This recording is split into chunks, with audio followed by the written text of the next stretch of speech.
What's up, cool people? How's everybody doing today? My name is Matt, aka That Random Christian Gamer. Really, there's an ad the second I start the stream? Like, good grief. Anyway. Hi. I usually don't expect any ads until about 5 minutes in. Unless that's what you're trying to say. Anyway, alright, so the plan today is to look at a couple of Steam games and see... Okay. The opening thing must just be, like, real quick then. Yeah, I guess so. Pre-entrance stuff. Anyway. Alright.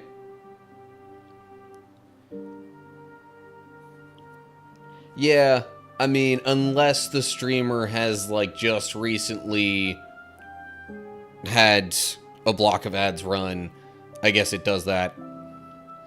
Speaking of which, I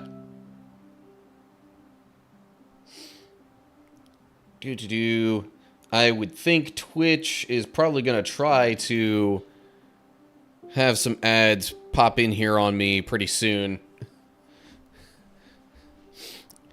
And that little bit where it was real bright on my face was just the difference. Maybe I need to get a darker background so that when I'm like going between selecting windows that I don't get that kind of effect. Anyway.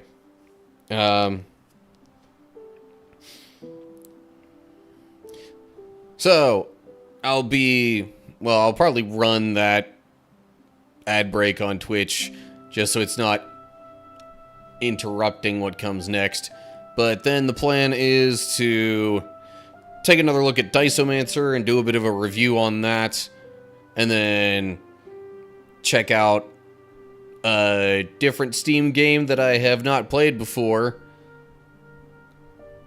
And I'm once again, well, I was like, I'm blanking on what it's called, but I could just look at the stream title.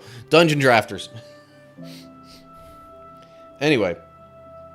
Okay, well, that's the plan. In other news, real quick. For those of you who don't know, I've been trying out doing DoorDash stuff as a method of income lately. I just recently hit the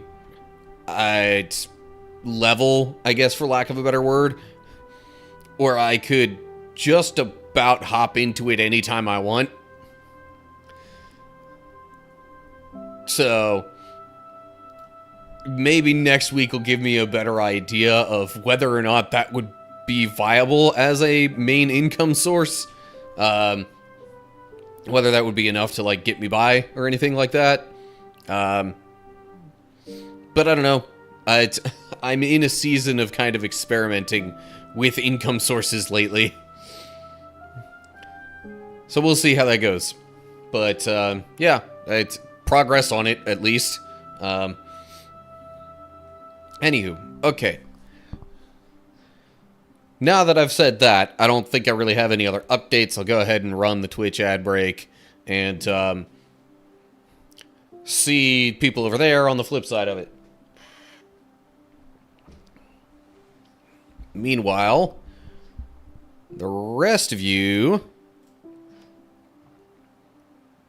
can just see as I hop over to this real quick. I forget which corner of the screen is technically the best one for me to have my webcam in during this. I'm pretty sure it's not the bottom right. In fact, I don't know if there is any corner in particular that's best for this. Could maybe be up here. I don't remember too much being there. I think bottom right should be able to tutorial jump for this. Yeah, I would figure if I just hit new game that would trigger things without doing the whole opening part.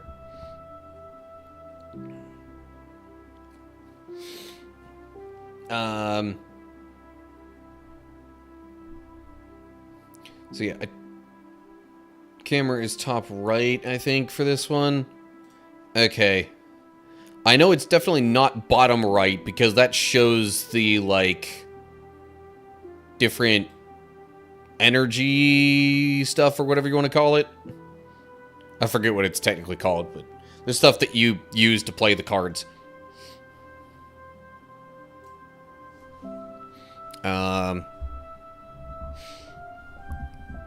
I will be recording this as a review. Oh, which means I will want to start off with this and not showing my webcam right away. So, yeah.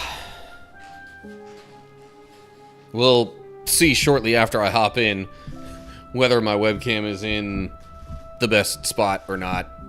But anyway. Okay. Let's get rolling.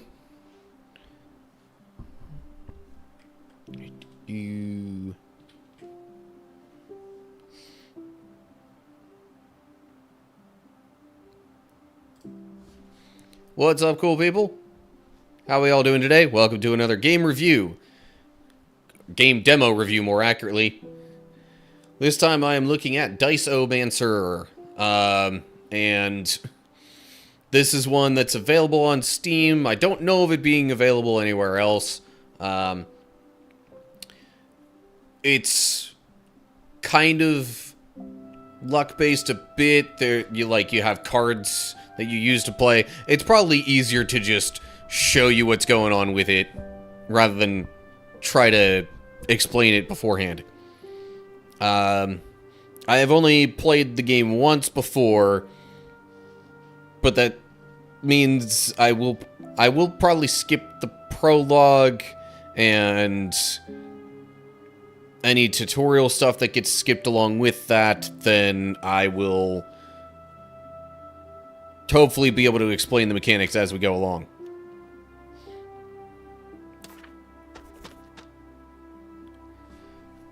Okay. Yeah, so at least after the first time I forget if this shows up before the first time you play.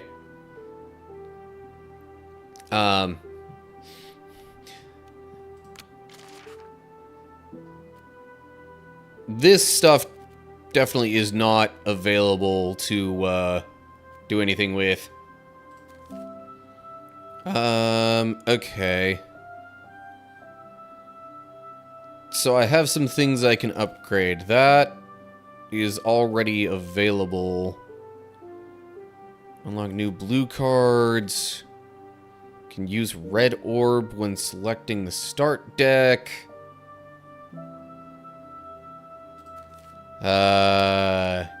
Use dice in the loot screen. Upgrade your dice in the shop. Can use green orb when selecting the start deck. I'm not even entirely sure what those different orbs and stuff do. I've only played this once before, as I said. Unlock new void cards. Well, honestly, I think I've got enough for... Okay, so like...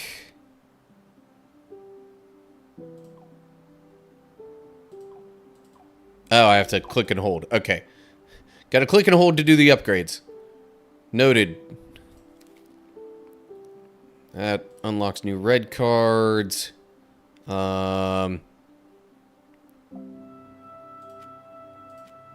Apparently I can't do that, though. Haven't met the special conditions. Okay, so some of them you need more than just the, like, upgrade currency stuff.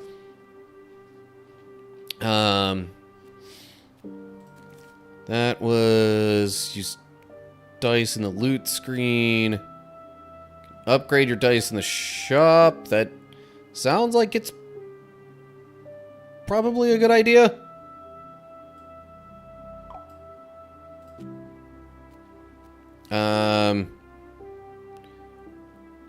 Unlock new blue cards. I remember using blue cards a fair bit before. And now I don't have enough points to upgrade anything else. Okay, so we'll go back.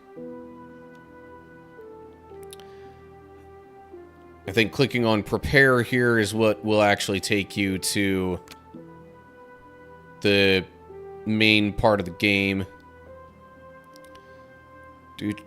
Combination of orbs determines your class. So there are different kinds of classes and such that you can use.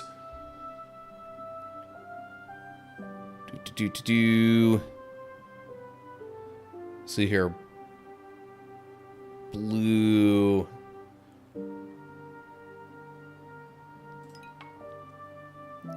Do I have to click and... Oh.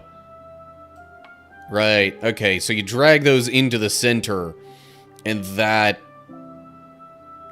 lets you know what all is making up your current class that will be used in this particular run of the game. And I would think that also kind of controls which types of cards that you have available. Okay. Now that I've confirmed that, I can click on the sword here and play. Okay. So you got a path here. This dotted line you want to try to stay ahead of. As you progress, it will try to catch up with you. There are... So you can use the one dice, which grammatically is a bit odd to say. But anyway, anytime you use that, the dotted line catches up with you even quicker. Different symbols kind of mean different things. I'm pretty sure the swords are just like regular battles. We might just have to see what some of these are as we go along. Pretty sure that's a, like, rest spot. The one with, like, the campfire. Question marks are probably some sort of mystery thing. Some of them you get items. Others you can upgrade stuff. That's the basics. And any of them that look like this are kind of boss types. Or at least mini-boss types. Big boss is that one. With the bigger skull and horns. But okay, yeah, it seems like there's more interesting stuff going up. Okay. So over here shows you basically like the energy types that you have available. You can also, if I remember right, kind of like turn in cards to get other kinds of energy, like, but I think right now the first thing I want to do is use this. So if you click and drag, it'll kind of show you where it's going and what it's doing. It's got 8 health left. I think I can just do a couple more strikes and be done with it.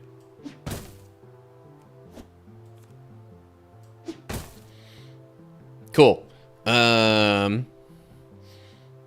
Choose between 4 new... Well, we'll gain the gold.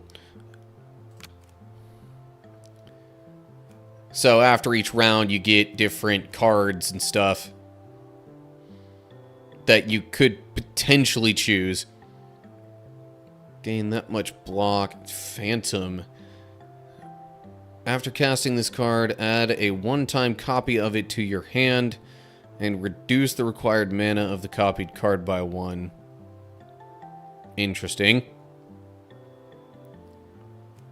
Draw 4 cards. Temporarily increase target number by a d6, or temporarily decrease it by that much.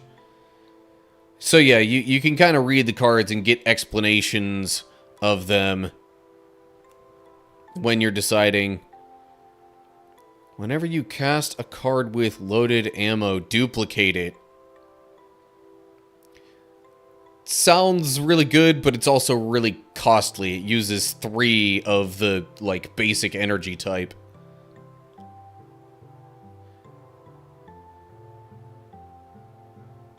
But that probably then stays as, like, a passive ability throughout the whole rest of the thing. Oh well. So yeah, this purplish part here is the stuff that's, like, trying to catch up to you or whatever. I didn't really note the flavor text very much on that one. On that one card that was the Lord of War or whatever it was called. So yeah, this is the stuff that's trying to catch up to you. You lose if it does. And then this dotted line is where it'll go next. Okay, let's get into another battle here. Alright, we've got 2 enemies this time. Gonna be a little tougher. Also, this stuff next to them kind of shows you their next action. You can also read... bird increases its number of attacks each turn, but there's a limit, of course. Okay. So...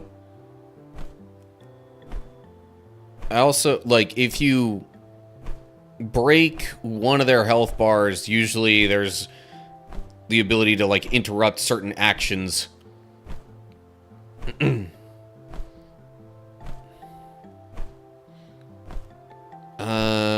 Okay.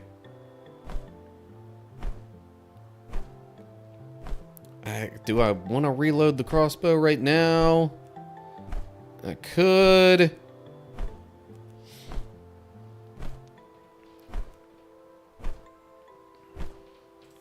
Sure.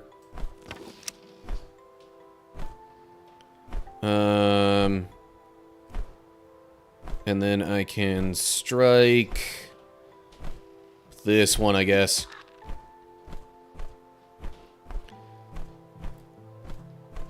Obviously, blocking means I'll take less damage.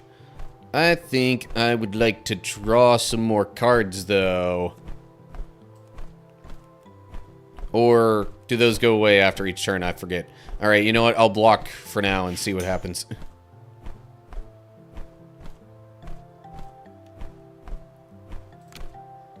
Okay, so yeah, after each turn, the cards in your hand, I guess, then go back into the deck or something? Oh, I will also note real quick, my webcam is actually covering up a miniature version of the like, world map or whatever you want to call that. But that's it. Well, that and some of the background, I guess. Okay. Well, I could just strike 3 times.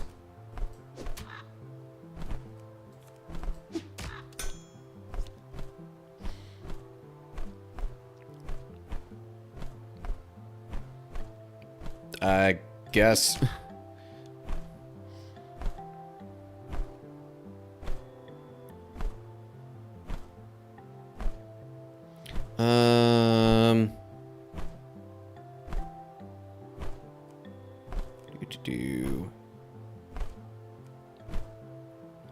Oh yeah, also, using the 1 dice card doesn't seem to be quite the same as actually using the 1 dice.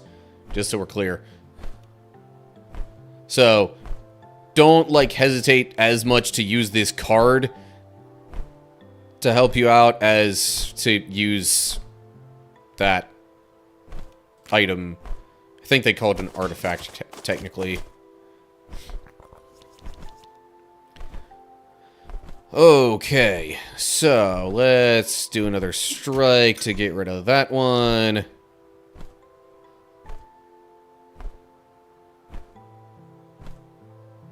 Okay, so I have some block. I don't know why I have block.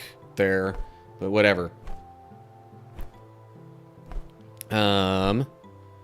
Crossbow. Kablam.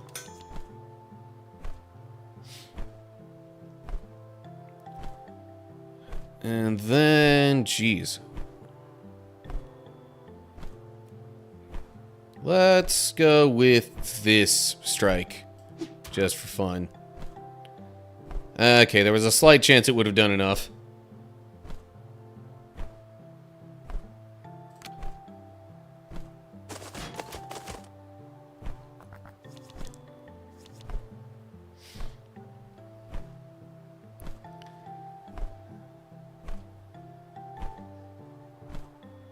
Oh, Sage Charm. When an enemy's health bar is broken, draw 2 cards, gain 2 block. Ah, okay. So the stuff that we chose going into the run, I guess, can give you certain abilities like that.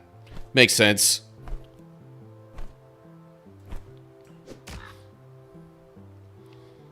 Okay, gain gold.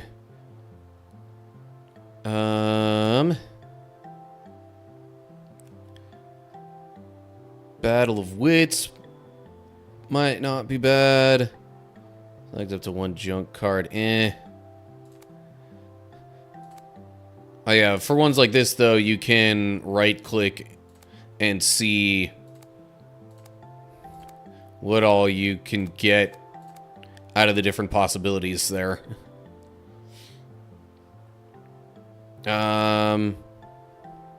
Also, I will note though, really, that should be scavenge. So, whatever. I don't know if that would be fixed in the full version of the game.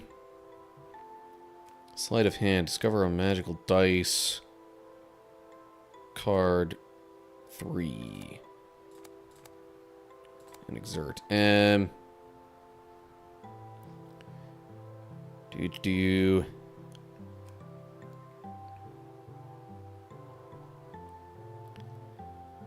Yeah, I mean, I guess if there's anything that's been discarded, that's pretty good. Plus, the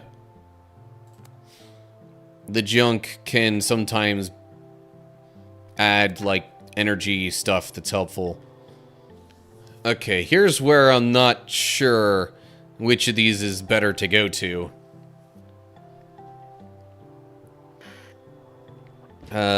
Down here seems to be something with items. Maybe let's check that out. Okay. So we've got some card options. Man, I am 1 short of getting that. That would have been nice. Divergent thinking. Increase mana capacity by a d4. If this card isn't drawn at this turn's draw card phase, then trigger the miracle effect, which is add d6 random mana. Oh, add d6 random mana, not increasing the capacity. Stabilizer. Select a card in hand and remove its temporary keyword.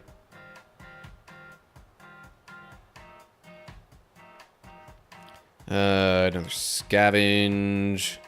Violet smoke. Organ gun. Deal 8 damage to a random enemy. Repeat for each ammo. Reload 4?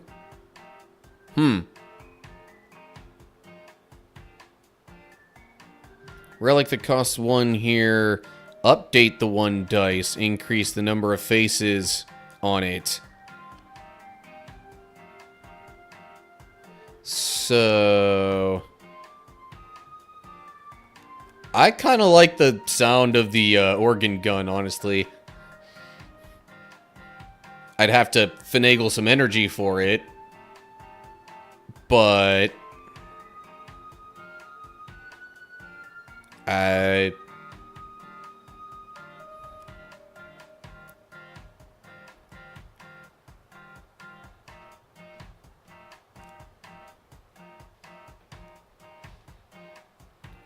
see, okay.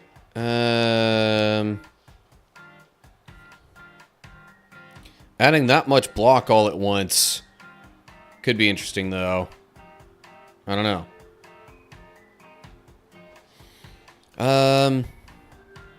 Okay, well, I need to stop spending so much time just thinking about what I want to do here. I don't know. I kind of like the idea of the organ gun.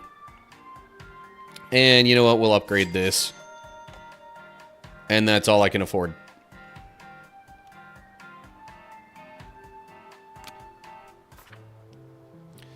Okay. Seems like we can get further a little faster if we go down here. And then kind of over this way. Or even down here.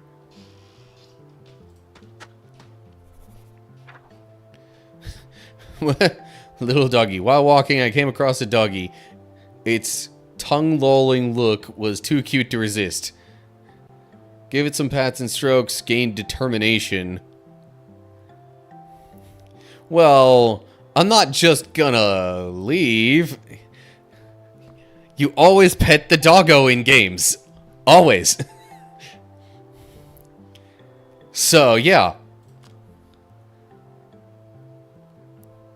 Dog's soul-stirring cuteness filled me with determination. Alright.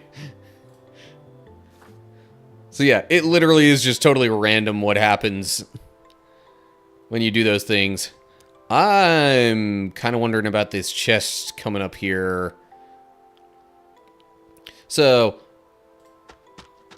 honestly, I think we've covered the basic mechanics of the game. I just figure...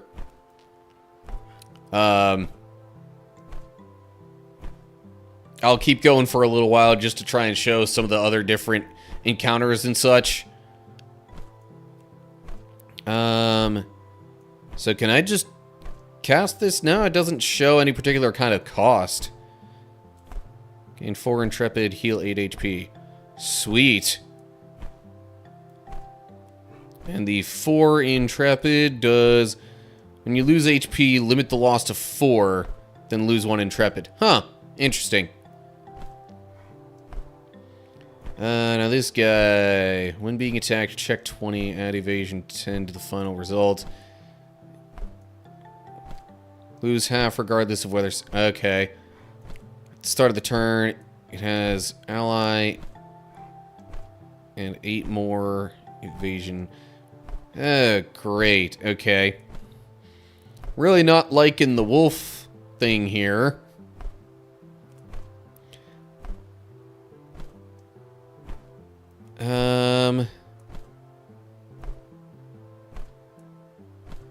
Could... Wolf is nice if the ally is gone.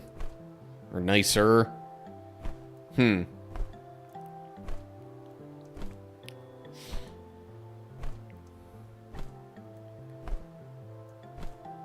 As seen only ability. If it has an ally and 8 or more evasion. Oh!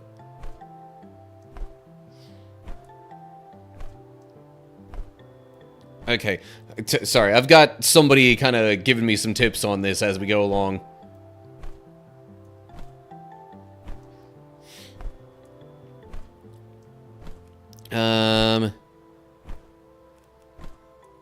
I'm kind of wondering about using this card.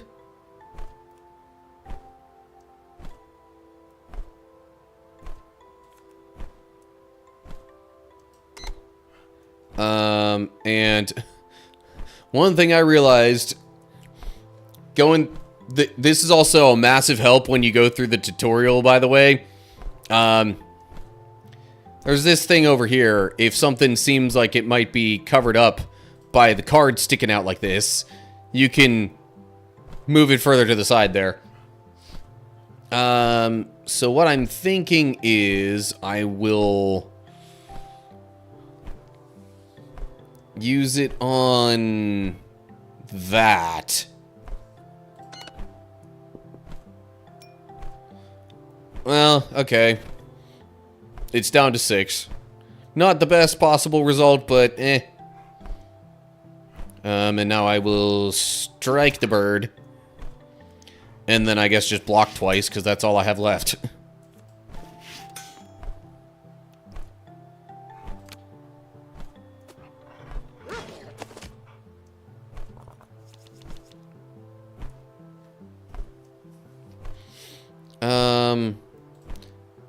I don't think I saw the corruption move on the map while I did that.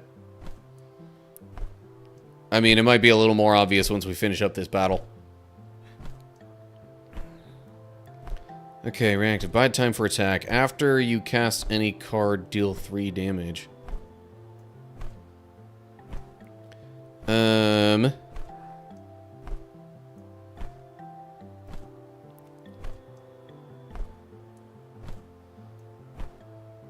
Okay, so... yeah, so that's not fun, but maybe now... oh, okay, it only does that once. So that's... at least it's not that bad.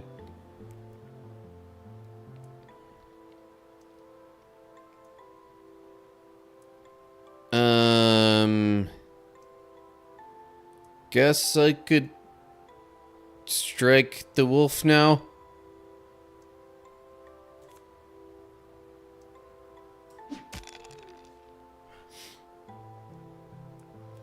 Okay.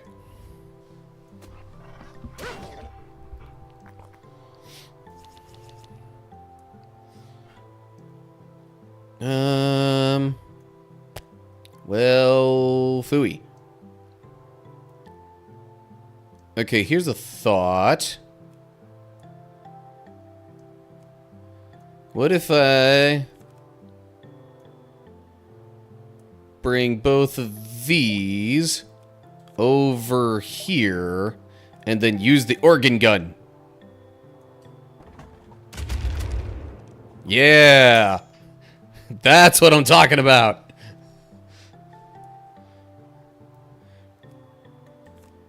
Nice damage. I like that. Okay. Kinda glad I got that. Let's see here. Prism at, after casting, reduce 1 remain. Exert the card when it reaches 0. Okay.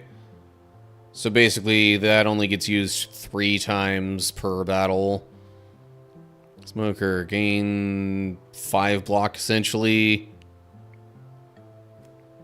Could do another crossbow. Long view. Yeah, why not? So yeah, I don't think this moved at all because of using the card that said the 1 dice. I think you have to actually use the item. Chest. Let's see what's in the chest. Choose between 3 new relics. Mini motor. Require charge 3. Press to activate. Adds 2 of the basic mana. When the time passes, charge for this relic. Okay. Soda. When the battle starts, draw 1 card, add 1 mana. Water bottle. When the battle starts, gain 3 lucid. What does lucid do? Also. Hello. Enigmatic Witchin. Yeah, out of these 3, I think I like the soda the best.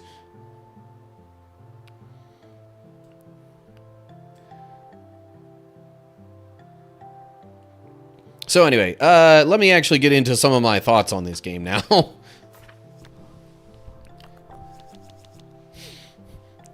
So on the whole, again, keeping in mind that this is a demo especially, it's pretty good, I would say. The first time I played it, I really struggled with realizing that one thing about using the 1 dice card. So, like, that could have been made a little more obvious. But otherwise, this seems like an overall pretty good, just a good roguelike style game based on a little bit of luck, but also some planning and deck building and other elements like that.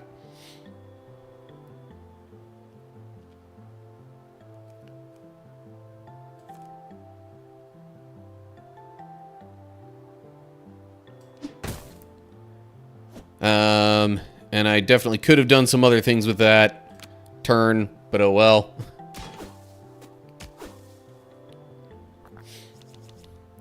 The whole energy converting thing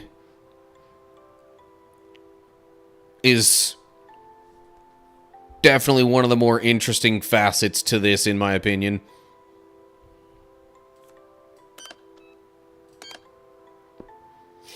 Ha.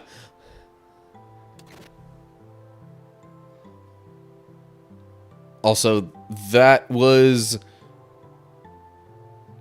well, it would have been really convenient if I had more cards that could deal damage. Aha, okay.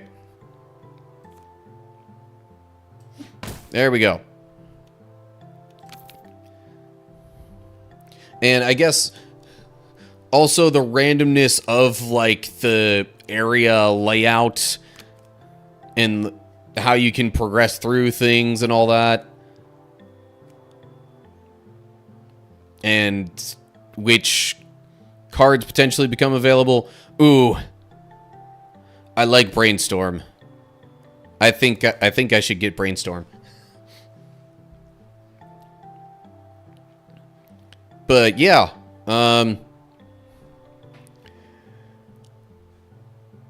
pretty solid experience in my opinion. I'm not sure what the cost of the full game is off the top of my head. But I gotta imagine that also has some more things available, especially after multiple runs.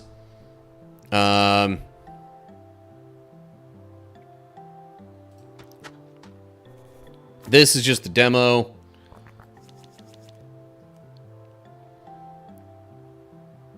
So, okay. I'm being told the cost is $14.99. Which, doesn't seem too bad for this, honestly. Got some replayability with the different, like, orbs that you can place to start things off and kind of decide your class and whatnot. And even just the replayability of the kind of more randomized roguelike elements and all that. But, and then there is a lot of reading in this game, though, so if you don't like reading a lot of stuff, hey, it might not be your game of choice. But other than that, I think, you know, the art style gives it some character. The gameplay is nice. Overall, pretty solid experience. Assuming the full version expands even more on this, I'd probably want to give it somewhere in the realm of like an 8 out of 10. I don't think there's too much to worry about in terms of like anything not being very family friendly either. So it's just, you know, strategy and thinking and whatnot. So, anyway, as far as reviewing this game, I think that's about all that I really need to say and do to give you a feel for it. So, that'll do it for that. Hope you enjoyed. Let me know what you think.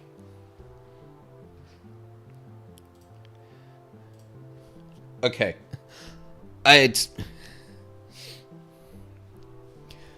Just in case, I'm gonna, like, chop that section off there. Maybe then once I get to the boss, then I can show that. Also, yeah, Seth, you've been saying a lot while I've been trying to wrap up that bit of recording. Break the health bar before you play 3 cards. After you cast 3 cards, deal 10 damage. Okay. I don't know how the heck I'm going to get 12 damage on him before I cast 3 cards, though.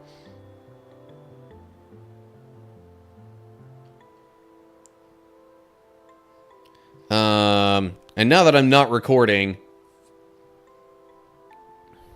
yeah, I guess I could use the 1 dice. It's only going to there next, and the next one after that would probably take it up to, like, here. So...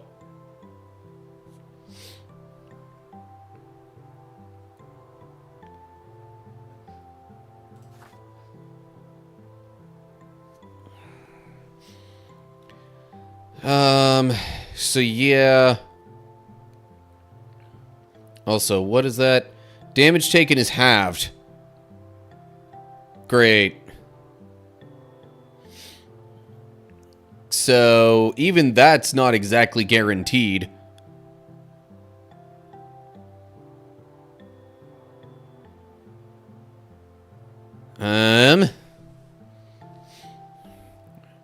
I guess it's worth a shot, because otherwise I don't think I stand a chance.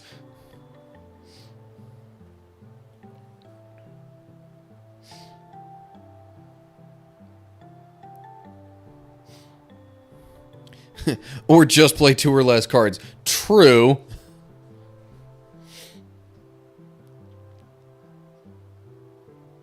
He is doing nothing otherwise.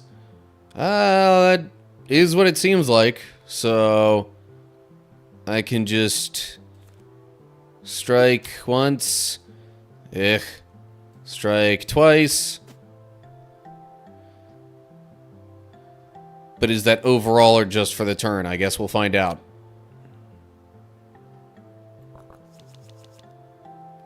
See, now it's after I cast 2 cards, he'll deal 11 damage.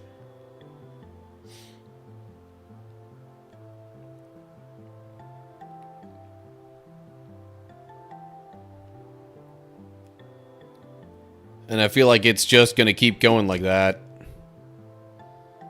But we'll see.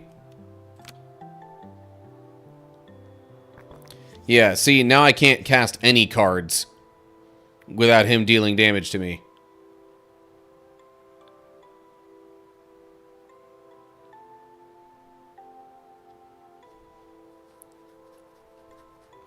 Unless I were to really luck out with this, which maybe had I done that before.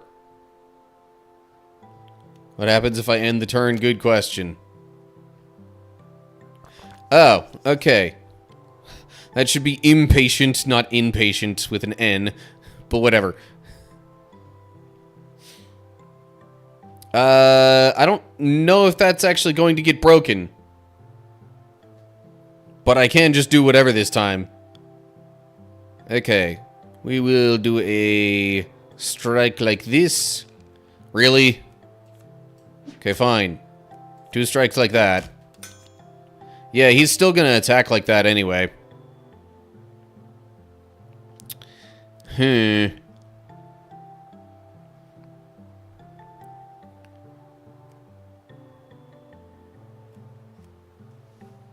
Yeah. I guess I'll just add some more block to not get hurt so bad. Ouch.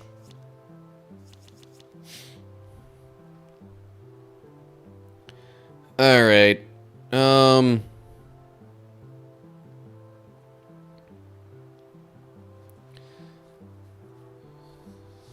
After you cast 3 cards, deal 17 damage. It just keeps going. Okay. Just this once.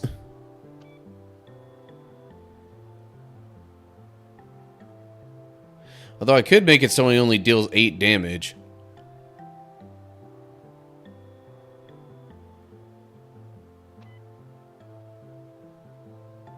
I think I'd still rather go for the health. Ha! Okay. Well then, strike. Take that.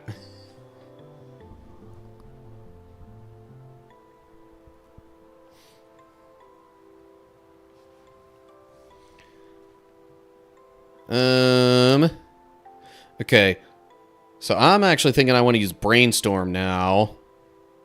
Discover. Select up to one card from the following and add it to the hand. Ooh, Battle of Wits. Submit that.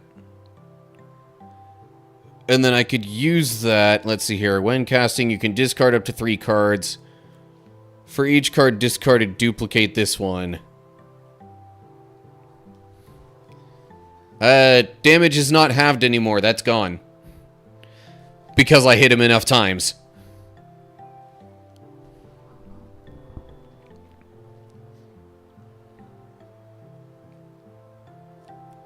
So, if I do that, I'm actually going to discard both of these reloads and well prepared, I think. Okay, tell you what. 1 block, 1 reload, and well prepared.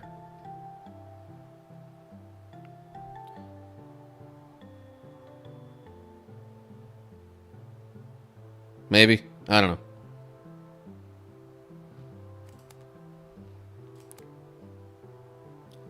Yeah, but I don't know if discarding is quite the same as going back into like the deck stack. But whatever.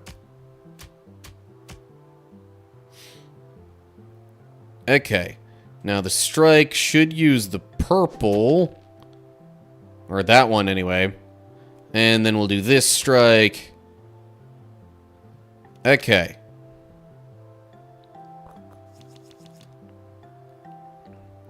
And now I can do a strike, and goodbye.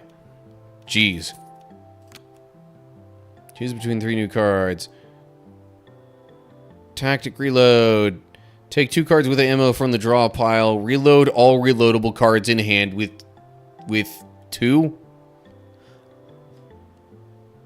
2 ammo in... Okay. So yeah, probably want that.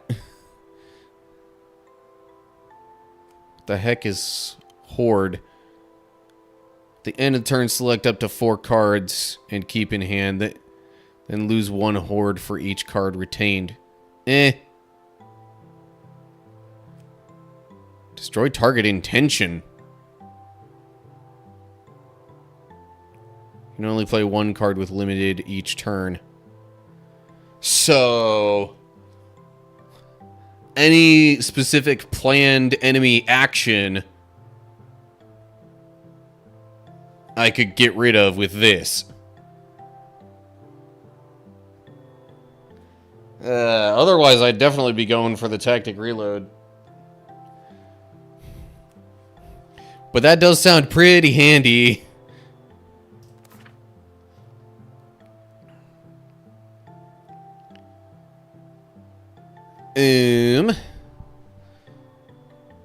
Also, that's just a passive thing. That happens all the time. No elite. Yeah, now I guess I'm just trying to get to the boss. Oh, good grief. Woody Fire Punch, deal 5 damage. Gain 8 block. Ugh. Okay, well. I'll use that on this.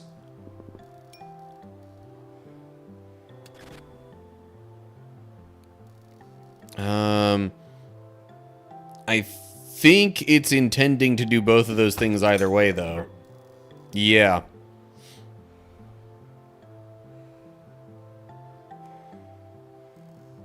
So if I salvage that, do I get to choose what it does? I don't know.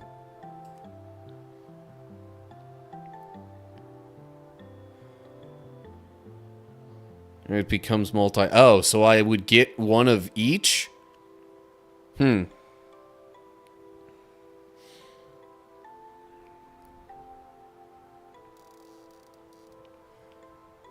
Oh, so it's like a...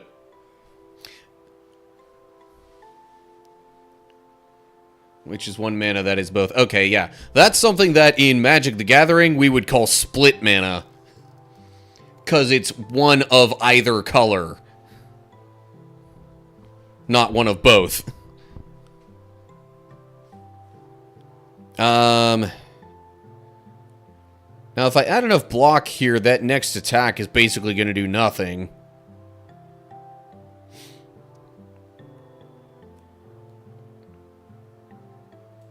Let's see. Okay, yeah. I kind of like that.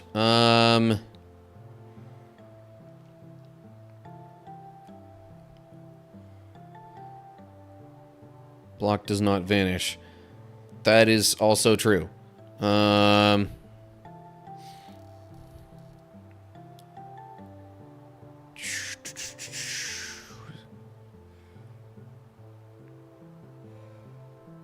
I would have 2 next turn at the moment. Because he deals 5 damage. Although... I'm like, Fire Punch implies that it would burn or something like that, but... Okay. Crossbow, reload. And then... Strike, I guess.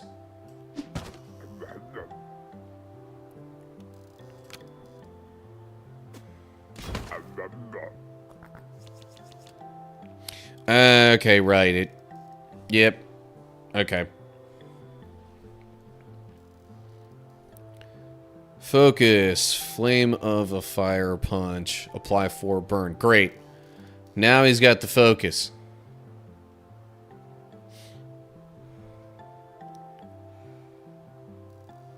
Yeah, I got you, Seth. I forgot that it cuts it in half between turns.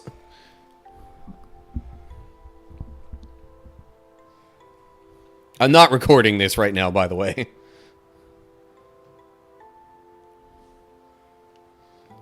So, focus should... Yeah. I really don't think I have a way of dealing 20 damage. Which is lovely. So...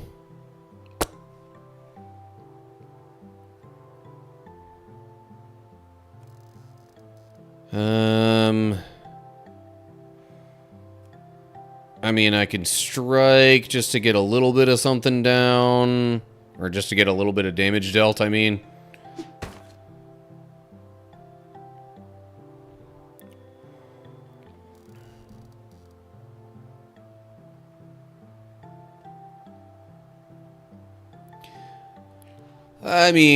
I guess if I roll that, I could potentially... Oh, and he's still got the block on there.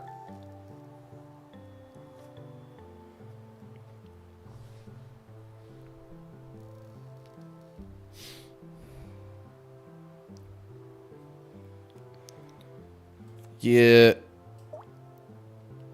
Could do that. Gain 4 fortified. Start of your turn, gain 4 block, then lose half of the fortified.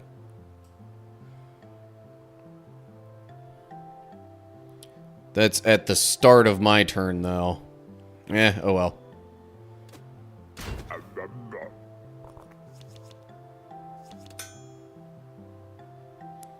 Take 4 damage at the end of the turn, then lose half rounded down. Great. But I've got the block there, so that should negate the burn.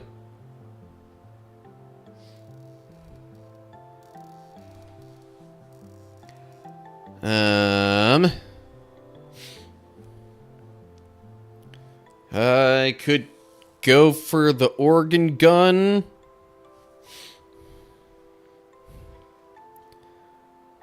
It's kind of the best chance I've got right now, I think. And to do that,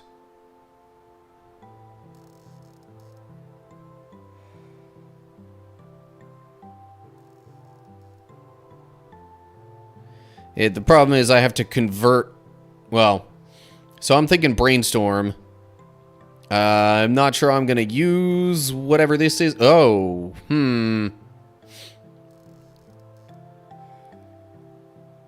See, but then there's that. Which, with the miracle effect, does that not mean it would deal 22?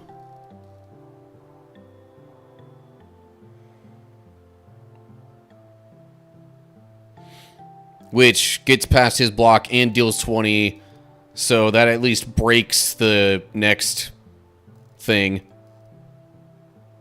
As much as I wanted to use the organ gun, which would still also be a lot.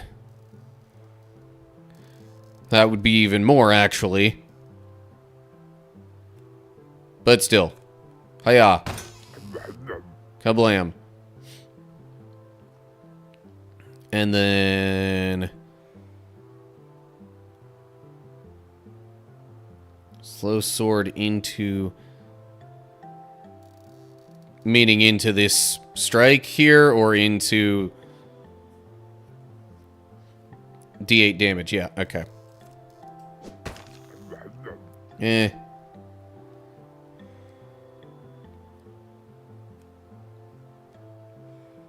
Oh, jeez. I'm about to be down to 1 health after this turn, I think.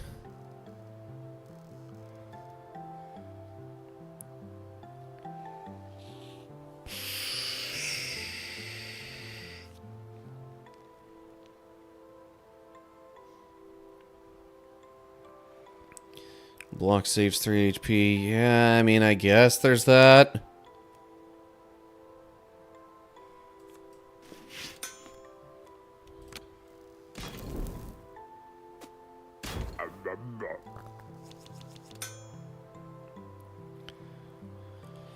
Okay.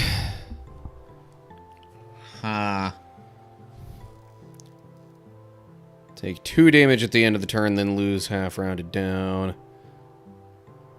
Fortified takes care of the burn. True.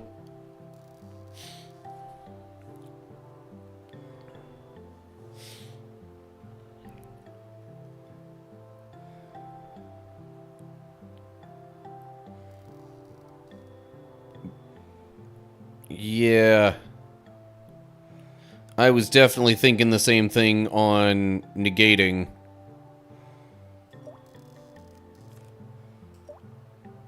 Negation. On that. So I don't die. And then crossbow.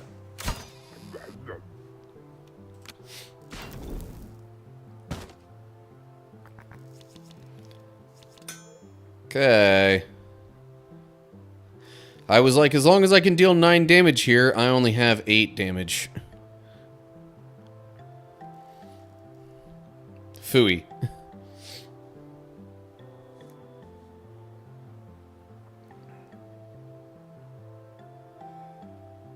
What?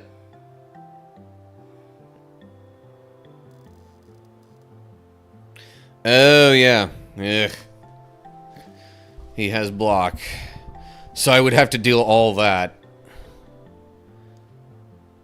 And then apply 10 burn. Man, this is going so much worse than the previous time I played this, it seems. I'm not sure I'm even going to get to the boss.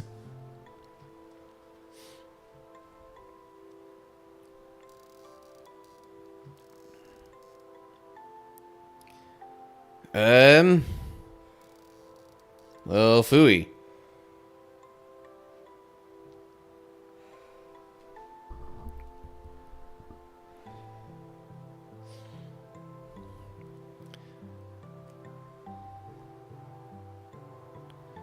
I mean, unless I got something surprisingly really good from scavenging.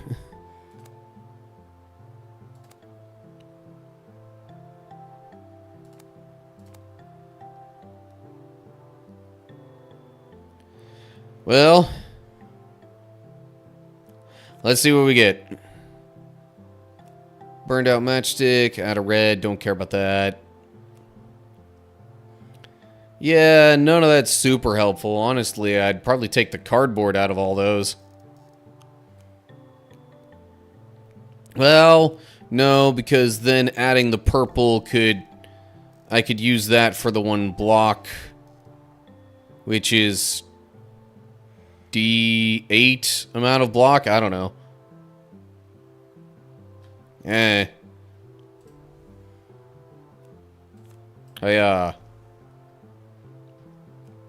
Then use that. 8 gave me 3. Whoop-de-dee. I don't know if there was much of anything better that I could have done.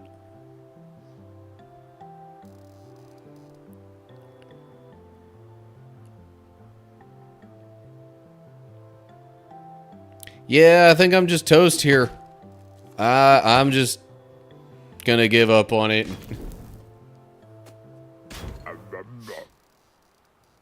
Good grief. Upgrade available.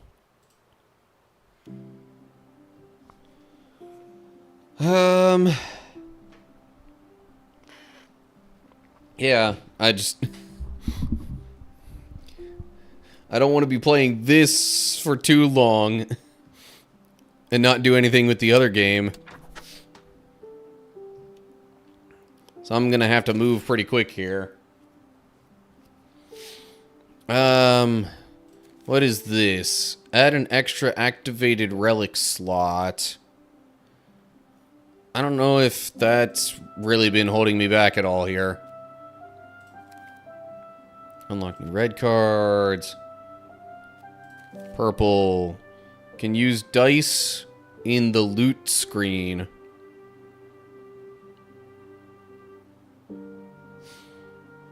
Sure.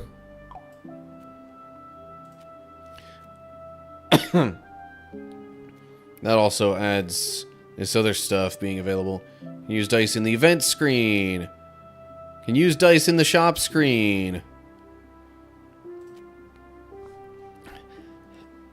Shouldn't I be trying to avoid using the dice so much, though?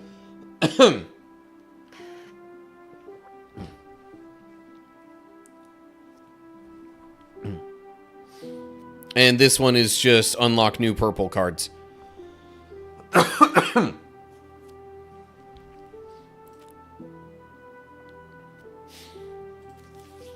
Yeah, I mean, I guess.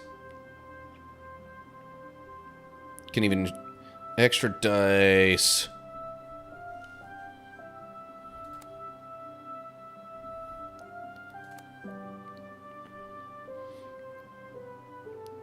See, is the distorted stuff... I don't know, whatever. I thought maybe the distorted stuff was the kind that would move the stuff, the, like, shadow, the bad stuff on the map.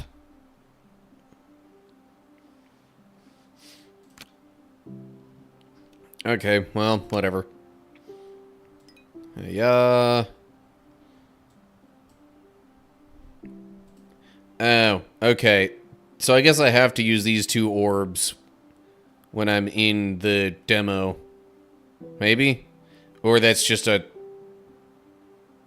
temporary necessity. I'm just curious what they would call it if I put this in here. Berserker. Meh. Anyway.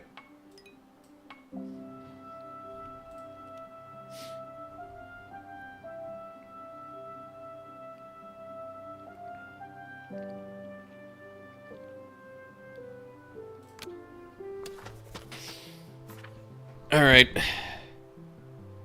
Cannot change non-generic to other colors. Yeah.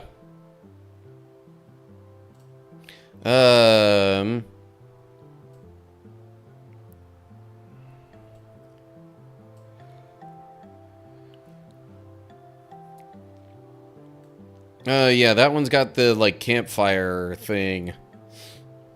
It was, like, notably further along before.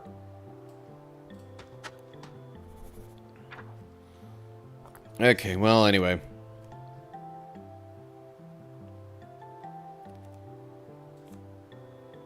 Crossbow. Oh, and now it's gonna give me 2 strikes. Hold up, why did it give me 2 strikes? I don't... Oh. Because of that. Duh. Draw 2 cards, gain 2 block. Duh. That did 5, this does 4. Be gone.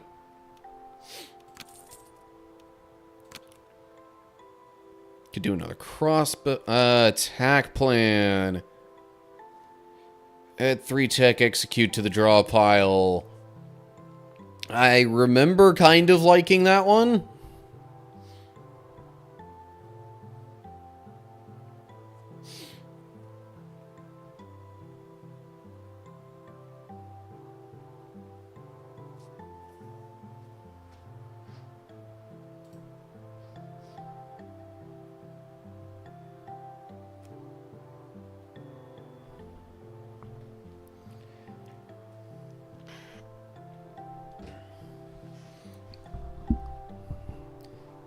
Okay. I'm gonna wait till the ad's done. 'Cause, like... Seth, you're saying this should be obvious.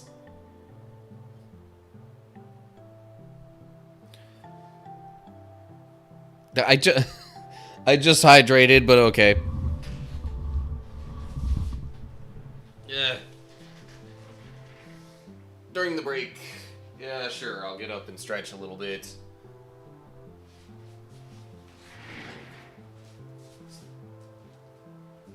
Y'all still can't see me unless I'm like way up here. Whatever. Getting up, moving around a bit. Okay.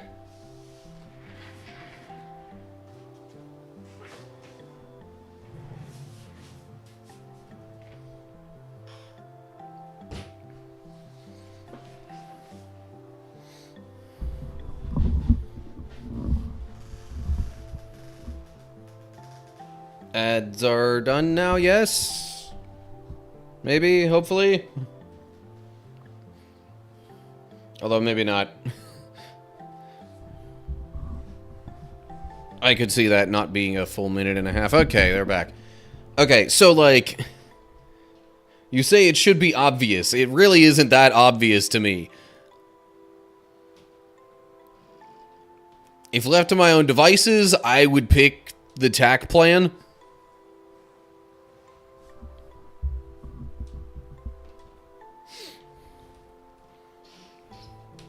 What's the other one that you would have maybe picked? So that... Okay, so it's not obvious then. If you say you see 2... But anyway. Yeah, I don't like the... I honestly don't like the ones that require reloading as much. Anyway. Okay. I've made my choice.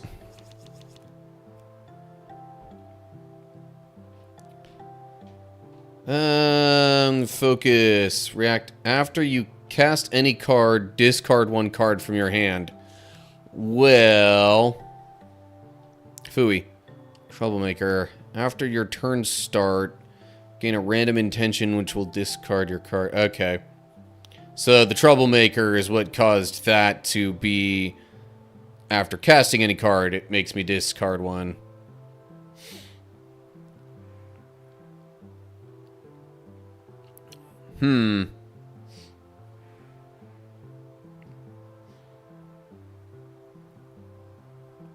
Okay, well... I could use a strike.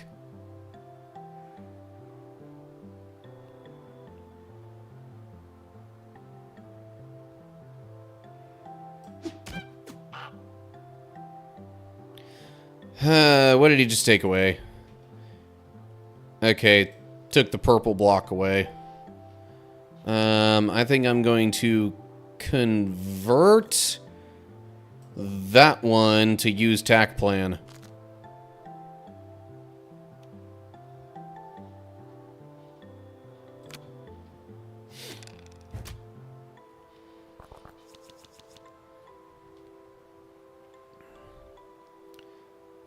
At your draw phase's end, discard one card from your hand. Wouldn't that be now?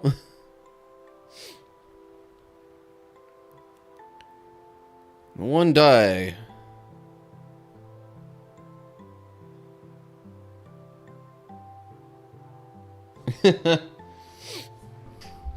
Hello, Owl. The one dice permanently change the target number to that. Okay.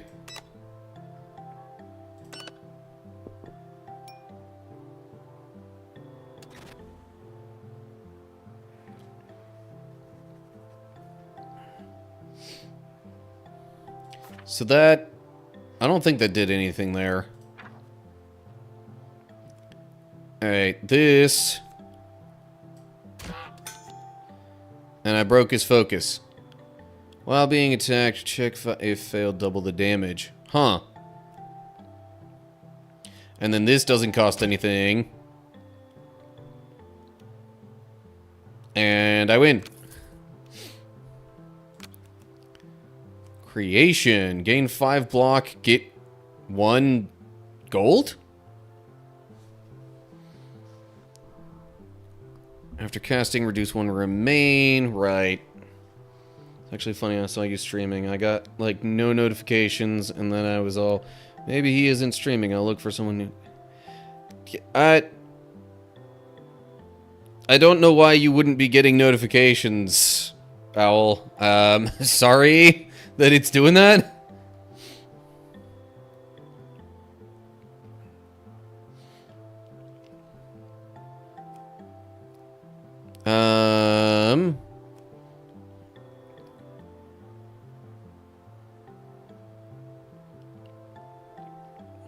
Yeah, I do usually mention it in the Discord server, although I don't at everyone on that, so...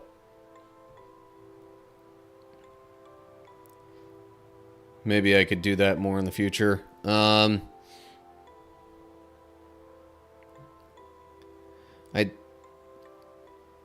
kind of like Battle of Wits.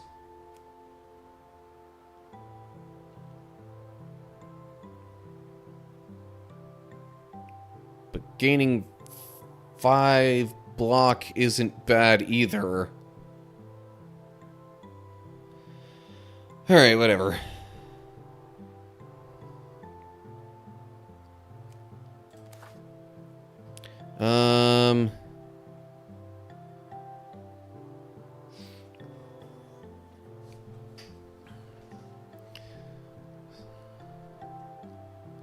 So, I'm kind of inclined to go to this and record it, just to show what that's like.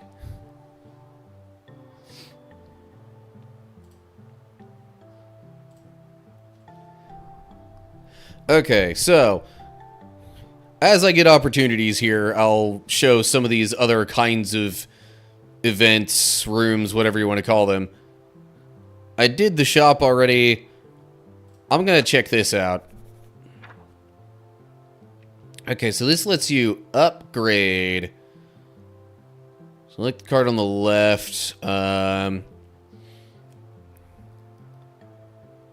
So if I upgraded Battle of Wits, that makes it blue or the basic, and I could kick it 5 times instead of just 3.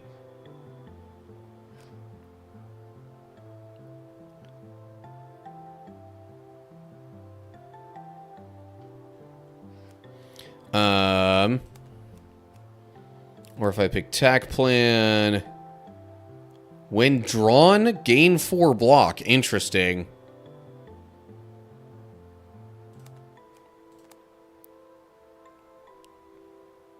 bonus. What does the bonus do? Upon drawing this card, draw one more.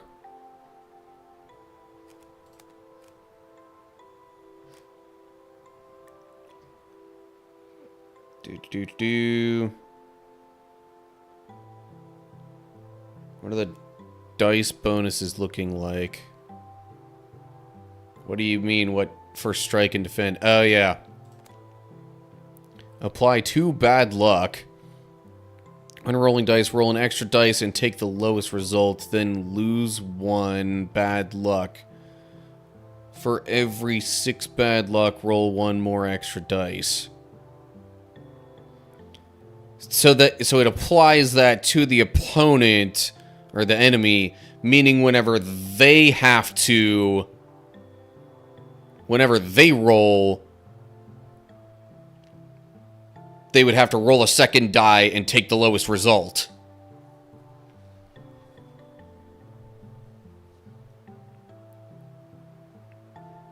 And then this... Choose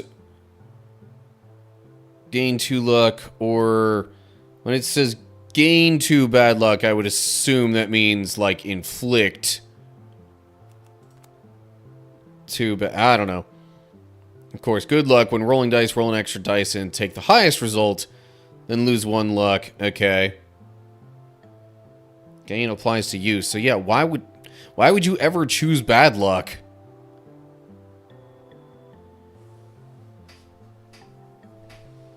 Some characters might like bad luck. Eh. See, that just becomes gain 4 block with a miracle of gain 2.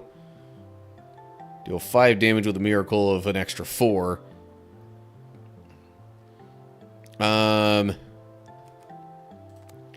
So the attack plan thing of gaining 4 block when drawing it is nice. The crossbow bonus...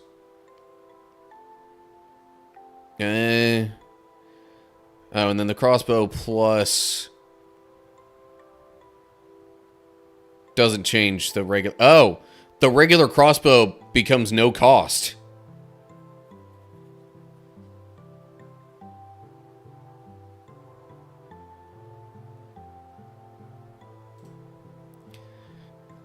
So... no cost crossbow isn't too bad either.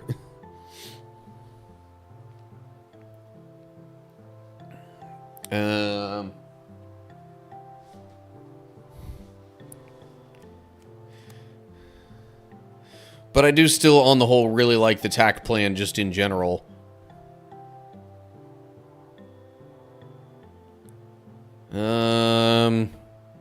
Yeah, I kind of feel like going with the tack plan.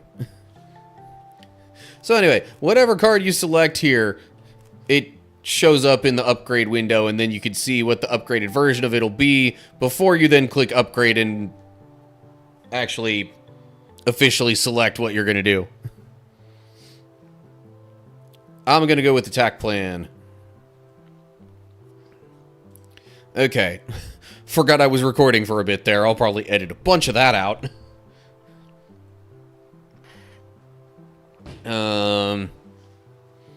Technically, I could also go to the shop.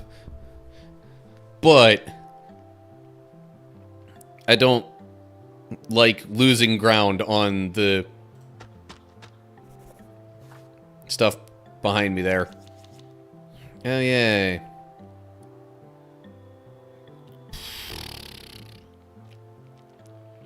Well, I should probably try and break one of them.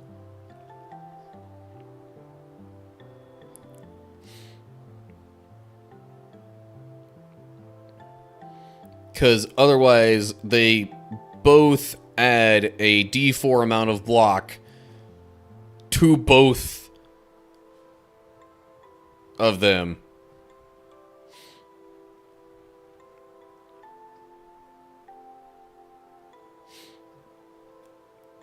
Alright.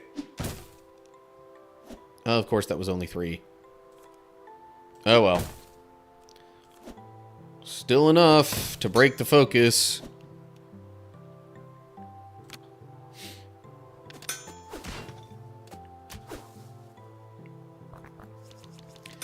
And they just have that every stinking turn, don't they? Well, isn't that fun?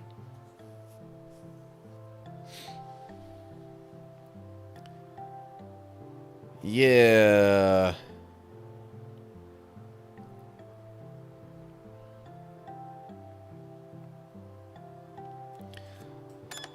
Let's use that on here. Bring that down as much as possible. Because why not?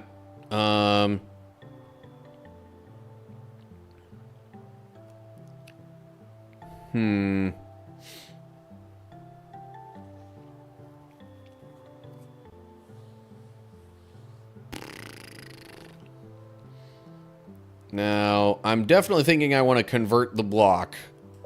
The blue block.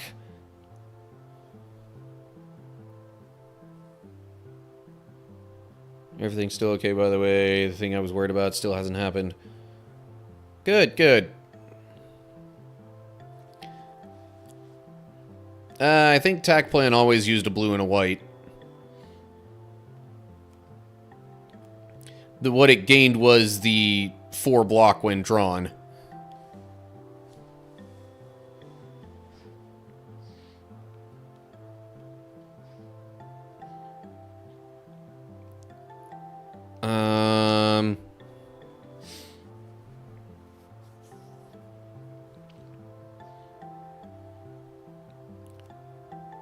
Alright.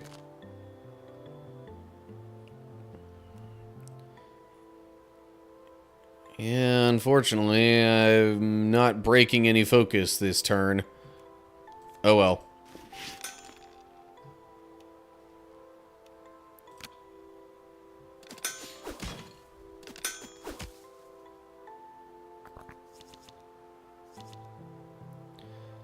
Well, okay. As I draw all of the tack executes.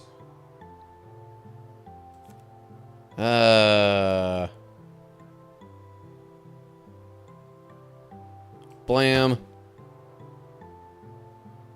Why did that not do any... Oh, because of the block, duh. Blam.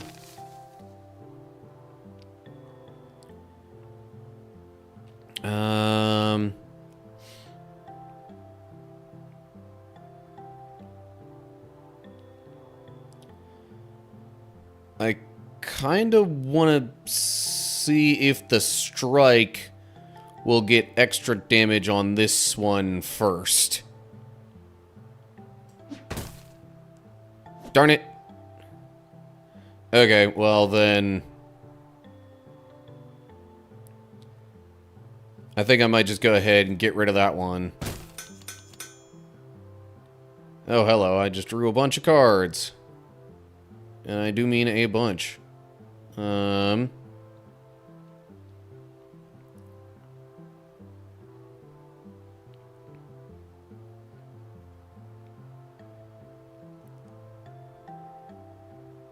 Because of the charm? Oh, yeah, because I got rid of 2 of its health bars.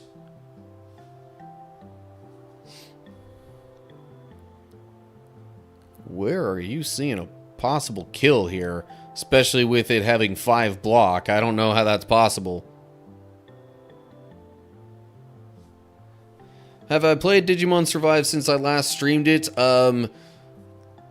I've played it some. There was a while where I was trying to get, like, all the Digimon in the game. I think I've gotten to a point where there's only, like, 1 left that I don't have, like, fully in there. Anyway.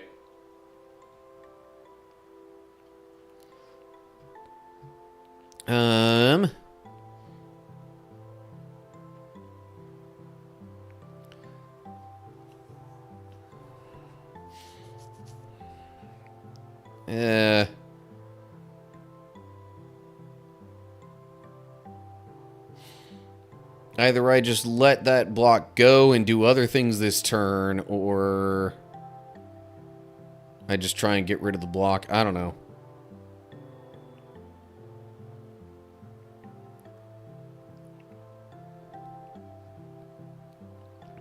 Or, ooh, hold up.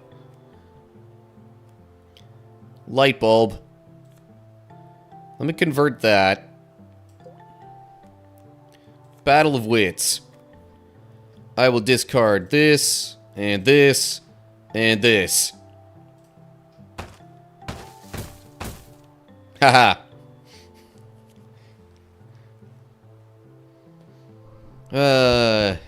Friend of mine still playing Digimon Survive. He's playing, streaming the true ending. Definitely recruited him into the Shuji Haters Club.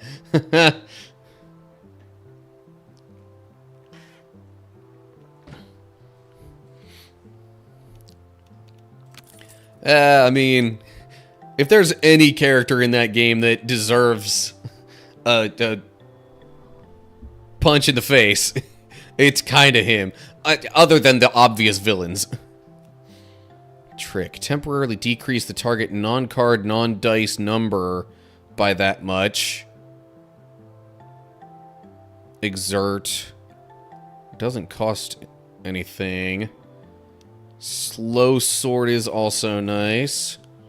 Sleight of hand. Discover a magical dice. And discover a magical dice card 3. Anyway. Maneuver. Draw 4 cards. Put at least 2 cards from hand to the top of the draw pile.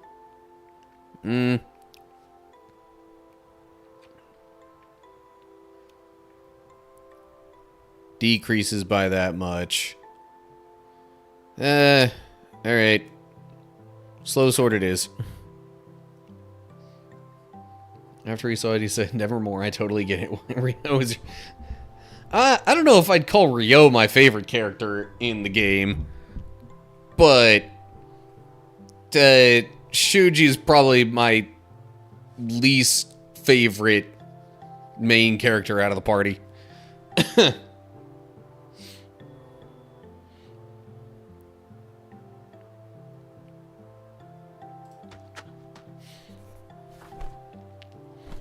Oh, yay.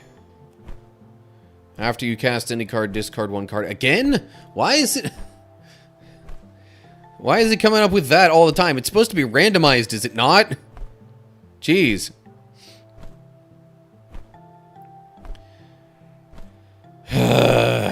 Well... Phooey.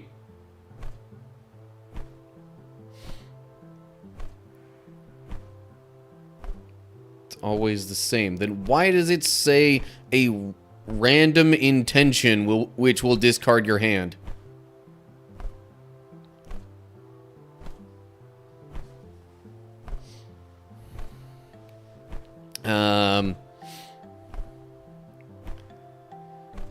Me and him talked about it a lot. Our top 5 favorite characters, but anyone... Let's set 5 we picked.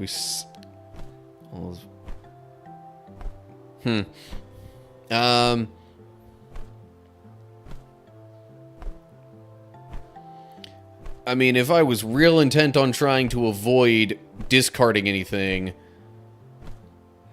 but that would take a little too much effort. I was gonna say, convert the block, play Battle of Wits...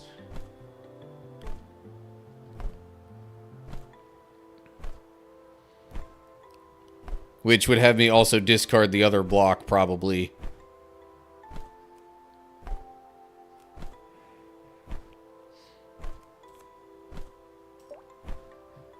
You know what? Sure, why not? So I think discarding 1 card means it'll hit twice. No? Oh, so it happened right after I played the card anyway. That's annoying. True, I did cast it.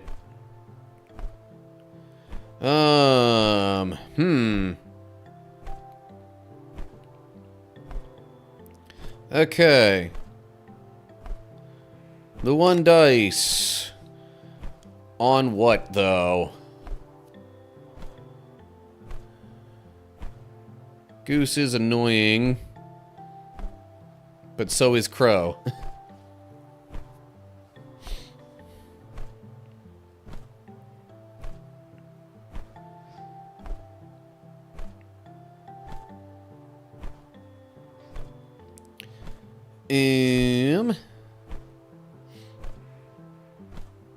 Okay, you know what? Just so I get the greatest overall effect out of it.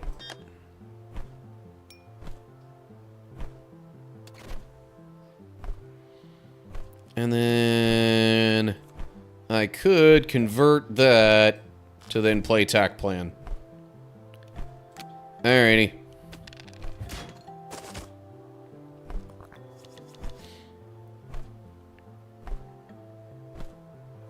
At your draw phase's end, discard one card from your hand. Okay. Well, that's a little bit different.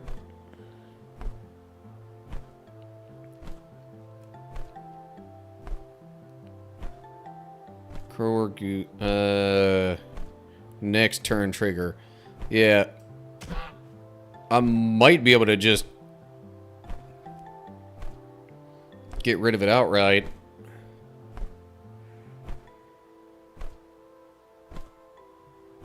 Actually, yeah, I definitely could get rid of it outright if I convert the strike there to use Slow Sword.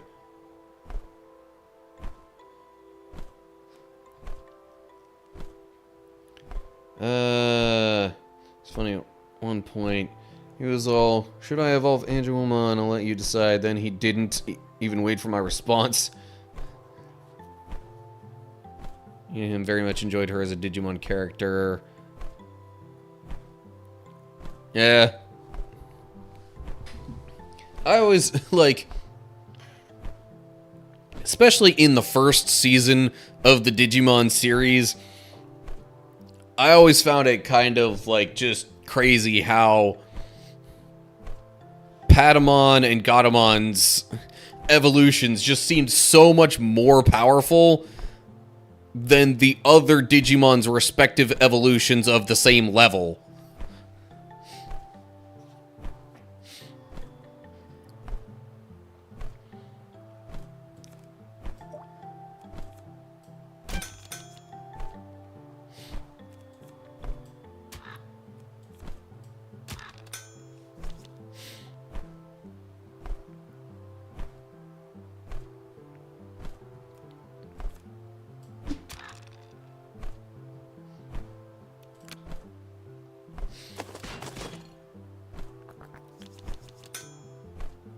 Okay.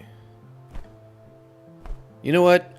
Before I end the battle, let me reload the crossbow so that it's loaded for the next time I want to use one. Because all the enemies were dark element virus type and... true, I guess. I hadn't really thought of it that way. Like, Digimon did not, at least in the show, make itself seem like it was... like it had a type advantage kind of thing going on. And when you play a card with temporary, deal 3 damage to a random enemy. I don't know if I have that many cards that have temporary, though.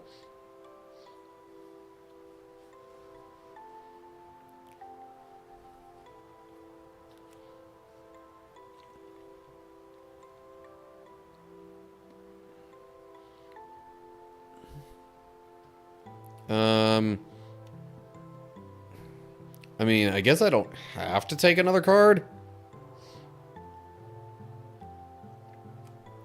But if I'm gonna take another one of these, I'd probably take another attack plan.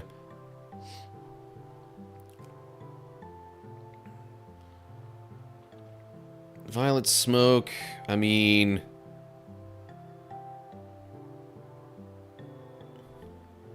that's up to 18 block gained, although it could be as little as 3.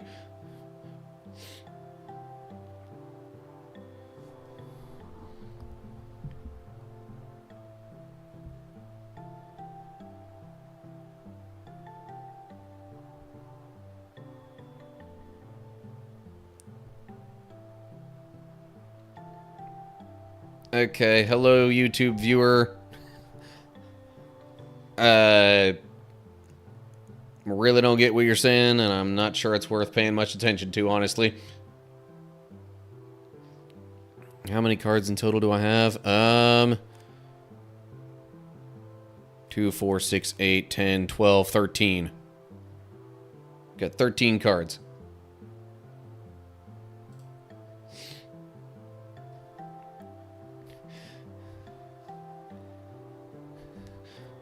But for the record, no, I'm not. I don't think it's even possible to be part of 90 Discord servers. I mean, maybe if you have Nitro, which I don't. But I also definitely do not moderate all that many.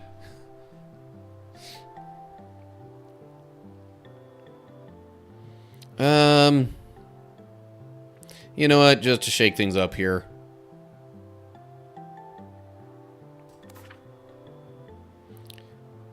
Ooh, campfire.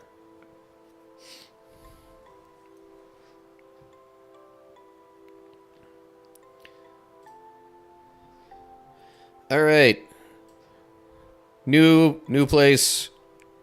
Let's see what happens.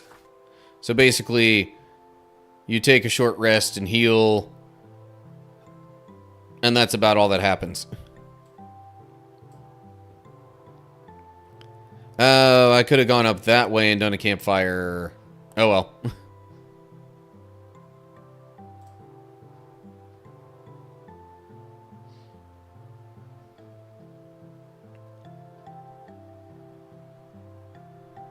Well, now I have to go there.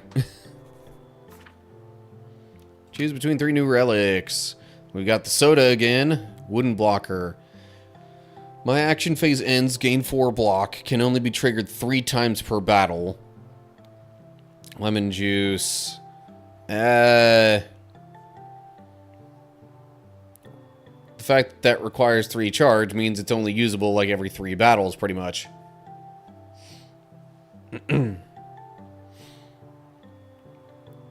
Require... Yeah.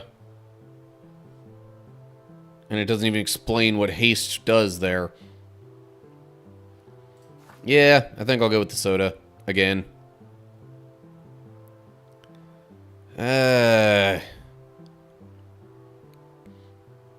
See, if I go there, then I'm like really kind of stuck.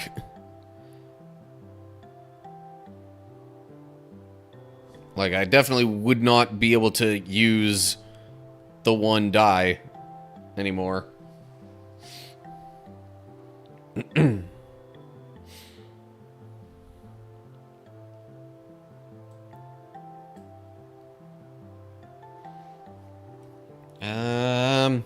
But you know what?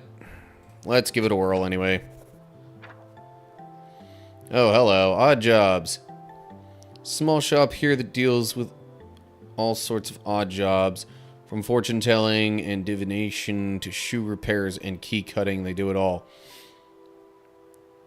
Time for some training. Lose 5 gold. Upgrade 2 random cards. Oh, geez. I could take another rest there, but I'd rather take the money, because I think after the campfire, which will heal me anyway, there's going to be a shop.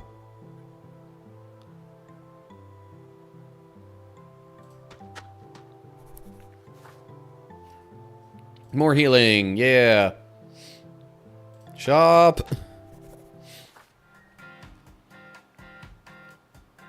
Okay, what do we got? Well, I'm not really going to be using that now. Chaotic Transform. Discover Modifier Card 2. Oh yeah, there are also other relic things. Insurance for danger. When the battle starts, get 2 money. Wooden dice. When the battle starts, gain D6 luck. Mini motor. Requires charge 3. Eh.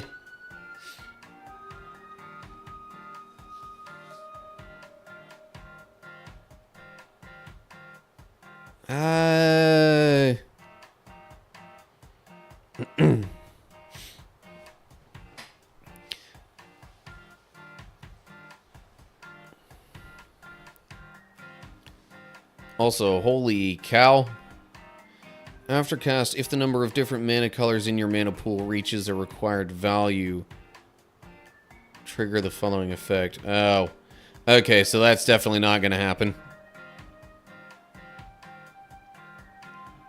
Because I would need 4 different mana colors.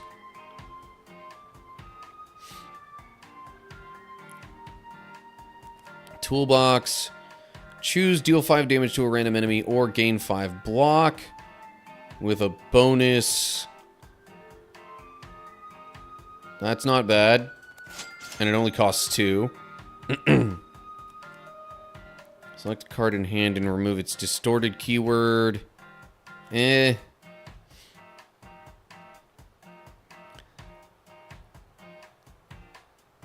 Creation isn't terrible. Temporarily increase the target number. Oh, right. Or decrease it by that much.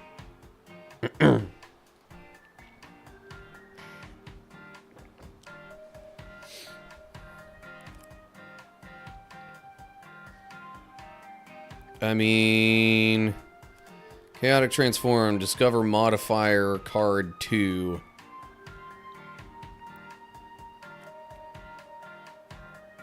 Pick a card from 2 cards that fits the requirement. Modify... for 2 cards. Energy... Oscillation. Deal that much damage to a random enemy.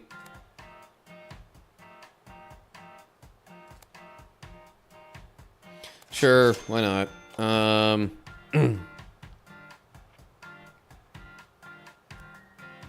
Creation. I could also get Crossroad.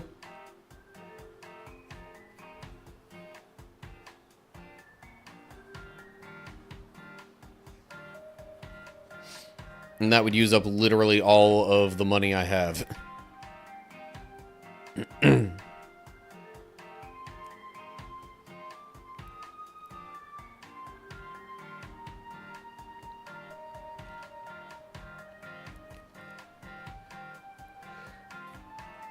Yeah, I mean, it's...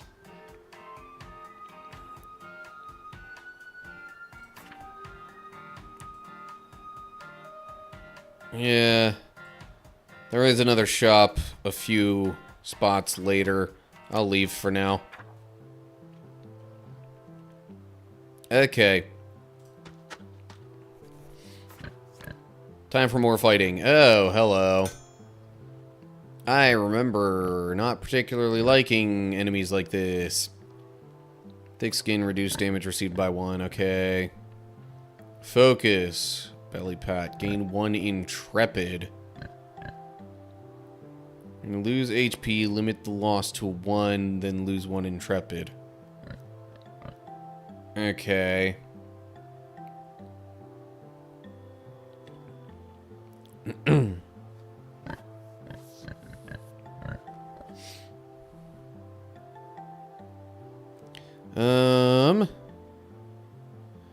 Okay, well, we've got... Chaotic Transform doesn't cost anything, so let me start with that to see what I get. I can... modify... I assume playing these means I, like, modify another card to add that particular effect to it.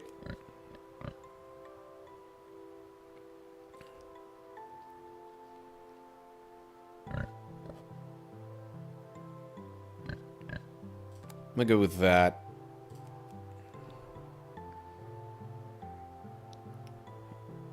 Yeah, I lose HP, limit the loss to 1, then lose 1 intrepid. Yeah. Okay.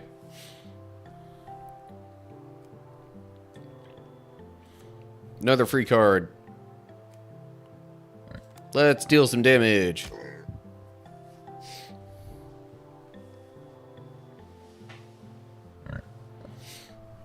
Yeah, but it seems like that would really only apply for, like, 1 attack. Or, like... So, like, he'd get hit once, that 1 hit is guaranteed to only deal 1 damage.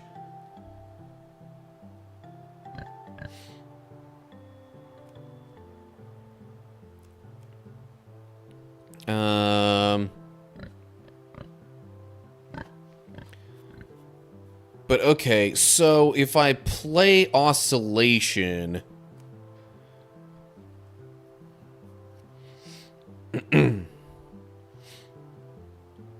I could even actually... I could do that to the block? Which means it now also deals that much damage. In addition to giving me some block. Anyone watch any good movies lately? I personally have not. I have not been out to any movies in the theaters lately, and I haven't been, like, I haven't sat down and watched any with any friends or anything lately. I've been doing a lot of, well, this, pretty much. Gaming, live streaming, YouTubing. Okay, block. Really? The random amount I came up with was 1 then, I guess? We do strike. Again! Come on! The luck is just killing me in this one. Okay, well, creation.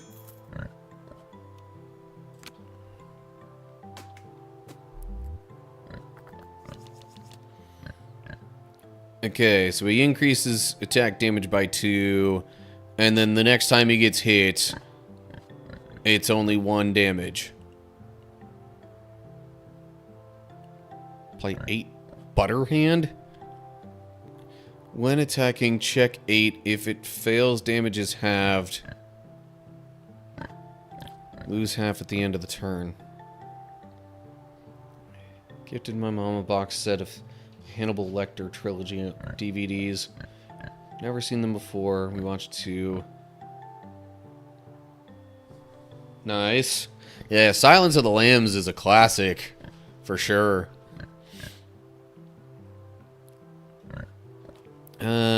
Okay. Do this. Now the question is, do I pick the last health bar to maximize the value from it? Or do I pick the first one just to, I don't know, break his focus? I guess I'll do that. Yeah, okay, that helped. A lot. Okay. Now I could do the crossbow, and that'll deal significantly more damage.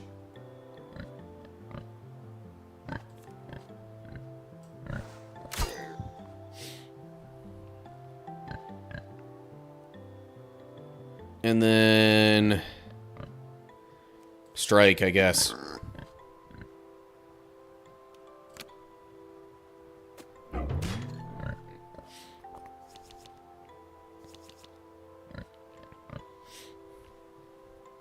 Ooh, hey, another toolbox. Damage.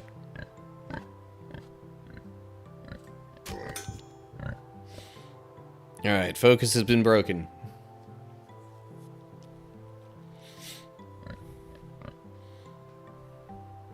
Oh, dang. Hang on a sec.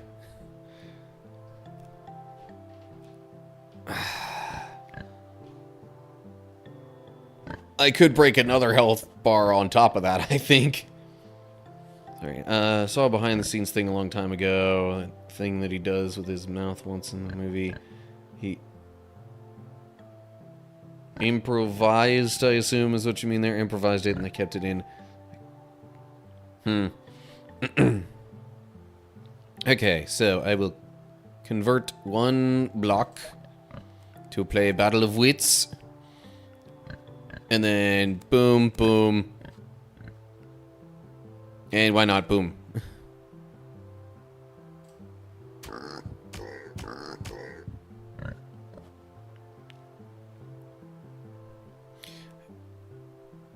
And then I think I'll just strike.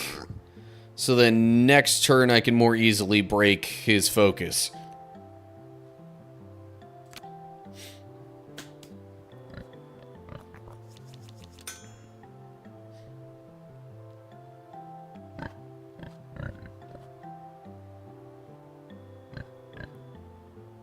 Missed 8 worth. What do you mean 8 worth due to...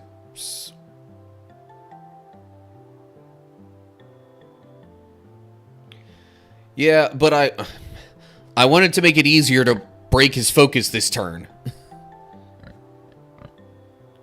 If I had done that, it would have gone to the next health bar.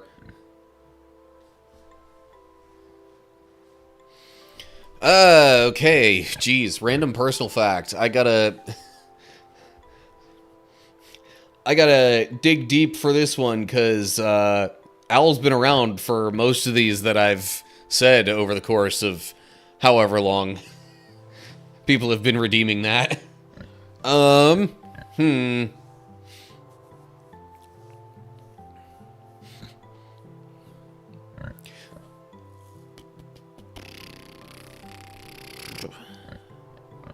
Easy. Okay. This is going to be an extra random personal fact, and it's going to be a real quick hitter of a thing, too.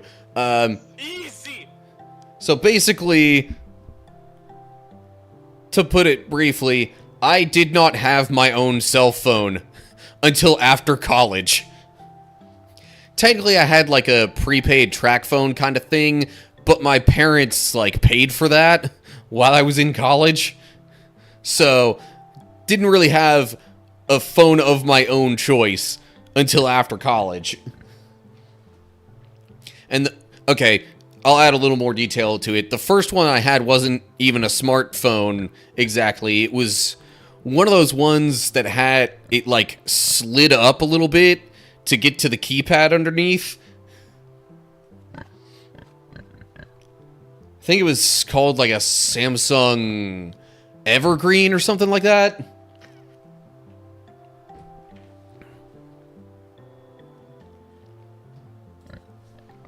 So anyway, there you go. There you go. There's your random personal fact and a half, debatably.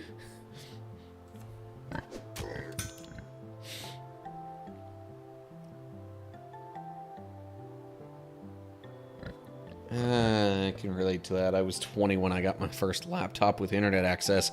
I kind of needed a laptop for college. Otherwise, I'm not sure I would have gotten one even as early, air quote, as I did.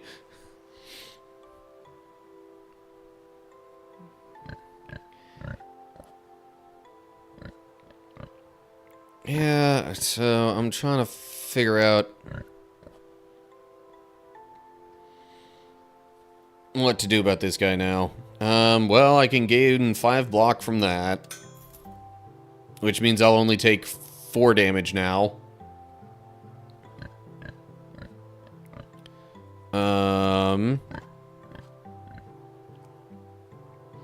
I can strike, and then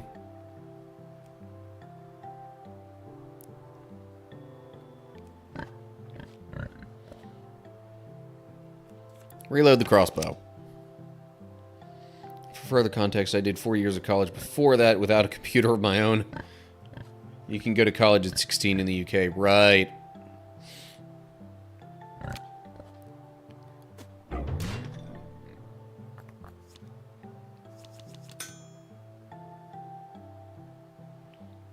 Ooh, chaotic transform. Modify, add that much block. Well,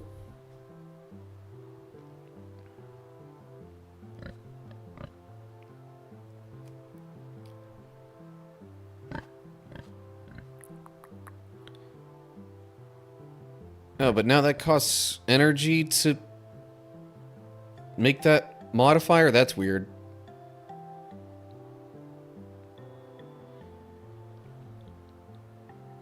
Hmm.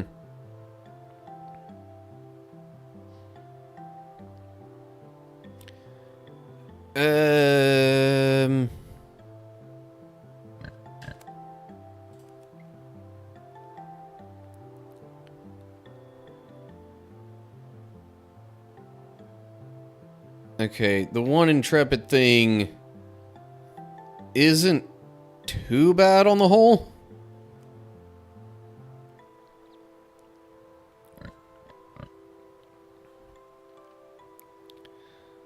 So what I'm thinking at the moment is actually... I'm gonna play this to modify that. Convert this block to blue so that I can then play the attack plan.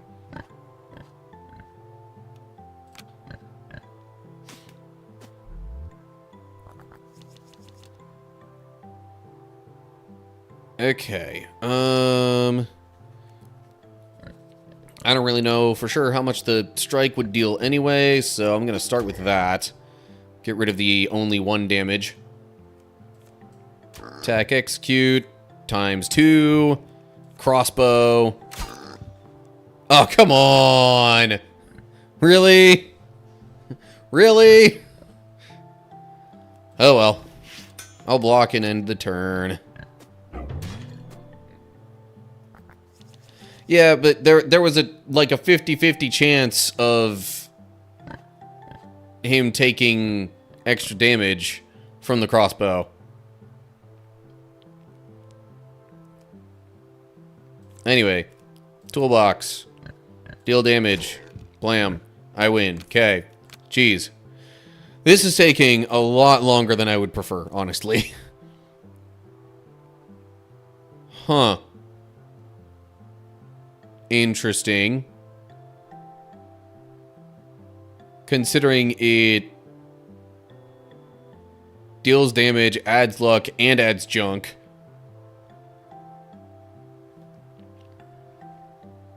What the heck? I'm going for it. What does this kind of space do?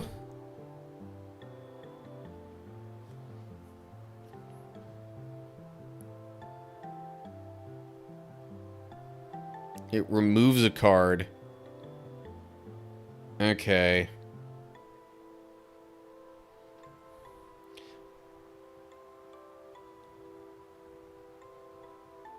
It should... Yeah, it would be helpful for the review, I guess. If I make it there.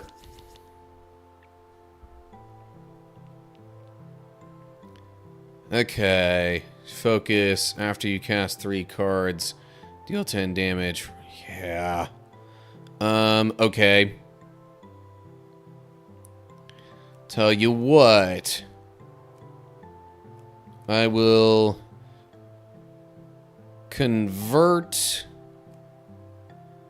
this. Oh. I guess that has the miracle part. Okay. Because it was drawn from the soda, not from the actual draw card phase. Uh-huh. Slow sword. Kablam. Oh. Forgot the damage was halved. Should have done a strike or something like that first. Okay, well, whatever. Toolbox. 5 damage. Okay, focus is broken. Hooray. But now... Really fun time. Battle of Wits. I basically never use that. And just to maximize it...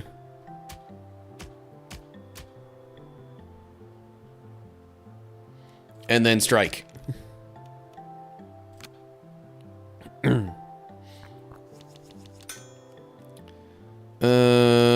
Well, shoot. After I cast 2 cards, deal 11 damage. The problem is, it's when I cast the second card that I would be able to break his focus.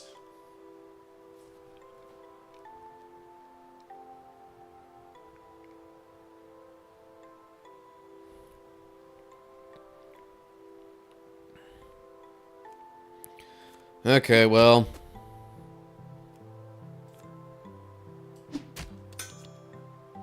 Oh, okay. So that... I don't think he dealt 11 damage there? No, because I've still got block.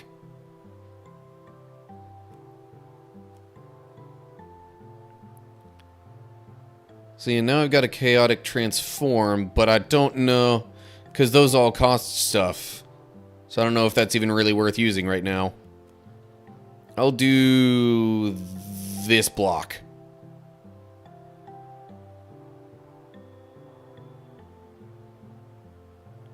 Better to be free. Yeah, but the problem... But then the modifier card that I get from it isn't free, is what I'm saying.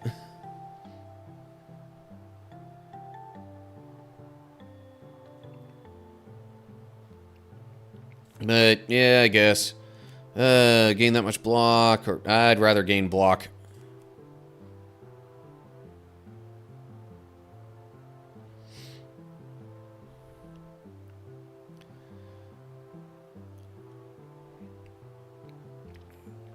So for now, I'll use this. And then go to the next turn.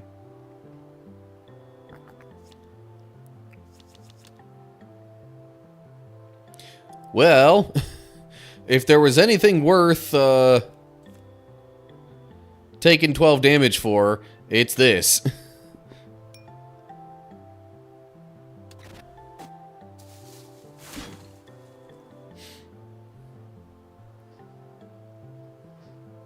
Yeah, the shield got halved, but there wasn't really much else for me to do.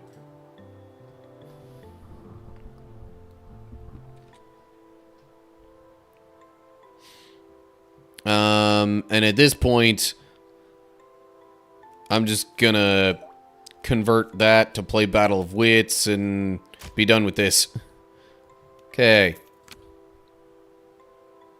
Razzle dazzle. Apply 3 random debuffs to a random enemy. Kick 5, jeez. Take cover, gain 9 block. Miracle gives it 9 evasion. Could get another toolbox.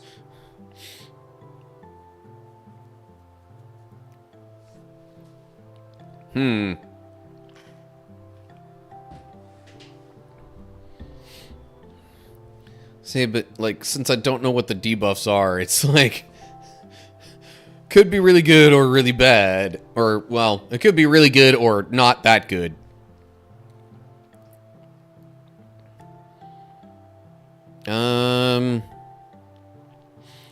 I'm gonna go with the toolbox. Because then when I draw it, I also draw more stuff. It goes through the deck a little quicker. Okay. More recording. Alright, new room. Let's see what this is all about. Looks like it's cutting up something. Ah, I remove a card from the deck.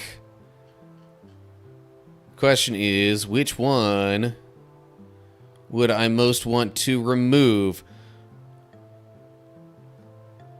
I mean, technically, I don't think I have to remove a card. But if I'm gonna, I would probably just choose one of these basic block cards.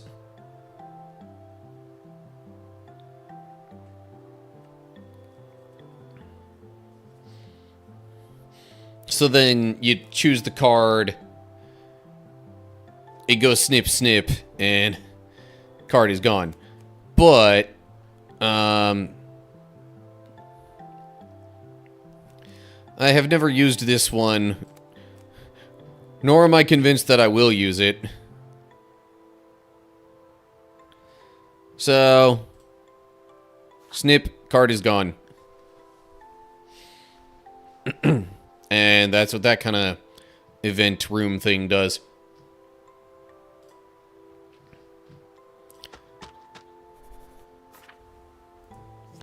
Oh, yay. There's 2 of these.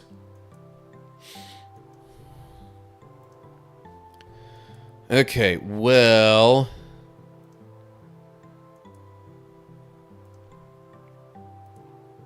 Note the minimap. What about it?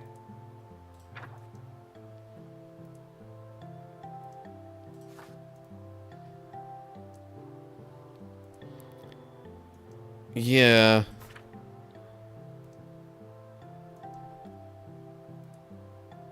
Got another battle after this, and... Yeah. I don't think I could get away with using the one dice.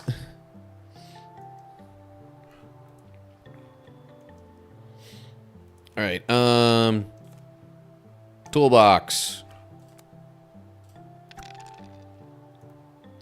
And it failed because of this evasion thing. Great. Okay. Chaotic transform. I'll add block to some card or another.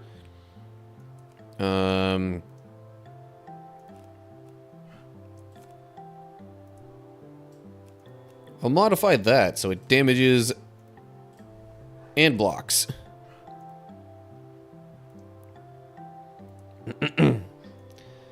Hang on. Okay. Movement and stretching and stuff while Twitch ad break is going. Anyway, let me do a little bit of one of these kind of things. And I'm moving the wrong way for it to be visible. Oh well. Yep. Okay. Stretching the legs and the arms. Hit it. Hit it. And the hydration.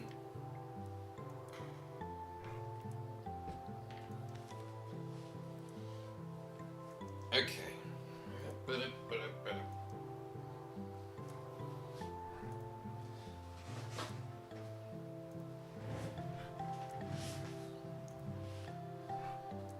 Oh, okay. Random exercising has been redeemed as well. Time to roll a D... S? What is... What do you mean S?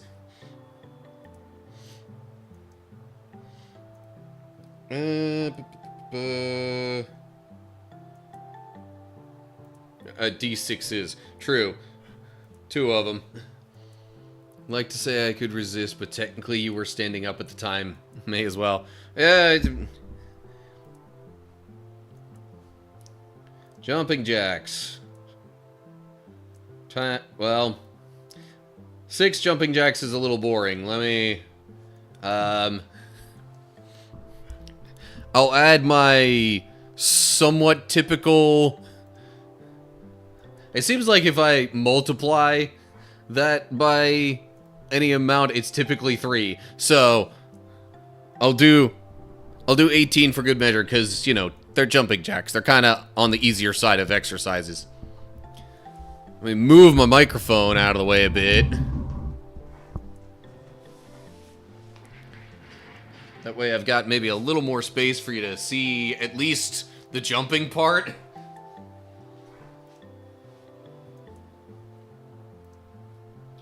Okay. I also feel like this is really awkward to... I mean, I could tilt the webcam up so y'all could see that.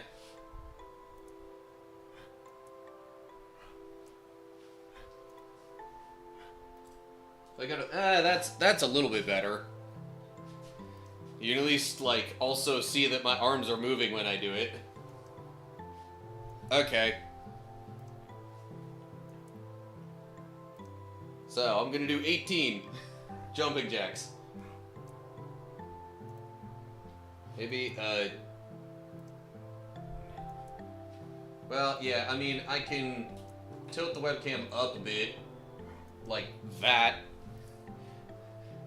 Then you could see most of what I'm doing, at least. Anyway, okay, jumping jacks, here we go. 1, 2, 3, 4, 5, 6, 7, 8, 9, 10, 11, 12, 13, 14, 15, 16, 17, 18. There we go.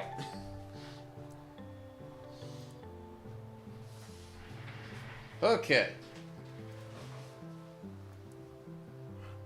And we're doing some more while I'm at it. Okay, fair enough. Yeah. I guess there's no specific cooldown on that. There might be a limit to how many times it can be used per person per stream or something like that.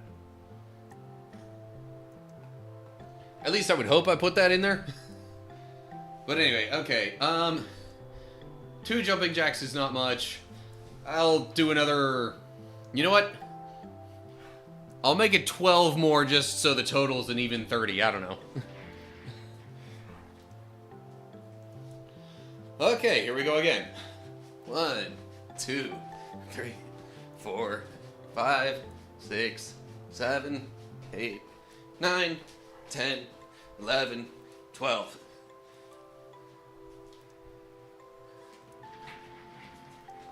Okay.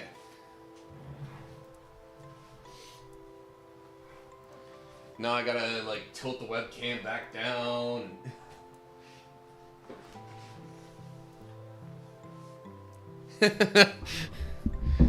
Yep, that's right. I have these things in here for my health, and so you all can help me with it.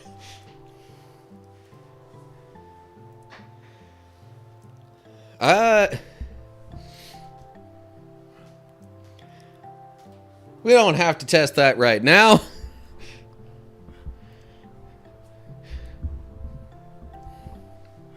Maybe a little later. Not that I'm really, like, worn out or anything, but... Okay. Back to the game. Yeah.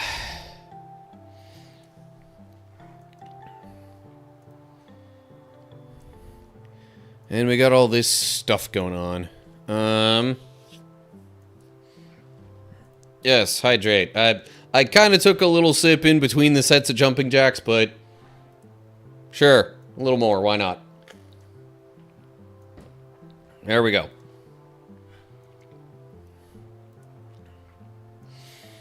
Okay,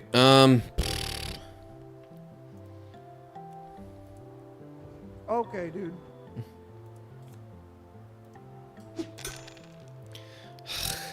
It all keeps missing.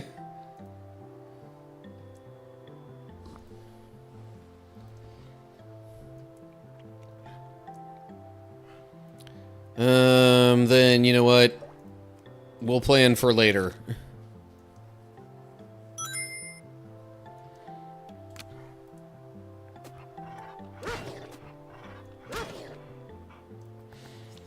Oh, jeez.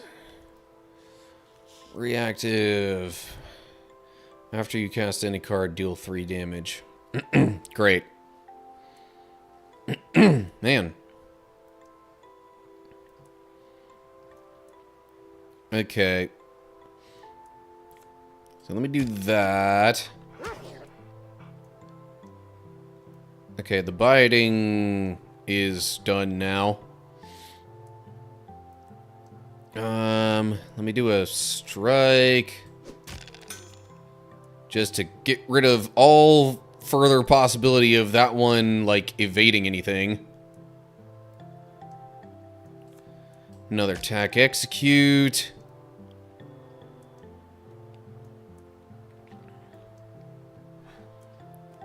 I think I'll convert that.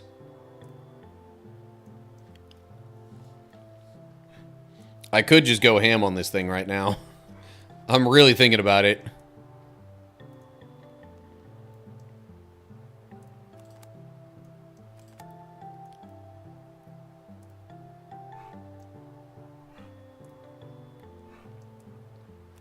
Yeah. Ta-da, one wolf gone. Ooh. And we have more stuff. Hiya. Okay, no damage, but it distracted. I'll get the one dice in here to bring that one down.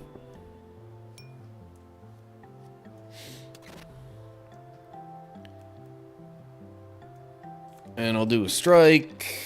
And it missed. I am not surprised by that.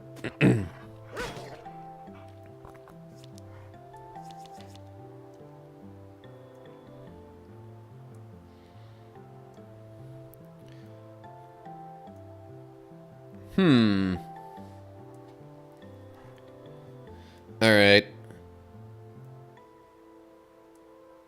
Check 2, if failed, double the damage. Okay. You know what? Going big. Actually, I definitely want to discard that, because I can't really use it this turn anyway.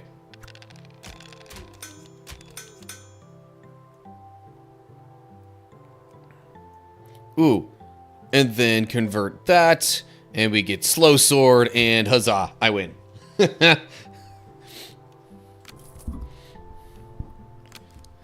Sometimes it really helps to just be more aggressive. Slingshot, apply 16 Butterhand. When attacking, check 16. If it fails, damage is halved. Lose half at the end of the turn. Whenever you cast a card, no. Maneuver.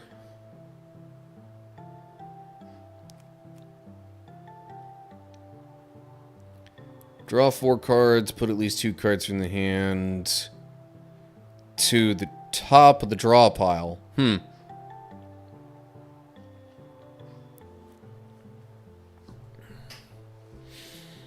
Well, I would either do maneuver or slingshot. Maneuver is free, which is kind of nice.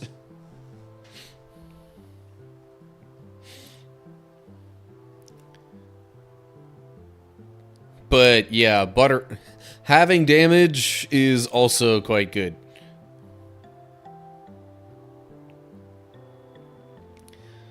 Still got another battle to go before the campfire.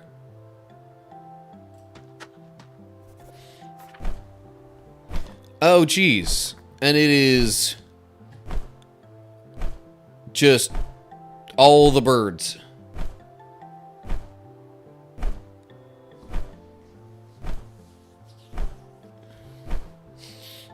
Yeah, really.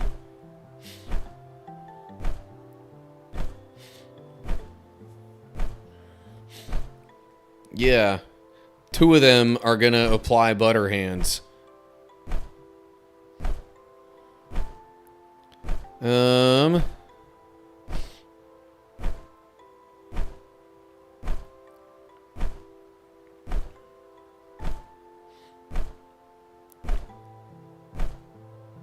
The question is, I mean, so the thing is, I still would kind of rather have butter hands than take a bunch of damage right now.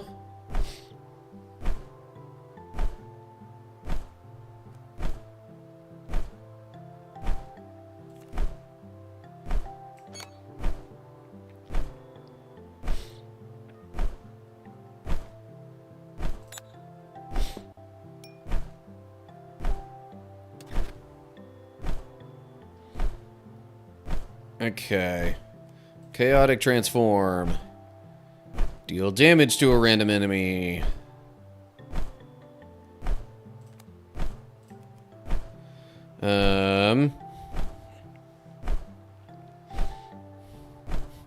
I wonder, if I add that to the toolbox, I would think it means it's going to hit one random enemy for 5, and then another random one for a D8.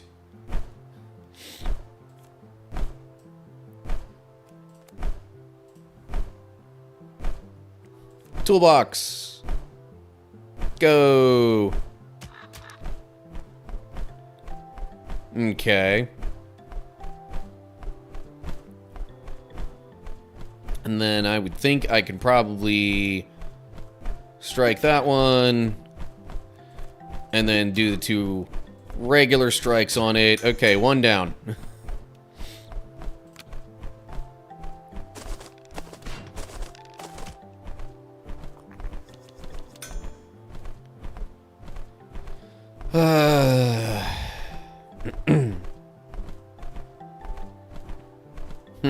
Now I could give them Butterhand.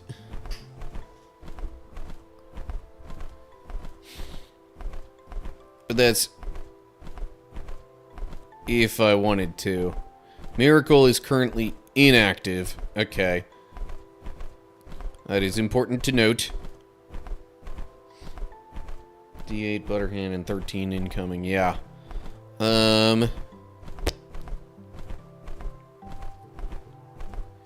Yeah, me having Butterhand is part of the problem. Let me go ahead and strike that one.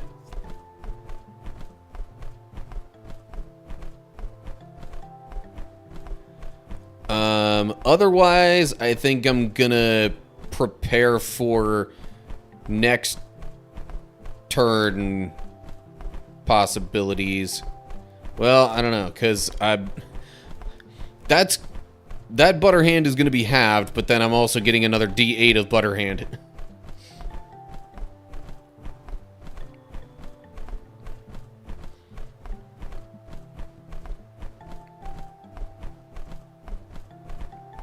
Yeah, it's a check, so that pretty much just means that whatever doesn't pass the check. So, I mean, there's like it's over a 50% chance of still getting through.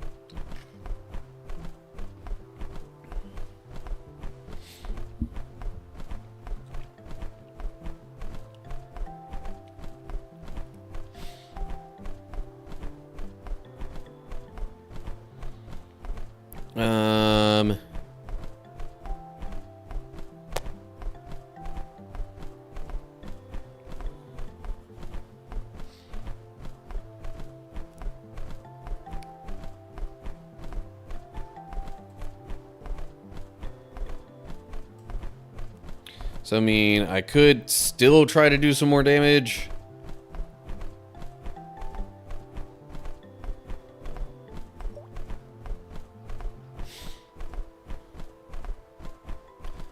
Go with Battle of Wits against...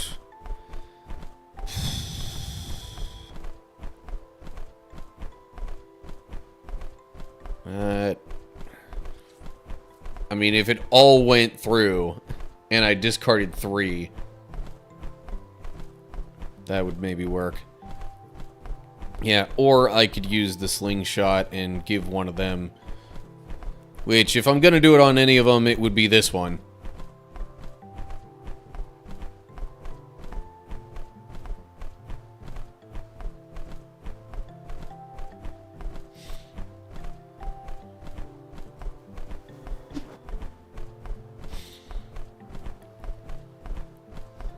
Save a blue... Well, now I've already used the slingshot, so if I just save another... I don't know if I want to discard all of those, though.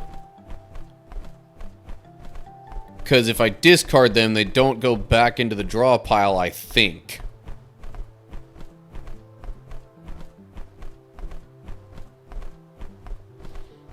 Or maybe they do, I don't know. Can't say I ever really paid that much attention to it.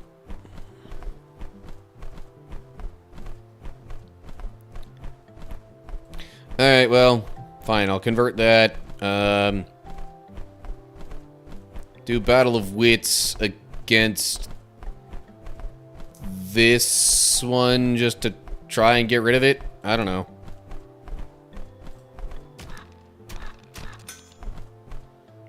Cool, there's one down. End the turn.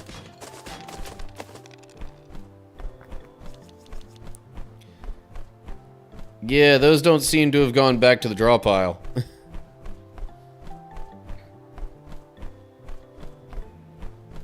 Well, this card is useless right now because I don't have anything to convert to purple.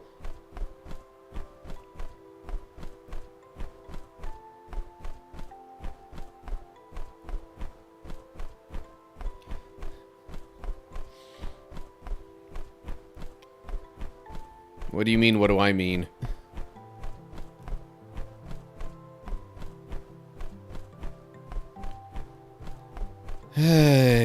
Fine.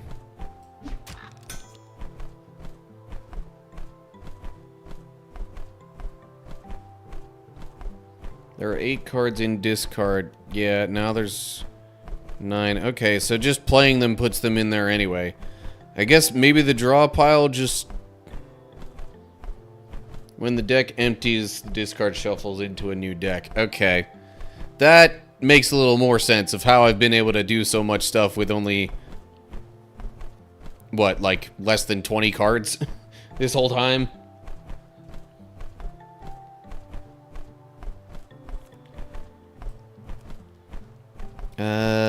Sure, we'll add that to something.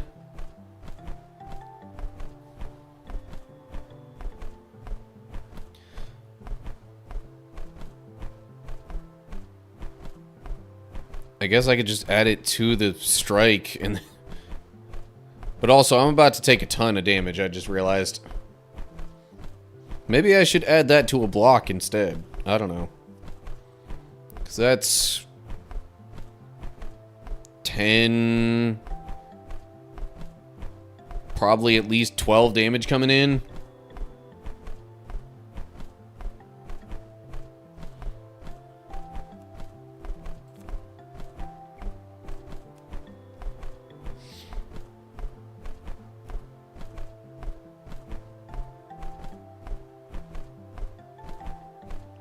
Actually, I'll put it on that one. And then play that. Of course, it hit the one that's got the butter hand.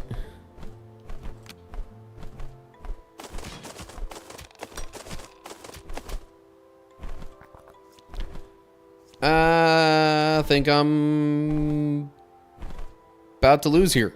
Just...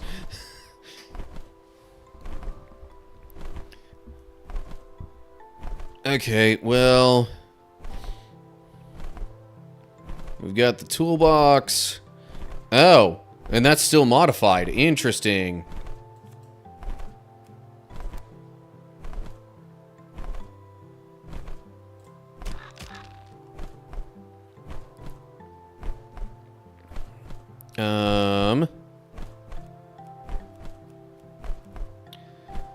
None of those other ones are modified in any way.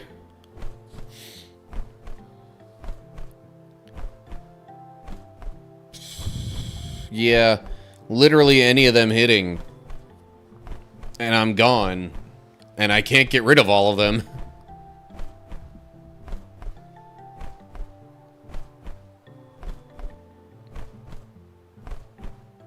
Well. Phooey. Okay, convert that. Battle of Wits on this one. Discard.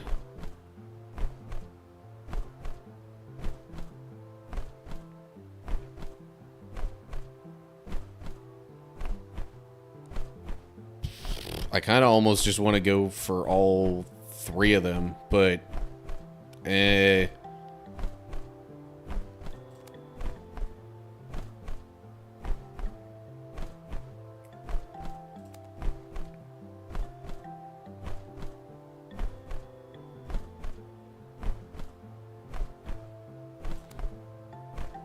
I'll do it like that.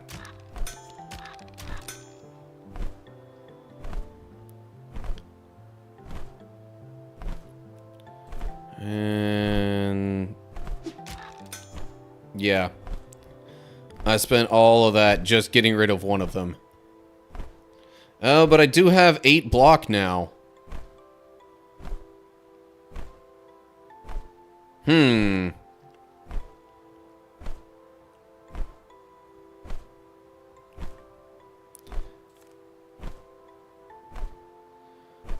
I pass the check on this... Okay, well... So maybe I still live. Actually, no, I definitely still live for this turn.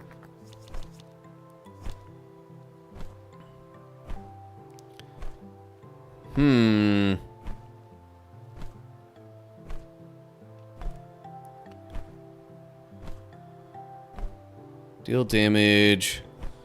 Gain luck. Add a junk card to your hand.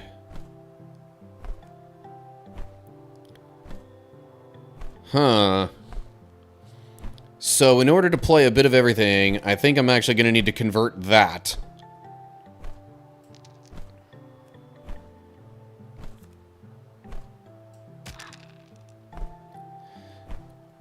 Well, I didn't do anywhere near as much as I hoped, but I get to add some energies to things, and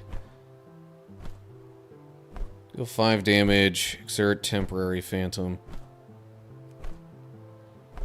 So I could convert the strike to turn it into a blue to play that and deal 5 damage instead of 4.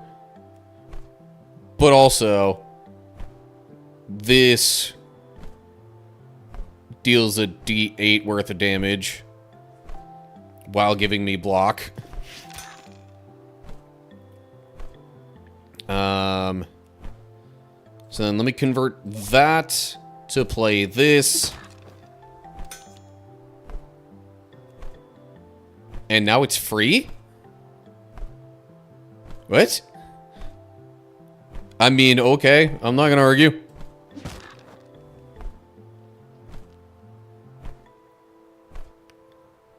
And then... Oh, I can't convert those, can I?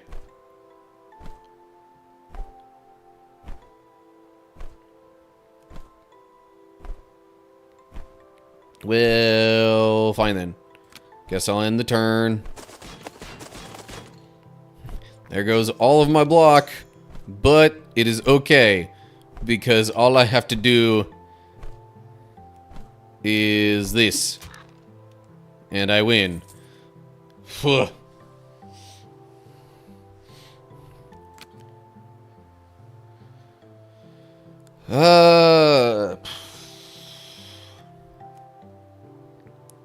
Scavenge. Could get the tactical reload.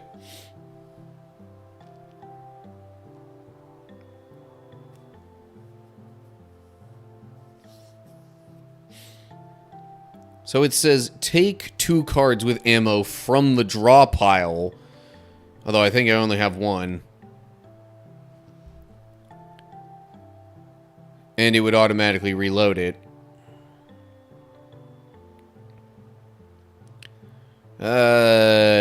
Fine. Go down here. We heal.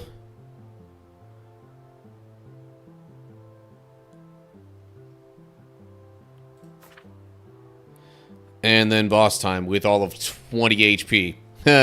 Great. Well, at least I got to it. If I didn't get to it at all this attempt, then I was just going to give up on it for the night.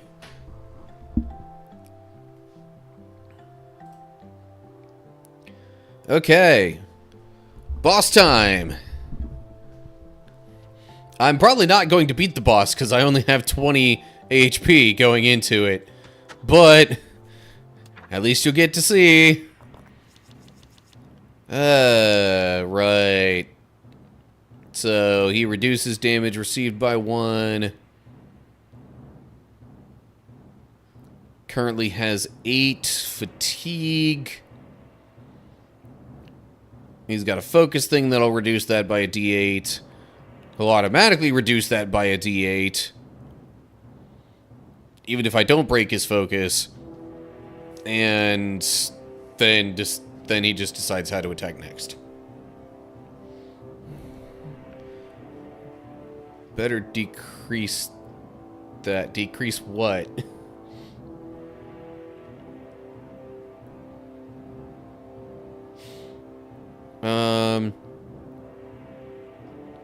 Okay. So here's my thought.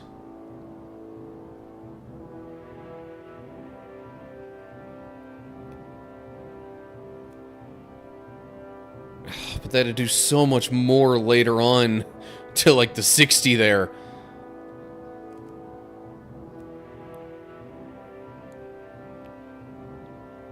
But note that the decision is based on a fatigue check.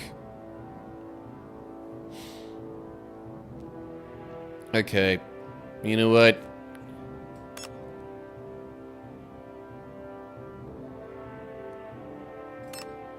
I'll go ahead and bring that down.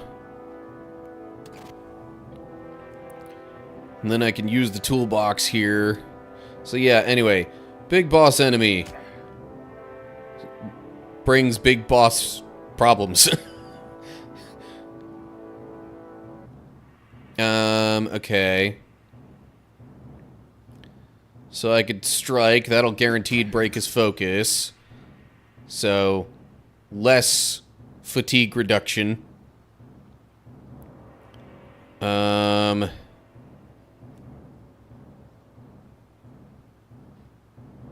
I'm thinking...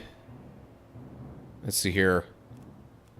If I convert the block, use Battle of Wits, get rid of that,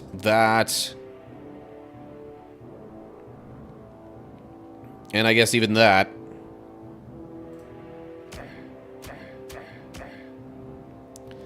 And then I use this, just because that's the last thing I can do.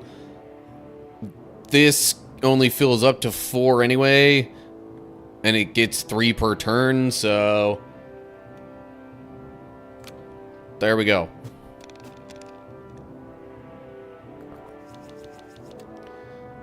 Great.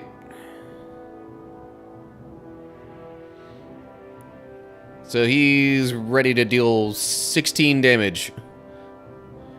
No matter what I do.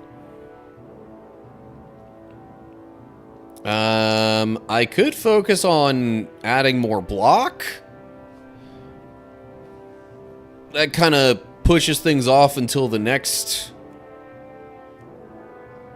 time. I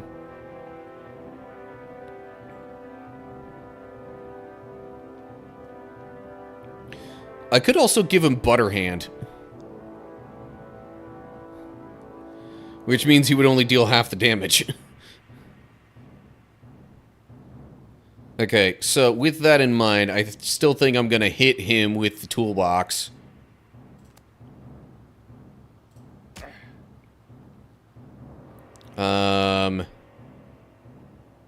Convert that to use the slingshot.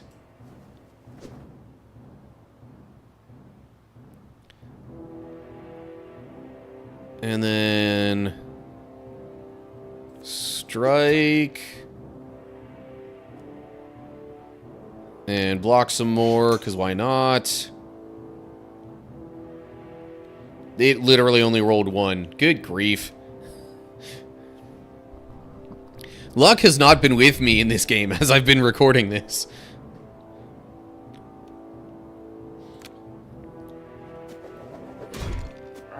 Ouch. I don't think the Butterhand really did anything there. I think it... Well, I think he still got through despite the Butterhand. Okay.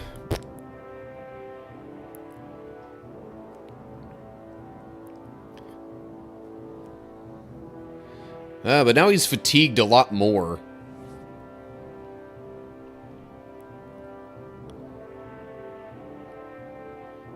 So, I'm gonna use this.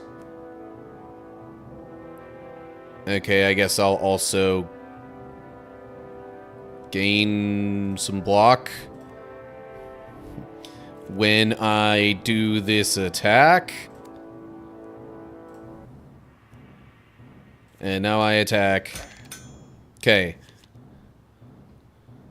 I broke his focus, so that's good. Um...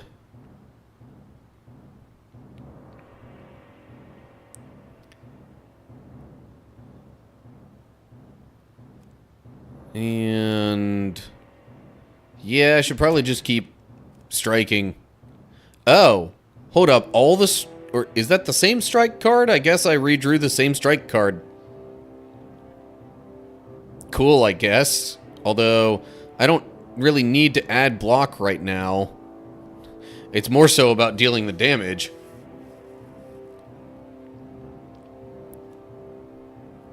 But that also makes me wonder if I should just reload the crossbow in case that comes up.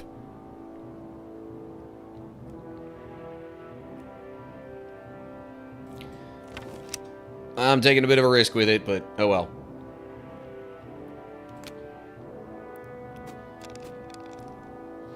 Yeah. A lot of this ends up being kinda samey.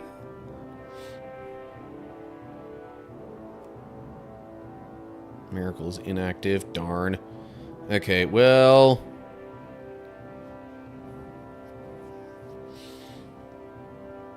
I don't think I could deal enough damage. But that gives me 5 block anyway. Alright, so I'll still deal damage with the toolbox.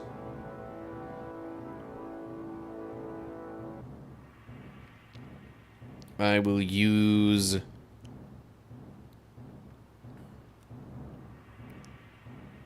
creation to get more block.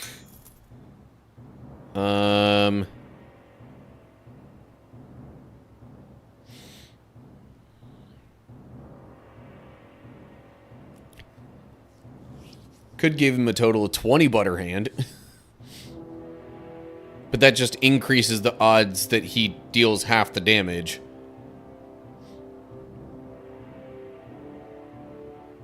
Although, wouldn't that basically make it guaranteed that that's what happens this turn?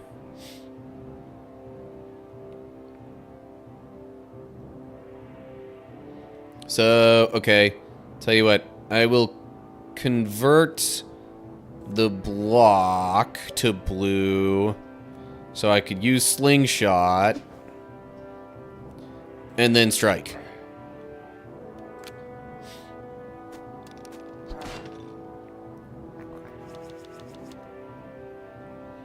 Okay.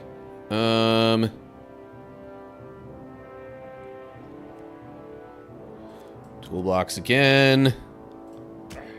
Trying to break his focus here.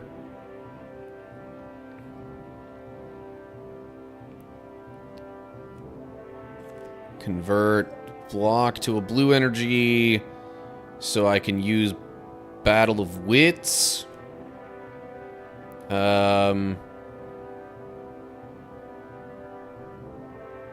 Gonna ditch those two, I think.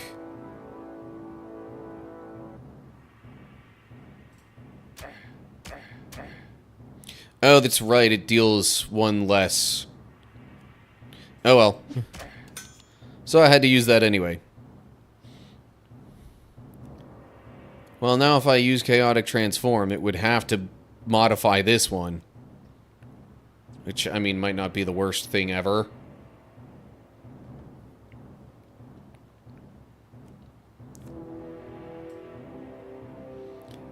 Gain block or deal damage. I mean, both are kind of helpful right now.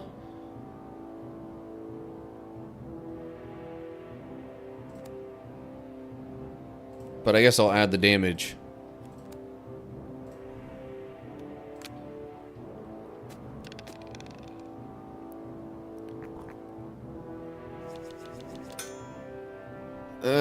Okay. So if he hits me full force, I'm gonna take 17 damage.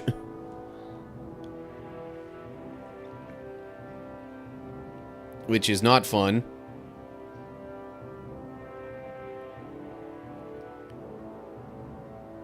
Oh, that's true. 19, actually, because he's got 2 power.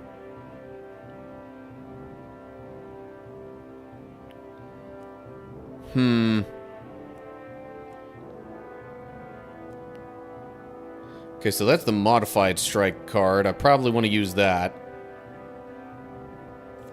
Because it also gives me block. I might actually gain block with the toolbox this time.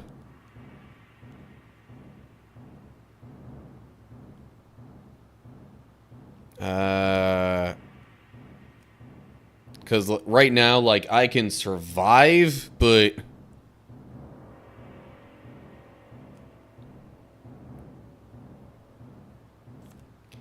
not by much.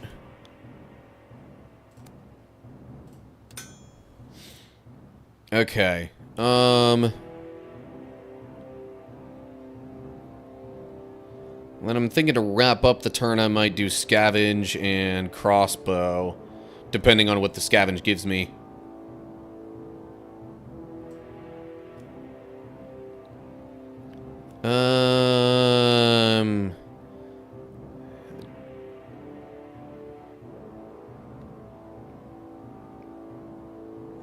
Toy dice.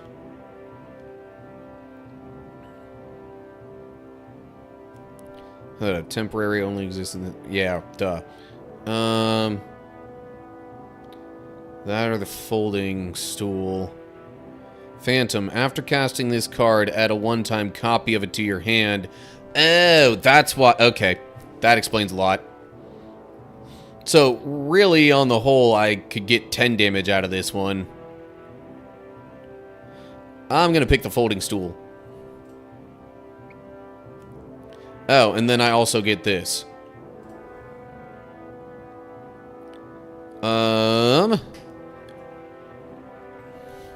Well then...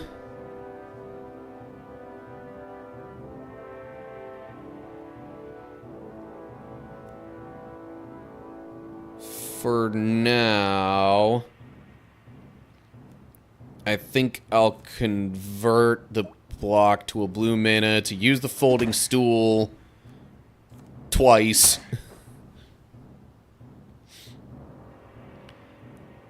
Right now I've got enough block and health combined to survive the next attack.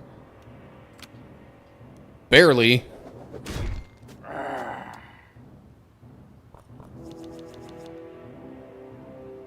But it is enough. Huh.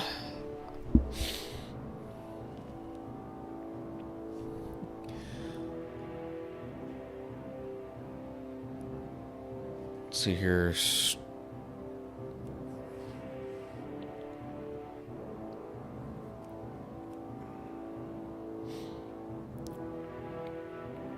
So I could really make things interesting here.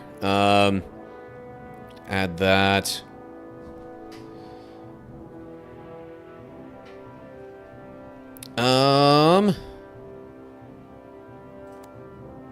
Okay. I'm gonna take that modifier.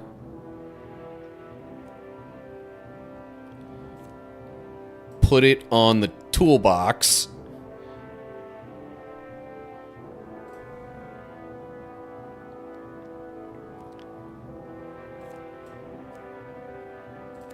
Have it deal 2 bits of damage, I guess. And then, to make things interesting, we'll throw a bit of everything in here. Bad apple gives that. Mystery box. Add 1 random card to your hand. Oh, and then there's also... we got a small rock that gives us 1 energy... water bottle, draw 2 cards.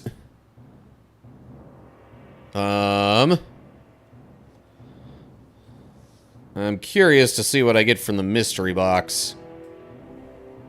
Whoa. Well, too bad I can't do that. Double target number temporarily. Dang. If only. Actually, yeah, no, I don't think I can convert those like that to just add like a colorless mana or whatever. Yeah, so I add a green, but like I don't have anything that uses green.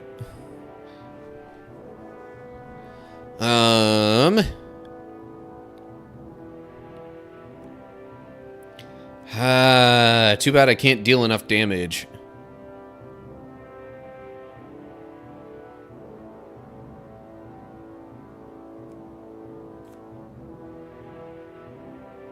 Purple mist will accelerate. Heck no.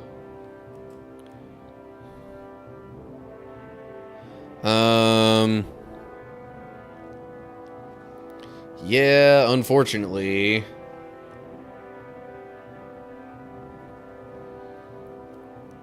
Booted.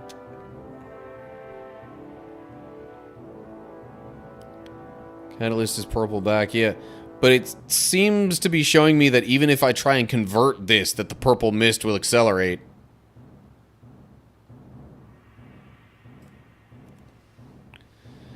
So, you know what?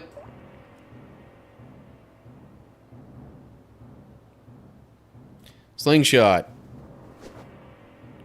Oh, and because of the miracle effect, it also distracts.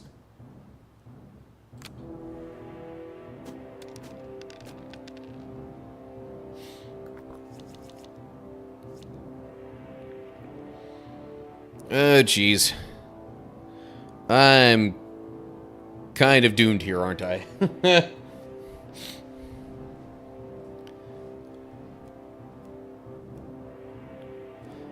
See, now I do have luck, though.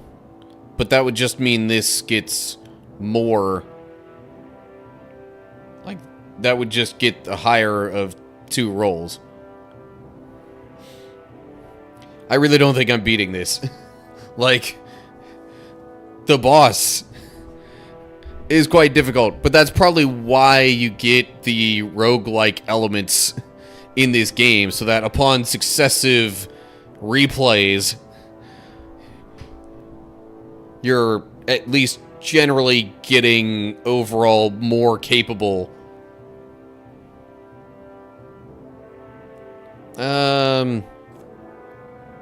I will convert the block.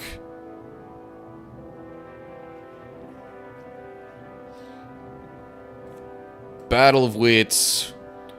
I don't know, slap his face like crazy and see what happens. Although, maybe not Slow Sword. But then, I need a blue to use that anyway, and there's no guaranteeing that I would get one. Can I go back? I kind of regret it. Oh well. Too late now.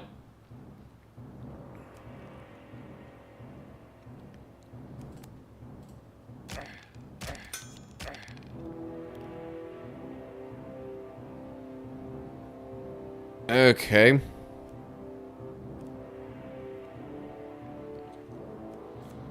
Chaotic transform. I could add another energy.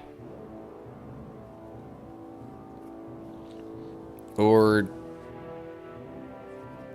deal a D8 of damage. Or add a modifier that says deal D8 damage.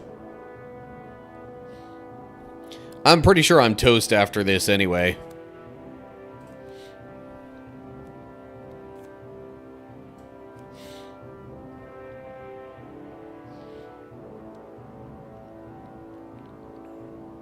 Sure, why not? Let's hit him twice.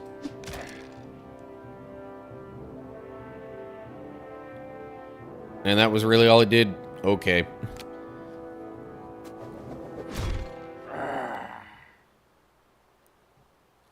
And there you have it. That's what it looks like when you lose. But then you go in, do another new game, and upgrade stuff, and yeah.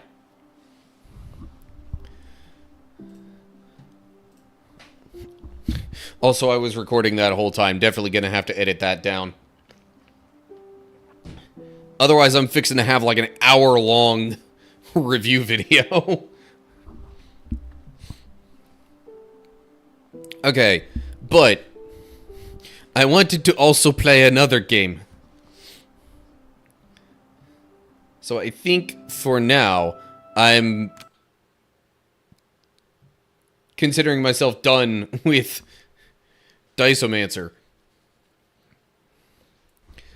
And then I gotta pull up the other game that I'm playing after I change the stream information here on Twitch.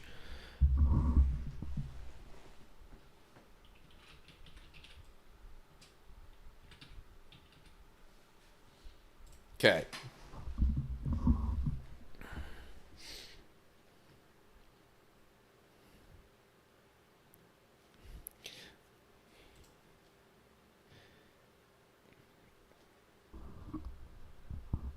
But, okay, which one are we calling it? Yeah, anyway. Okay.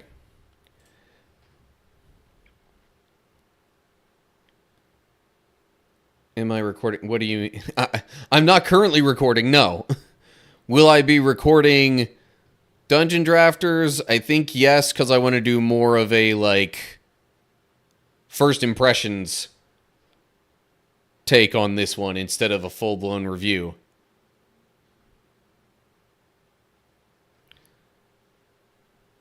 Alright, why is it, like... I'm like, it's kind of full screen, but it's not. I might have to pick this window a little bit differently, but we'll see. No, that works. And just to start things off...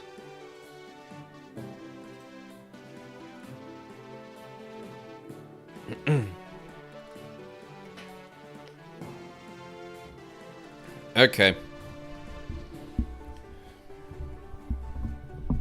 Recording begins as I start this.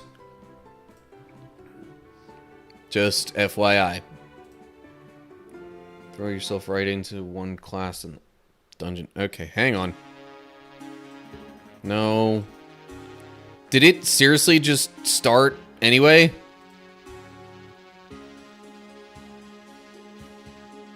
I didn't even... I didn't even click on it, I don't think. Okay, whatever. See, no, it's like auto-advancing stuff. Hang on. Let me back out of that and restart it so I could do this the way that I would prefer to do.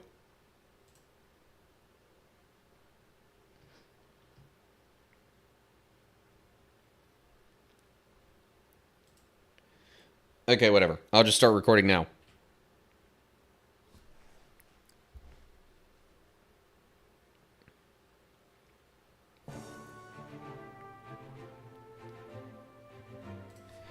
What's up, cool people? Welcome to more of a first impressions video this time, instead of a full-blown, like, game review. So this is going to be Dungeon Drafters. Presumably another, like, card-based game. This one is also a demo. But, might still give us a sense of things. There's a tutorial here, too. I probably should do that. Especially since I haven't played it before. I don't really care much about all those settings. Everything seems fine as is.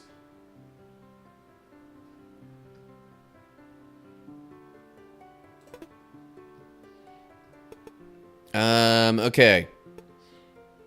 So let's check out the tutorial, because that's what you would do when first starting a game. The world of Four Corners is a land of adventure where magic is cards and cards are magic. It was created from a formless world by the powers of the four archetypes. Born from the many people's prayers and wishes while drifting in this land without form, the four embodied powerful magics that fulfilled those desires.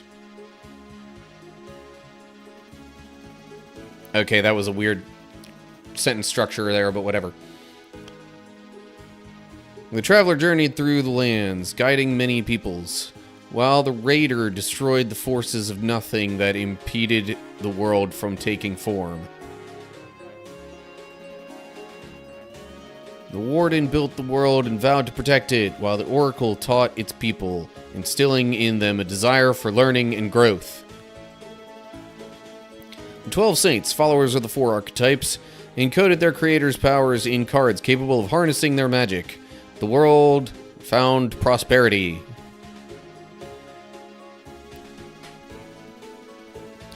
Until a fifth appeared.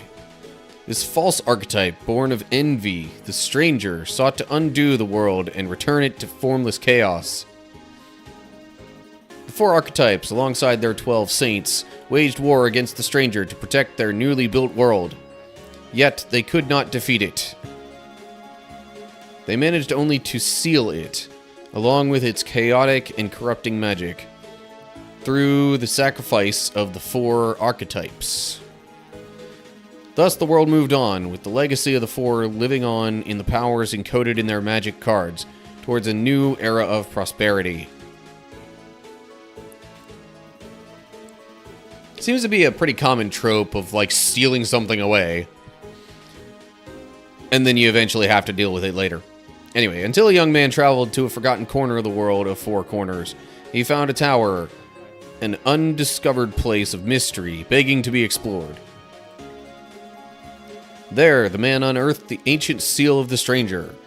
The forbidden magic unseen for ages was unleashed anew, along with strange cards encoding its power. As the seal was broken, the magic of chaos and possibilities surged back into the world, opposing the stable rigidity and orderly harmony of the four archetypes. The peoples of the world sensed this dissonance, perceiving it as a direct threat to everyone's way of life and the very existence of the world of Four Corners. This is a lot of prologue reading. Anyway, in response, a crusade was summoned from all four corners of the world, driven by the words of an ancient prophecy. The stranger's influence must be sealed once more. It cannot be allowed to corrupt the world, lest it be returned to formless nothing. Thus, bold adventurers from across the land set forth for the Isle of Doom. There at the heart of the isle and the center of the disturbances sits the imposing tower, a nexus of corruption now threatening the entire world. Their calling is to raid that tower, stop whoever beckoned its malevolent magic, and return it to its ancient prison. Ah, hello, we have characters to select from. We got a mage. We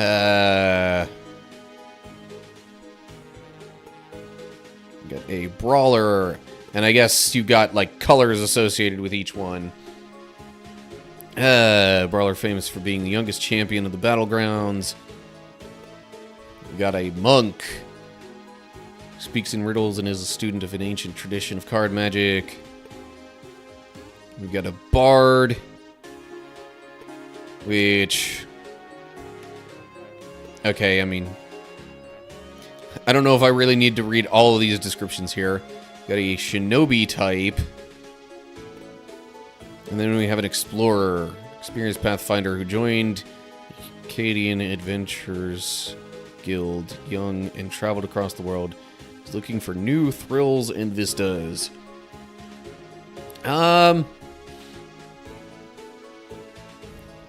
Honestly, I have no clue what any of the colors mean or how any of that works. I don't know why, I just kind of want to go with the Explorer.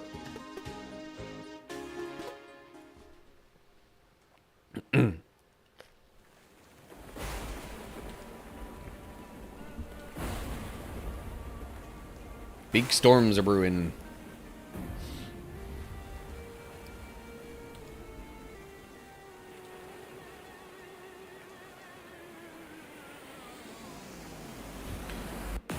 And massive wave crashes the ship.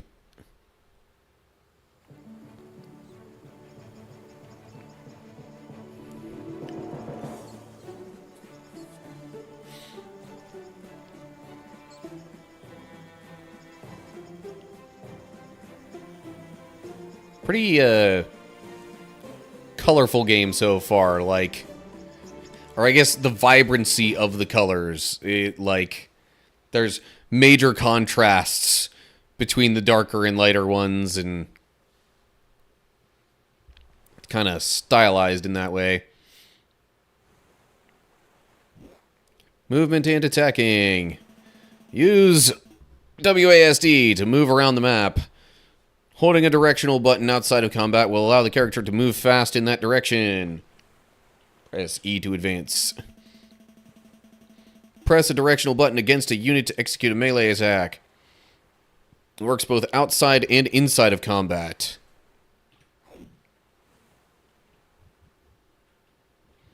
Wait. Yes, I can smash the barrels. Not that I really need to, probably, but why not? That doesn't do anything. Okay. Actions in combat. During the player's turn, you can execute the following actions. Move, melee attack, cast a card, and end the turn. Moving and executing melee attacks works the same as outside of combat. Just press a directional button. To cast a card, click a card with the mouse button. To end turn before executing all your actions, hold the cancel button or click the end turn button in the AP bar.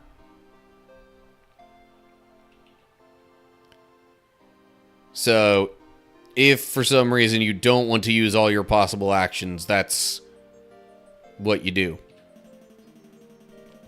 Executing most actions will spend AP. When your AP reaches 0, your turn will end.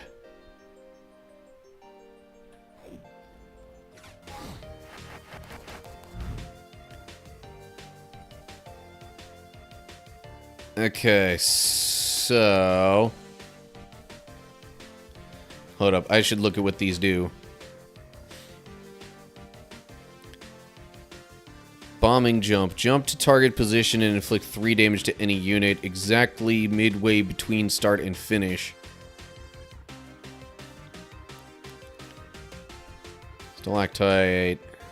Summon a stalactite. Any unit under it as it spawns are hit for 2 damage and suffer crush. Another bombing jump. Fire a shot that pulls the caster to the impact point. Then attack any unit at the impact point.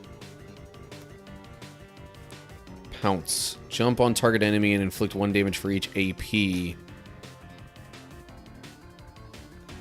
So, I'm kind of thinking if I do... Like, if I go over 1 more space and then cast that... Or can I not because of the stone being in the way? That kind of seems to be the case. Okay, never mind then. How do I back out of this? Okay, right click backs out.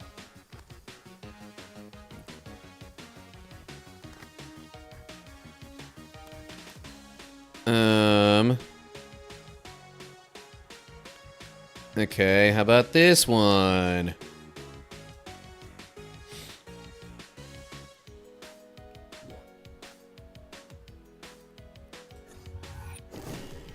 Hiya.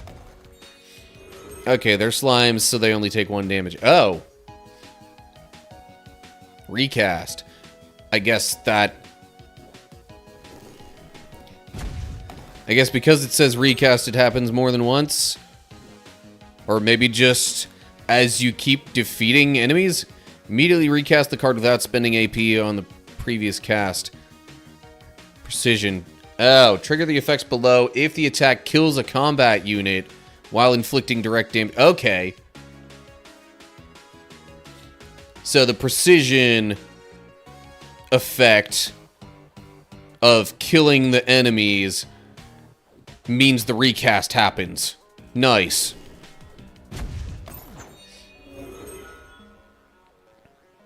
And now there's nothing that's going to happen from it, so I'll just, I guess, back out of it. And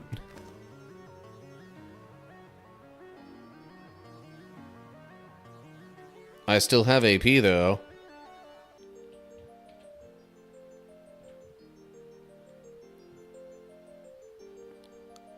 I guess that means there are more enemies. Aha. Combat loop. Combat flows in turns. First the player turn, then the enemy turn, then the neutral turn. After all units execute their turns, the combat will complete a round.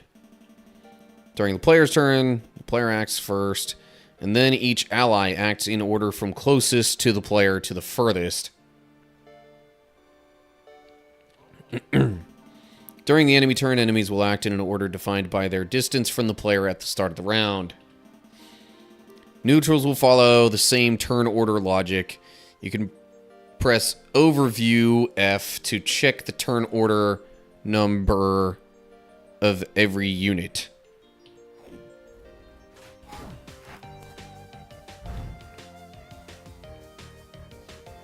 So if I press F right now... Okay. If you press and hold F, so this one will go first, then that one, that one, that one. Heal 1 plus heal 1 for each close enemy. That's not going to do anything right now.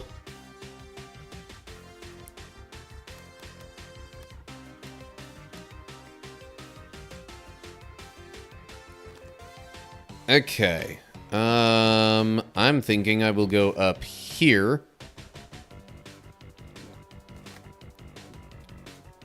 And then maybe I can use that.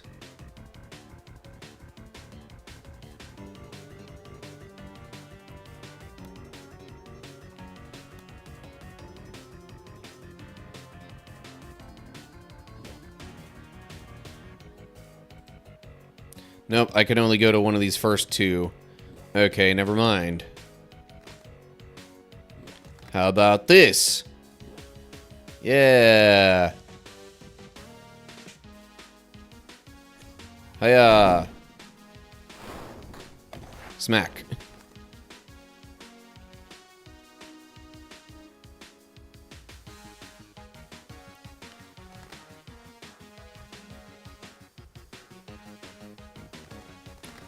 Yeah, I guess what's unclear about this is where's the start and the finish.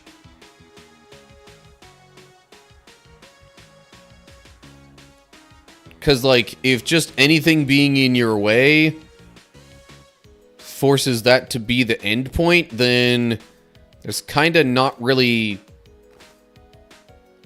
It feels like it doesn't do much then.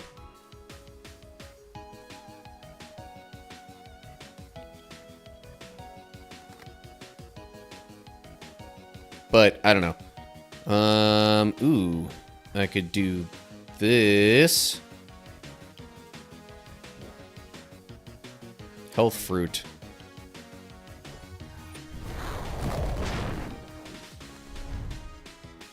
And now it's the enemy turn.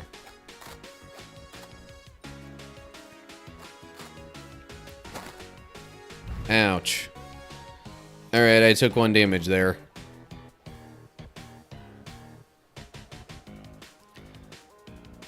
So I can, in this case, I can just move upward where the slime is and do a melee attack like that. Hold up, what's there now? Ah. It calls them shards. I'm guessing that's like the currency here.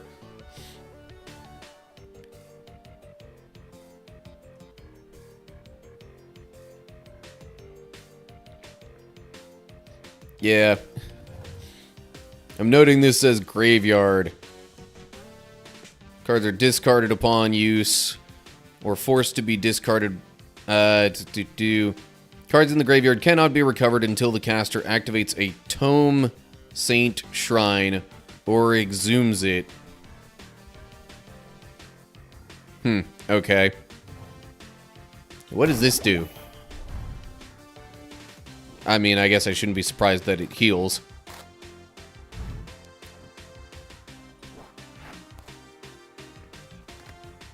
Jettison. Discard up to 2 target library cards and gain 1 AP for each card discarded. Hiya. Okay. That bit of fighting is over. But now we've got a new room. Effects. Certain cards and monster actions inflict effects. These diverse conditions persist for many turns and can be positive buffs or negative debuffs. When the player is affected by an effect, they draw an effect card. The effect card has rules and describes how that effect works on the player. An effect card is a card that can be cast like any other. When the player casts all cards with the same effect, that effect is removed from them.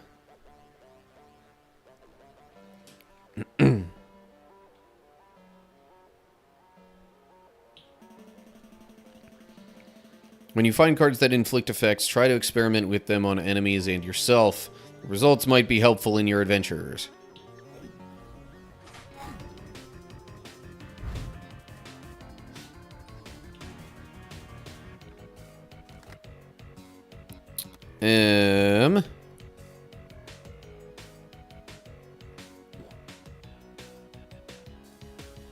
Stationary plant that attacks enemies by barraging them with explosive seeds.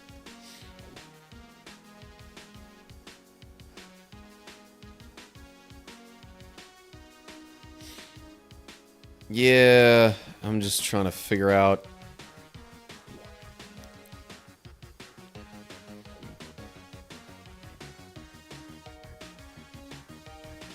Effects. Some have effects next to HP.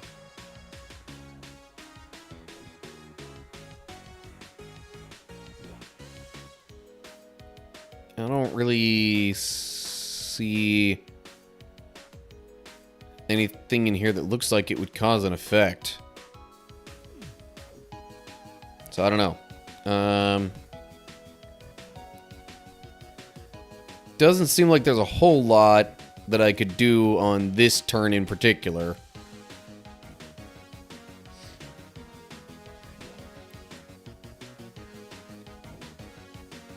This might be a terrible idea.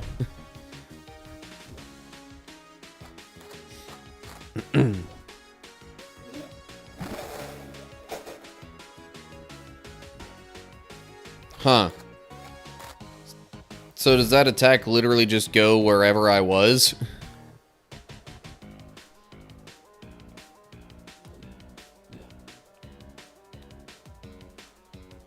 See, ranged. Okay.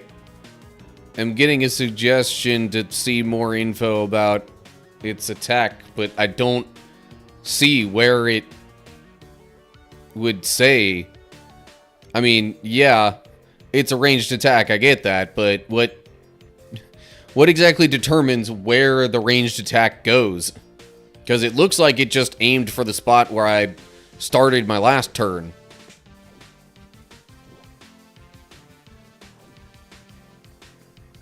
Anyway, okay. I'm gonna get rid of these slimes. And then go here.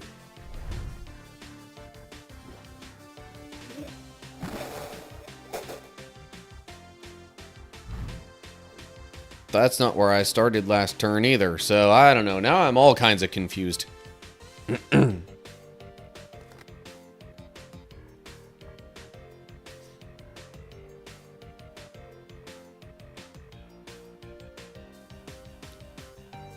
So this might be a situation where I could actually use this card. Yeah.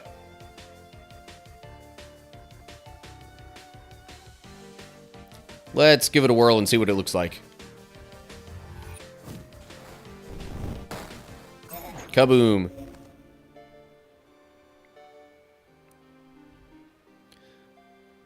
I'm like, I could get this health fruit, but I really don't need to. Oh, yeah.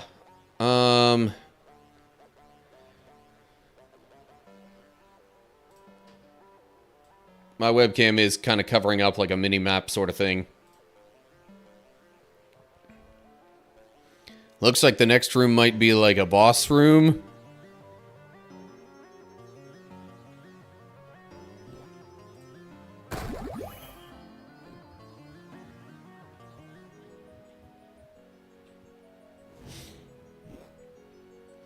Or just a battle. Maybe it's just a battle that I haven't done yet.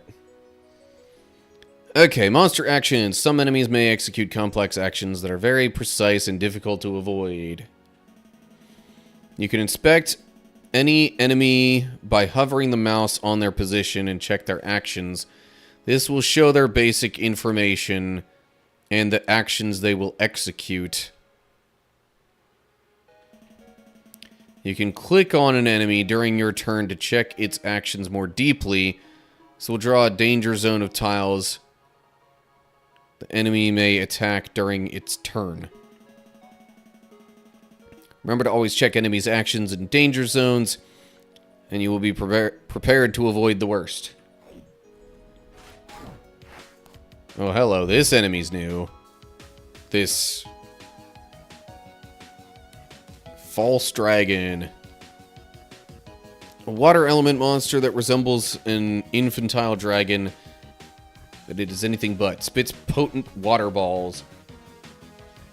Yeah, I'm noticing the health is ×2 there. Okay, so it could hop. But otherwise, I still don't get to see any other details on its attack or anything like that.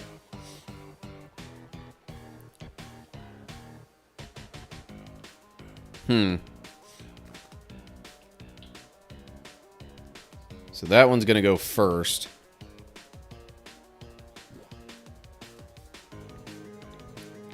See, okay, that has Pursuit and Slime Bump. Ah, okay. That's how I get more details. Also, remember to break all crates and so on. Yeah. Haven't necessarily been doing that, because I wasn't sure if it did anything. The previous crates didn't give me anything. Okay, so as long as I'm out of that... As long as I'm out of that range, I shouldn't have to worry about getting hit by the Killer Blossom. And this one just shows Hop. So maybe it can't attack right now?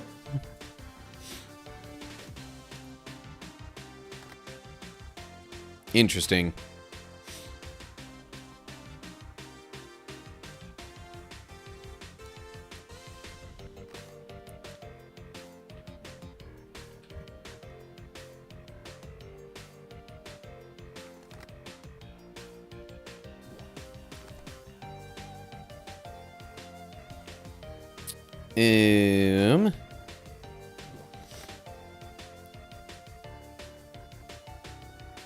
You know what?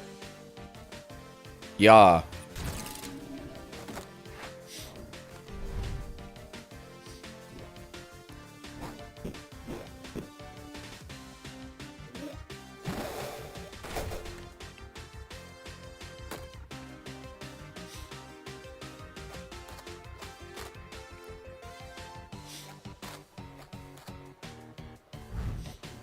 I'm not even real sure what the root thing is doing right now. Ooh, hello. Inflict 1 damage in a small cross area. Poly hit, draw 5. Trigger the effects below if the card inflicts direct damage to 3 or more units. Jeez.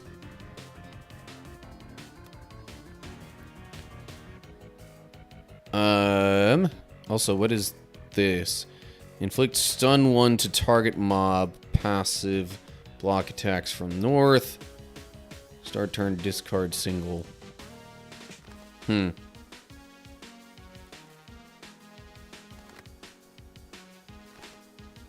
Okay, so I can attack that. Right. Get out of the way of that.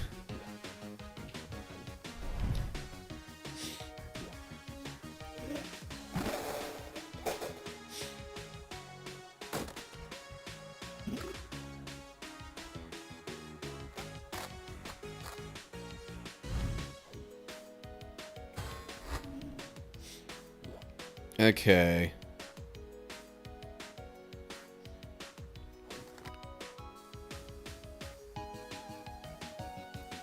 Tell you what, just so I can actually do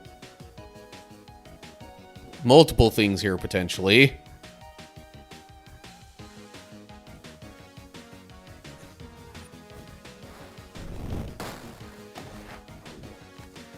Yeah, I looked at where the Killer Blossom is aiming. So, now if I go up here, then I can make a stalactite there. Alright. Only the false dragon left.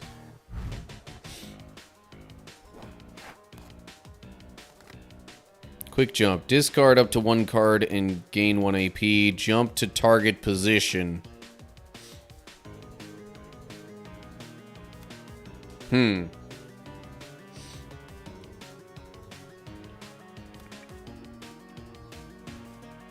Yeah, up to.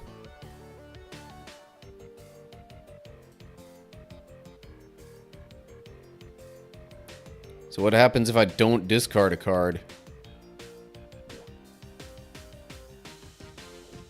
Hold up.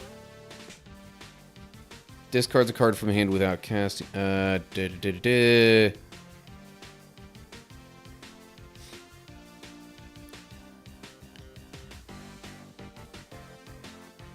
Also grant AP.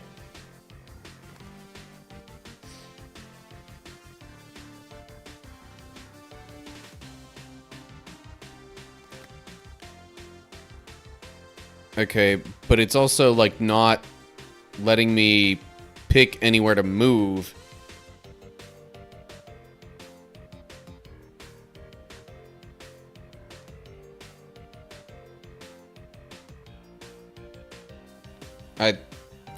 Yeah, I'm thinking I have to discard first to actually be able to jump anywhere.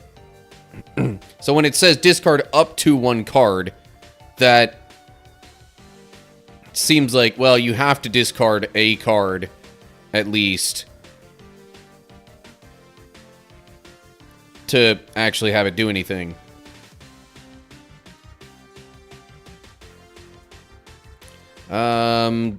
Maybe I should discard the card that makes me discard other cards.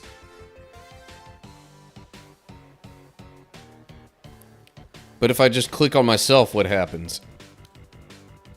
Oh, okay. So there's the choice to not discard. Gotcha.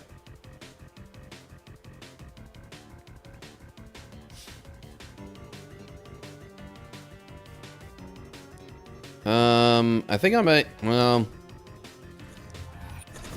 Yeah, I guess I'll go there.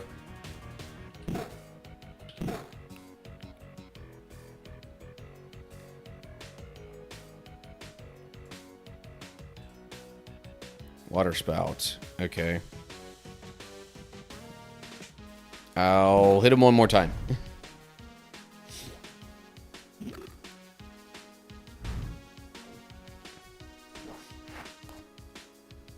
What does that do? Stalagmite. Any unit over it as it spawns are hit for 1 damage. Suffer stun 1 and crush. Anyway. Okay, be gone.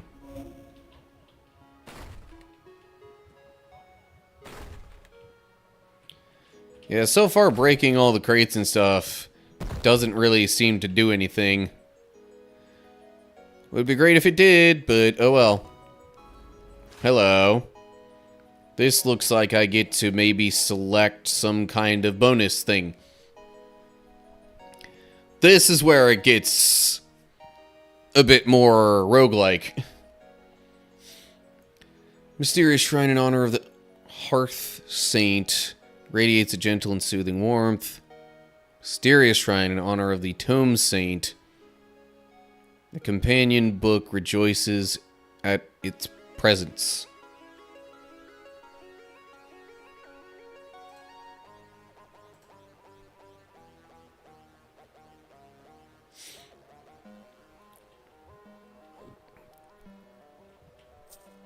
Ooh, hello. I'm getting something when I'm picking up all these book objects. Golden. Golden. +1 gemstones. Plus 350 shards.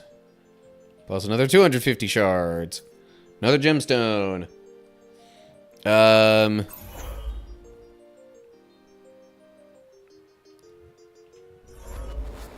Oh, I can go to both, I guess. Okay.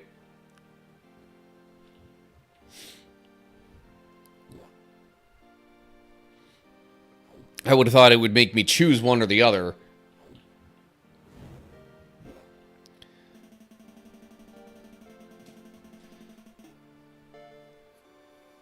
Counters and death throws. Some enemies will counter whenever they are attacked.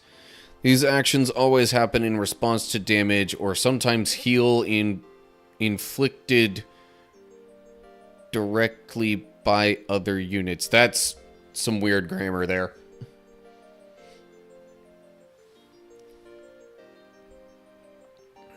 Counter whenever they're attacked. Okay.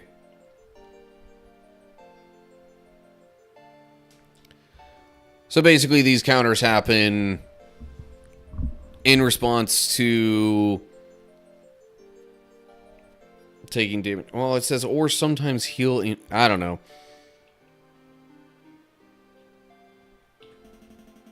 Other enemies will trigger a death throw when they are killed by damage. This is the last action done before they die. Yeah, that thing that it's showing there seems more like a death throw kind of situation. Learning to exploit or avoid enemies' counters and death throws is paramount for survival, so strategize accordingly. Keep track of every enemy's quirks.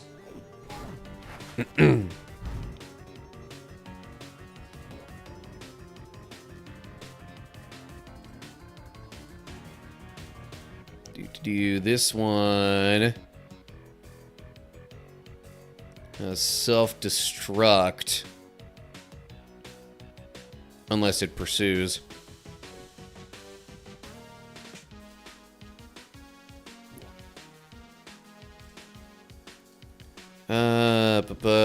Denying palm.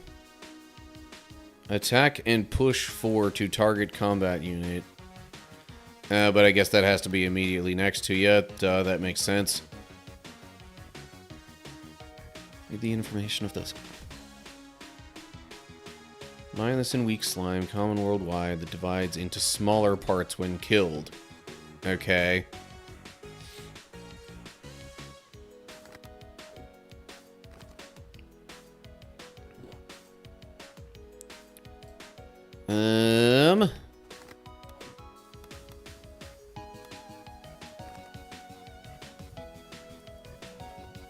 I feel like I kind of want to avoid the bomb beetle there. For now, I think I'm just gonna, I don't know, destroy that.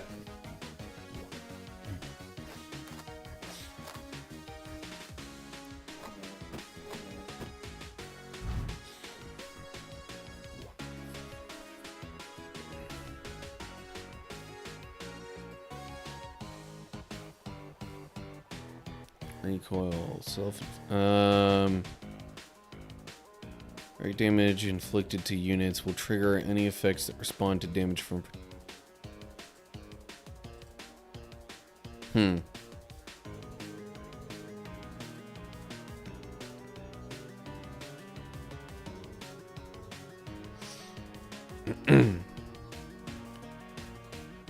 So, I could do that. And... I mean, that would at least get a hit. Oh. Maybe I should have done the stalagmite first.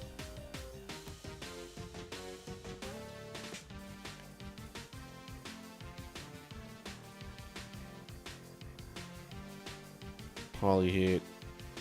Has to hit more than 3 units.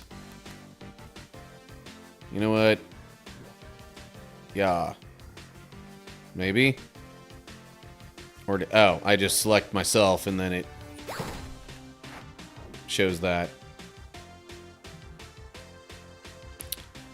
And I think at this point I will just end that turn.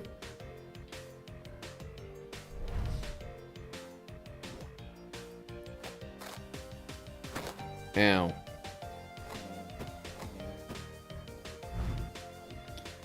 I'm about to get exploded on, aren't I? Discard target library card and draw 1.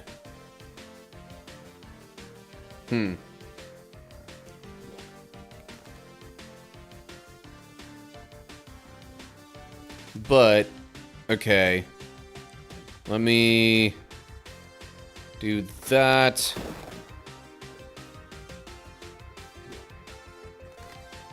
And then I can hop over here and push this guy. Hiya. Well, I thought I would push him, but I guess when he dies, he doesn't get pushed.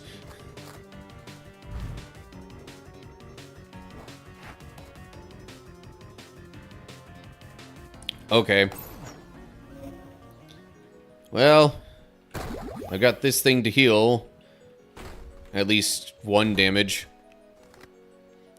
I've still got this card that could heal me later on.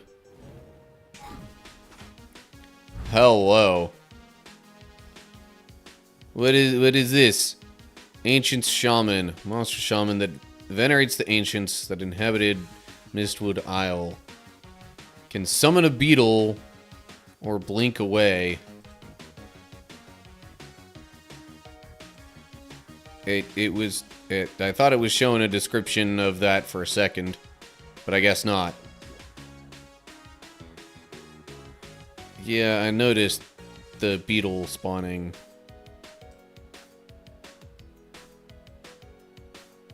Oh, maybe it was just that it was... There we go. Teleport. Executes a non-directional movement from one tile to another. This movement ignores any trap that redirects directional movement. And then summon beetle. I would like to not have to deal with any beetles being summoned.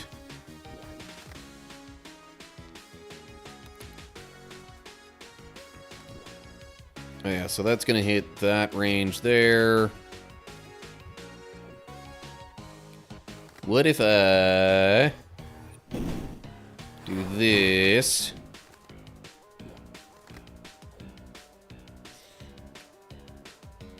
And then do this.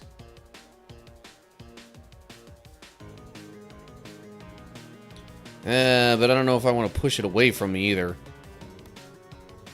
I'm out of the range of the seed drop now.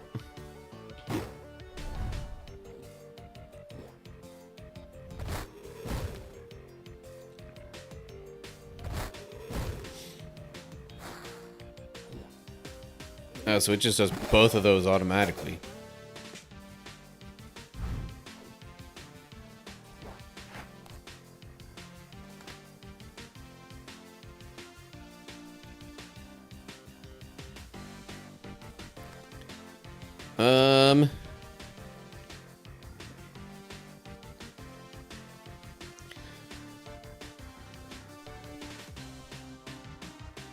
I feel like I might regret this, but you know what?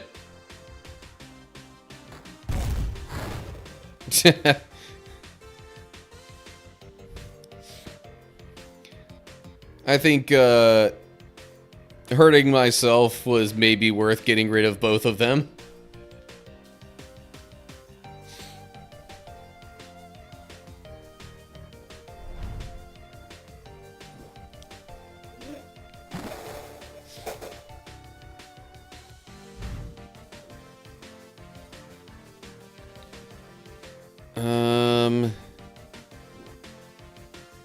And I guess I can just get rid of the Killer Blossom now.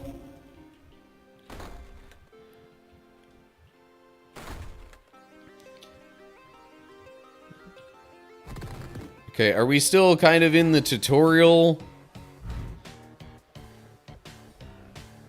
Because now the past couple of battles haven't really shown any typical tutorial stuff.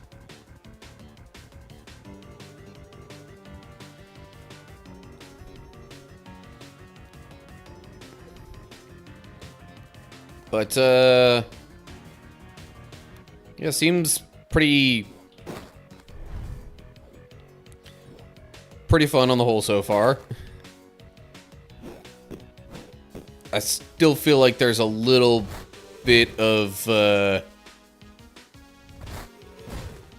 don't know.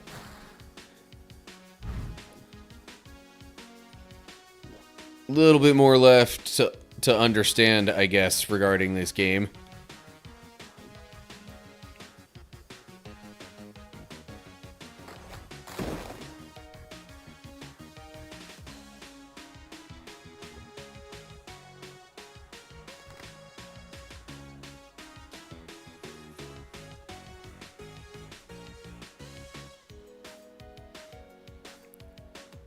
Yeah, let's do a little... Well...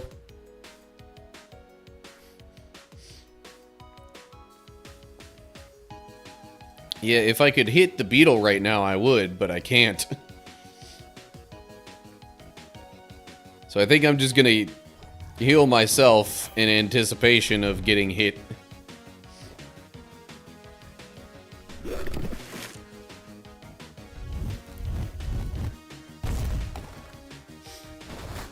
I'm glad that went first, instead of the slime that was right there. Glyph trap that inflicts damage on enemies that move into its position. Inflicts increased damage to flying units. Oh sure, now I get this.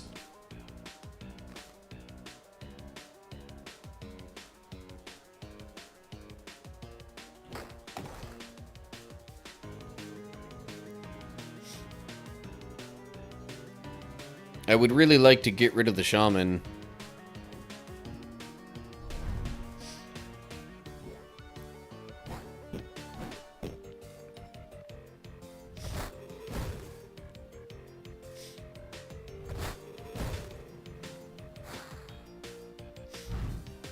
Of course, the shaman blinks away over there.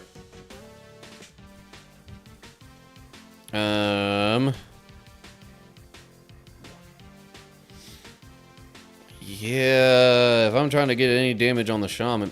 what is that? Petrified monster.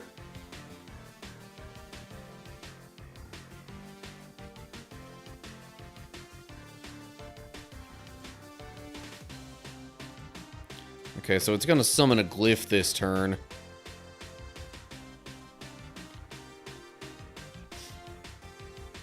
I suppose if I have the bomb beetle explode on this spot where I currently am, it will also damage the shaman.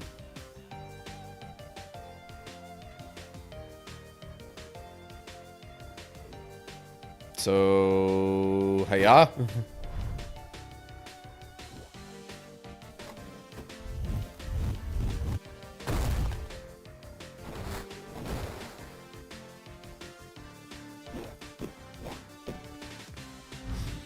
Yeah, that turn was going to be the glyph. Okay. Shaman be gone. Okay, you're just going to hop this turn. In that range, okay.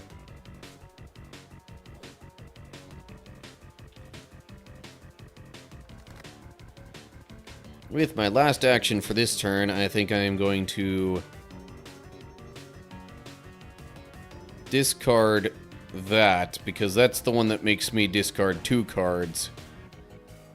Right? Hang on. Discard up to 2 target library cards and gain 1 AP for each card. Yeah. I don't feel like I'm that desperate for AP.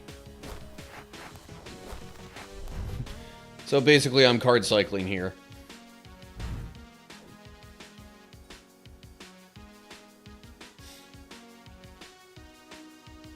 I thought you were gonna...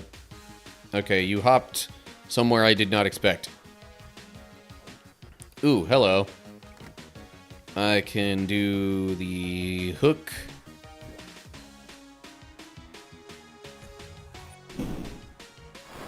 Hiya.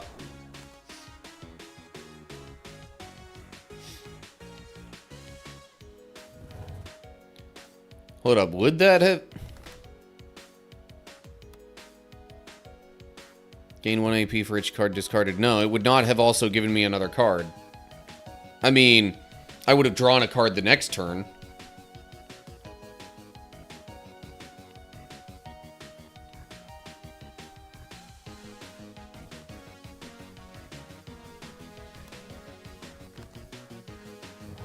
Yeah, the other card, I... Discard. Trigger the effects below. When the card is discarded, cards...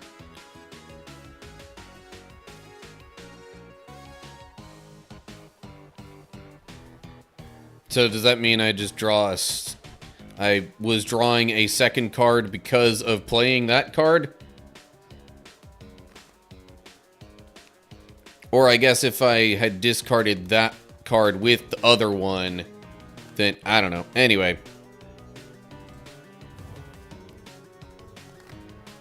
There's some wording on these that's like the combination of different possible effects is a little more complicated than I would like.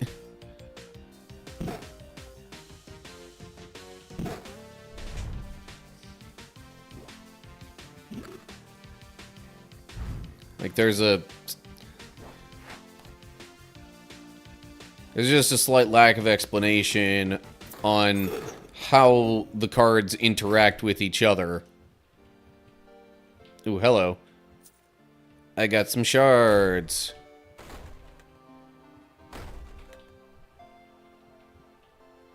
Stairs.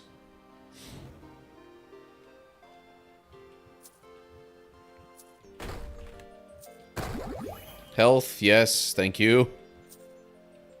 More shards.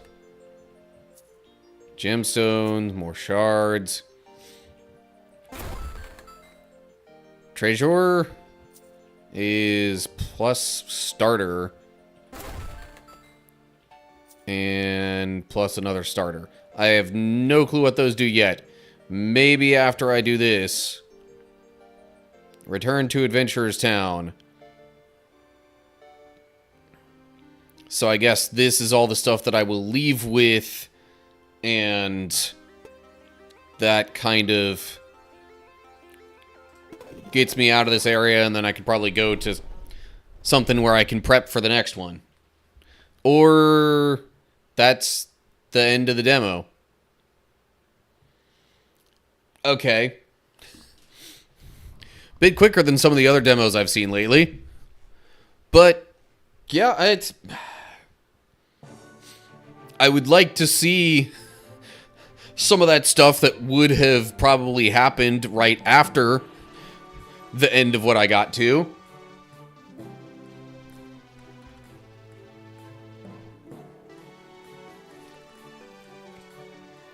But of course, that's just the tutorial. If I hit play demo, does that mean... Yeah, so, like, I guess there are more characters and such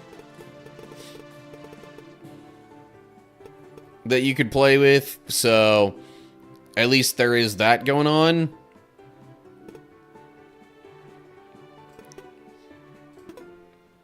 So, like,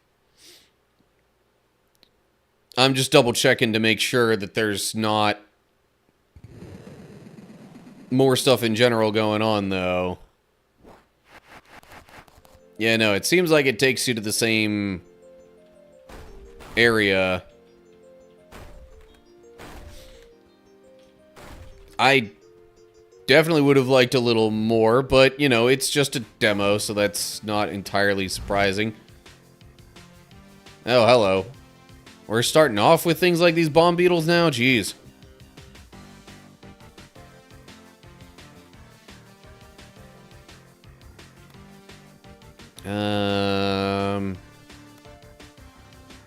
Destroy a target mob that has 1 current HP.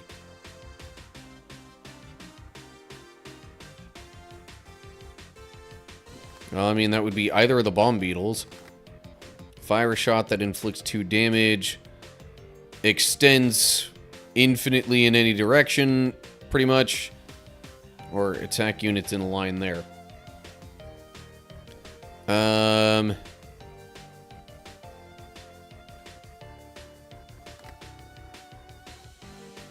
So I am thinking I'll actually go ahead like this.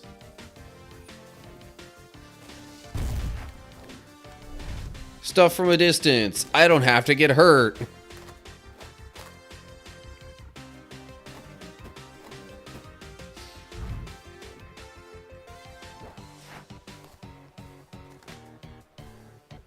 Frog of the Week. Inflict Hex 1 on units with current HP at 2 or less in an area.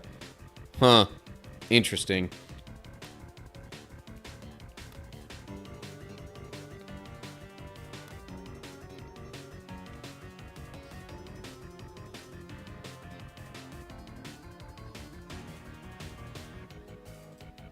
So if I do that, it just goes poof. Premonition. Place the card from the bottom of the library to the discard. Copy the card at the top of the library. Huh. Okay. So yeah, there's some other possibilities as far as like things to see and ways to engage with this. I'm a little curious what this hex does.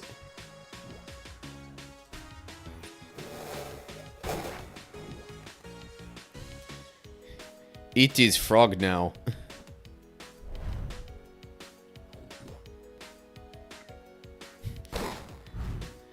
Okay.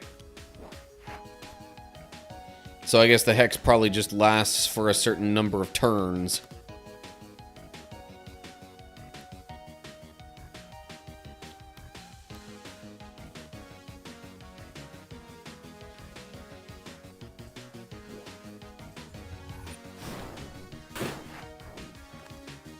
Oh, that's just a regular attack that goes in a line, though.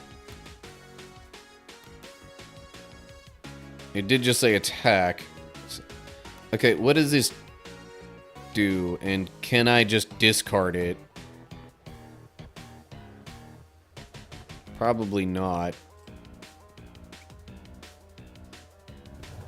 Oh, well, maybe.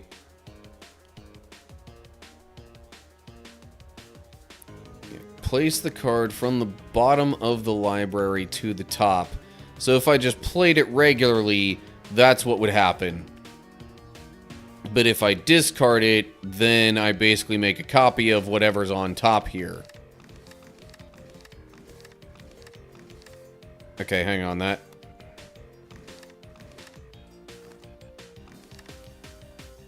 And how do I know what's on top? Is, like, does it just go in this order? Is Frog the Week what's on top?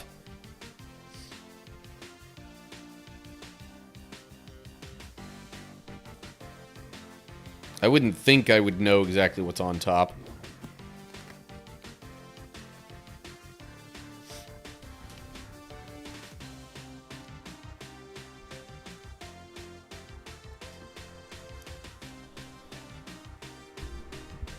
Okay. So if I cast it...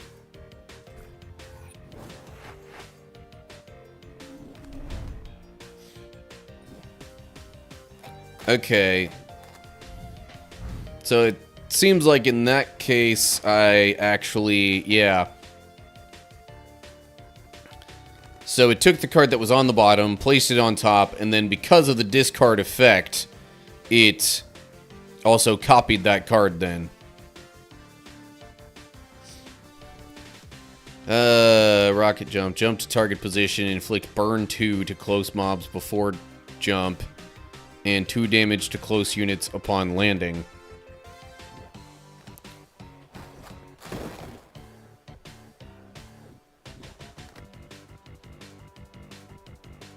So I could do this, land myself here, and kablam. Okay, that bit of battling's over.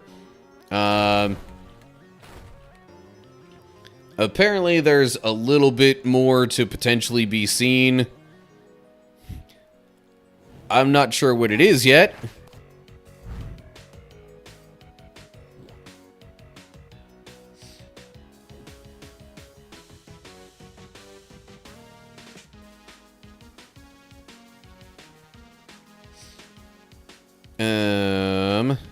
Okay.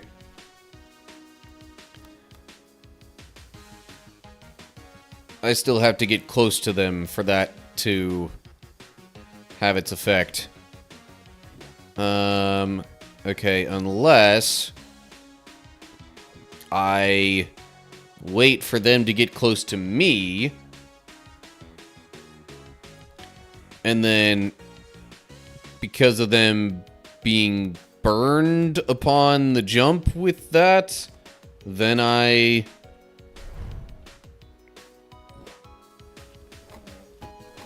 maybe we'll make them explode anyway?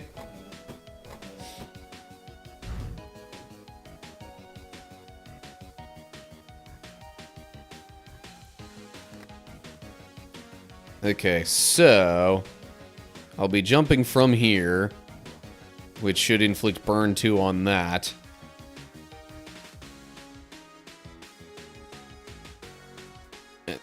Actually, hang on.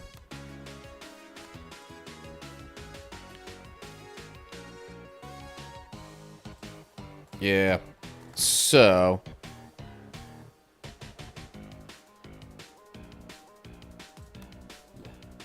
yeah, they didn't have self-destruct that turn because they were just moving toward me.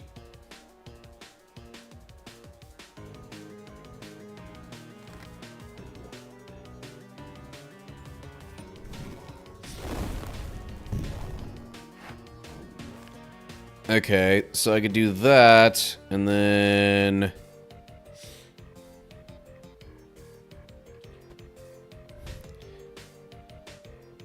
maybe just move myself, like, there for now.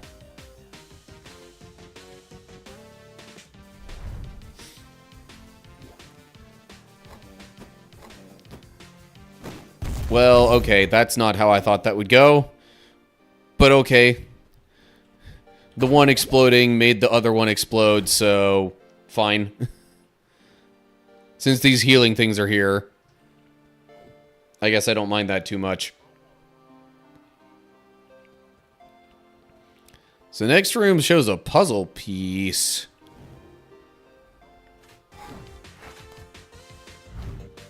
Okay, but there's also fighting to do.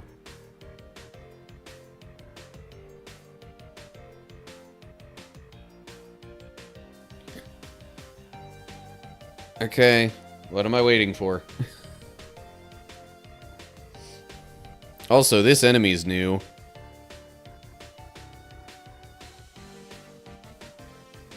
Read the puzzle orbs. What puzzle orbs? This helpless plant locks doors with magic vines. It flies away as soon as it finds a good opportunity. Complete the task before the battle or no secret room. What? Where are they? I don't even see what you're talking about. Kill the plants to unlock the secret room.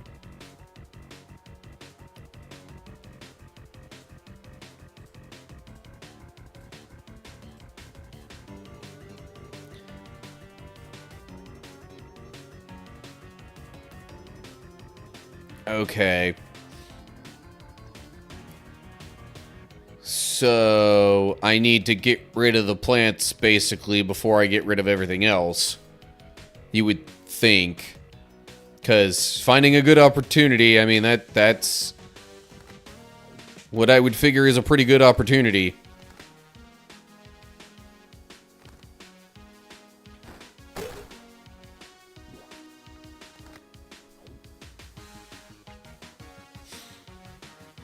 So I guess there's certain requirements you need to meet within a battle in a room like this.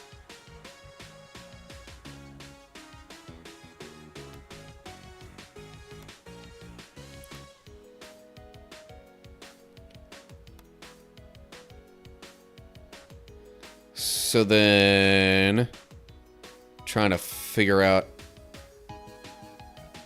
what the best way to progress here would be if I'm trying to get over to that without necessarily getting rid of these two.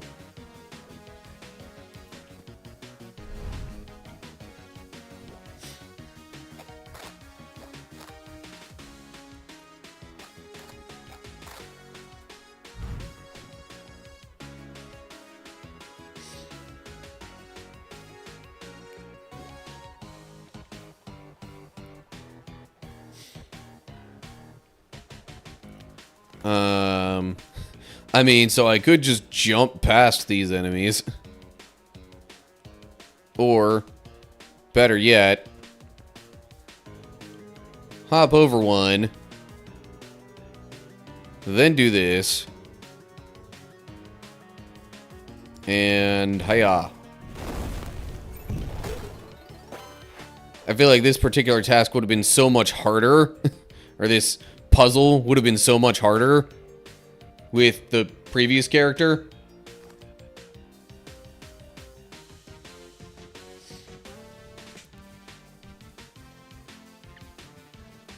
So I guess I still have to wait until the battle's over before this room will open up. But that is unlocked now.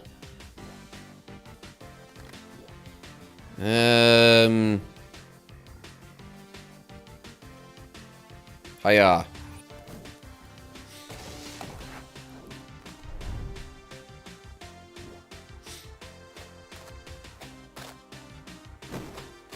Aha, burn. Copy all library cards already cast in the current turn. Patience. Trigger the effects below and spend all AP remaining if this card is cast with more than 1 AP remaining.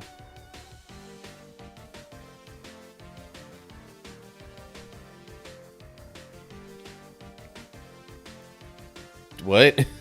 I don't understand that at all.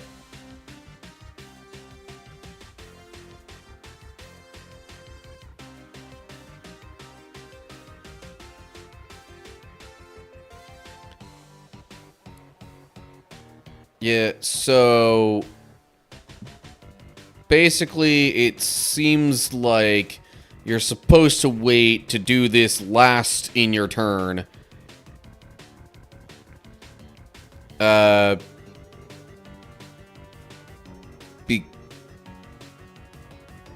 Well, because otherwise the bottom part will happen? I don't know, like, that still kind of confuses me some.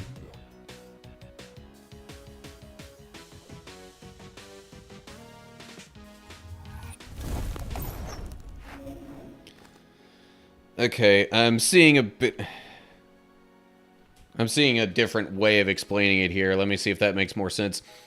For each group of 2 AP, when you have more than 1 AP left, copy the last library card cast.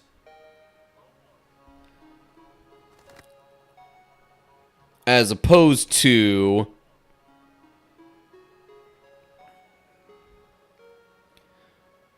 As opposed to if you wait until the end when you only have 1 AP remaining, then it copies all the library cards that were already cast in the current turn.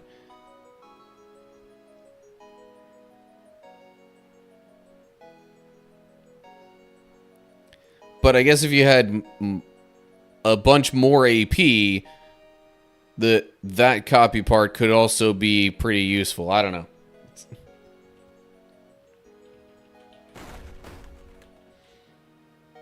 Alright. I'm gonna break the things.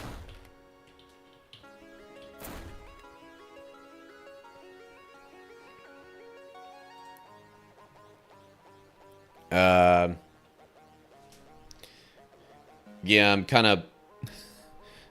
Now I'm waiting on an ad break, a Twitch ad break to be over before I move along. I've got a particular interested viewer who wants to make sure that they see what's in the next room. Meanwhile, I will have a look-see at some of these notifications in my phone.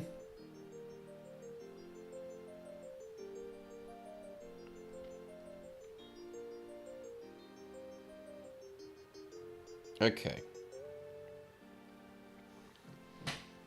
Just kind of got rid of the ones that I didn't really care much about. Okay. Secret room time.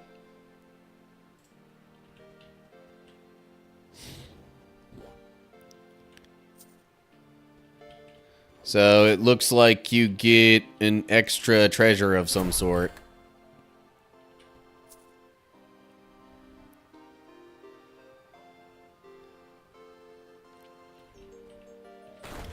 So, it's like a minor version of the end room. You also get healing. Not that I needed it right there. For a second I was like, why does that stone look different than that stone? But it's probably just because it's in shade rather than in the light.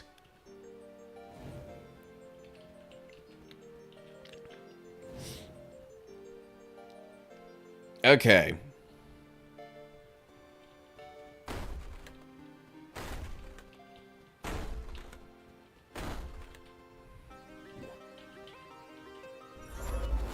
Refresh the deck. Heal, not that I needed it. Question mark. I don't think we had that with the other character.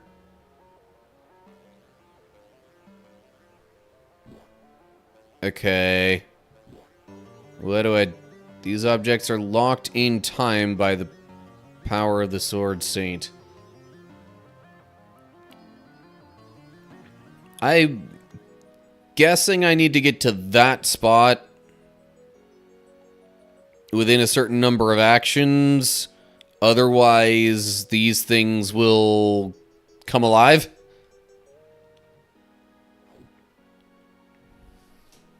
Okay, let me see what my informant says. Okay, yes, I see the stone statues. You're talking about these things that look like just petrified versions of the enemies, right? When you click the diamond, they will awaken and want to kill you.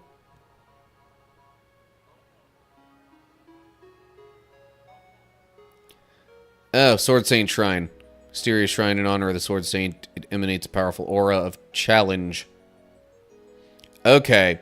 So the option is go up here, activate this, and fight the enemies. Or you could just leave. But it seems like if you complete the challenge, you also get these chests.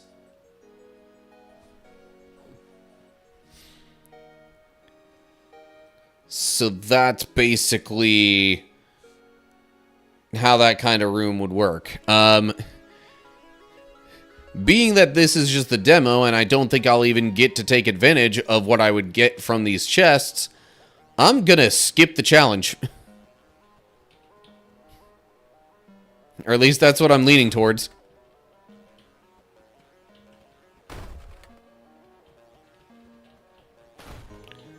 Yeah, so I can move around all I want. Nothing happens.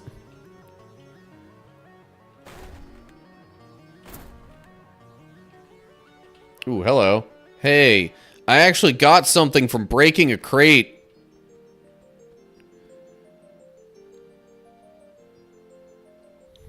I mean, okay, if you really want... Fine. I'll do the challenge.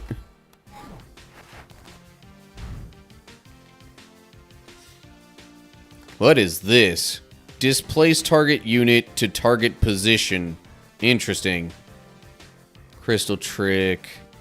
Jump to target position and summon a crystal effigy. It inflicts 1 damage and disease 2 to close units when broken.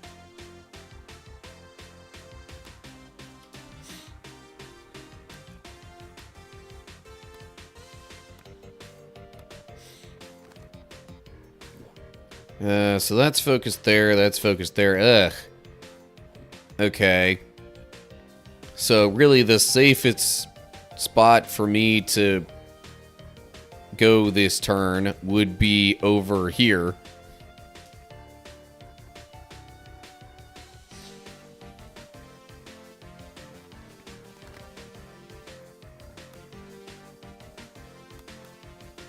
Yeah.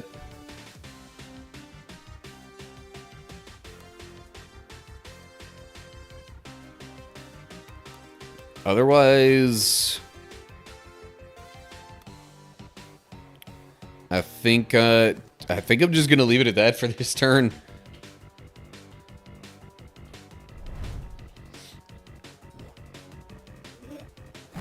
I need to get somewhere where I'm not gonna get hit by the seeds so much. Oh, hey. Treasure has been revealed.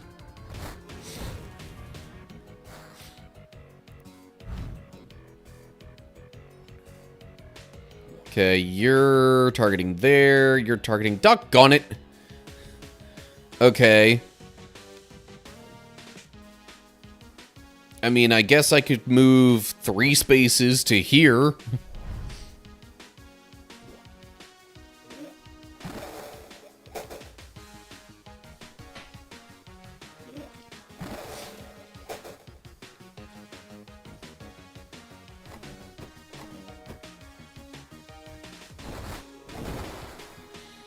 Well, now the shaman is making it difficult for me to go there.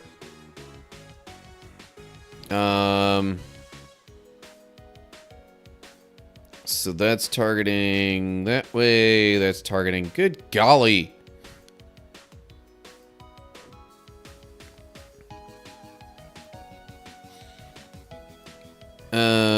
Okay.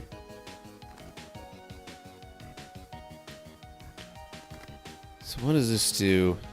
Jump to target position and summon a crystal effigy. But does the effigy go where I was, I guess? Also, what does displace mean? Can we get a definition of... Unit forced to teleport to another tile. The movement ignores any trap that redirects directional movement. Okay. I don't know how much that really affects things, you know, in the grand scheme of it all.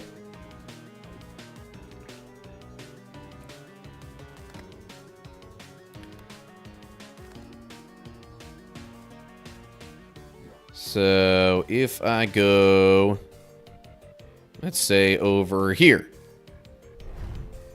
I should be safe for this turn.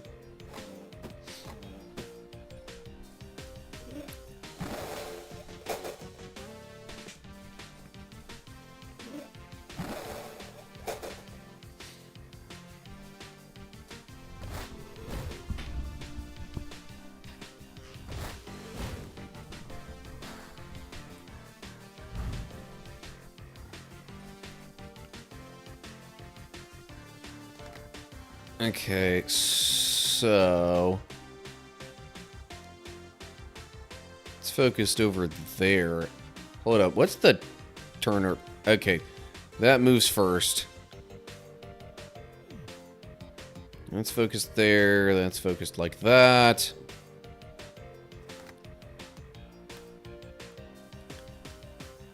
Inflicts 1 damage and disease 2 to close units when broken.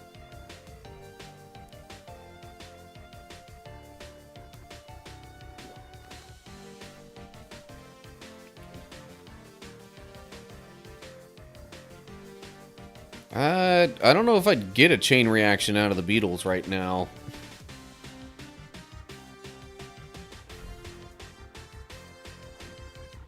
You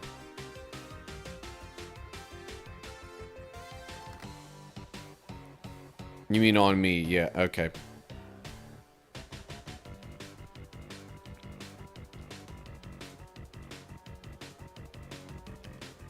Push target unit, inflicting 2 damage to it and anything it collides with. That makes it sound almost like the damage happens after the push.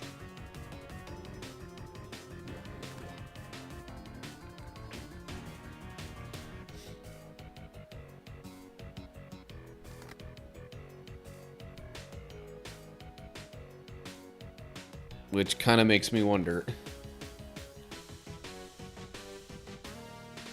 Well, can't find out unless I try it.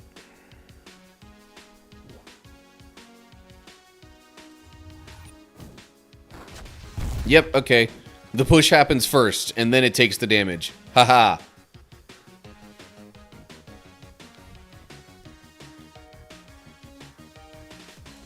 And then I'll hop up here and give this thing a smack.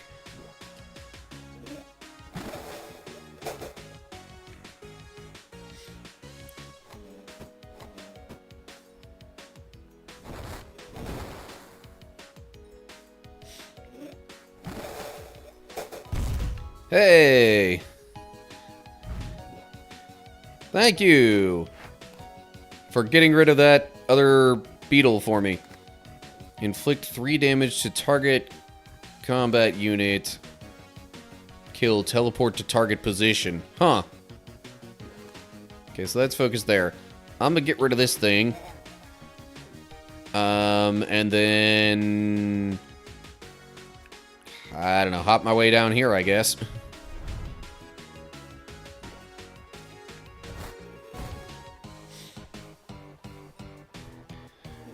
I might be trying a little too hard to get what's essentially a flawless victory, you might say. Okay. But 3 damage to the...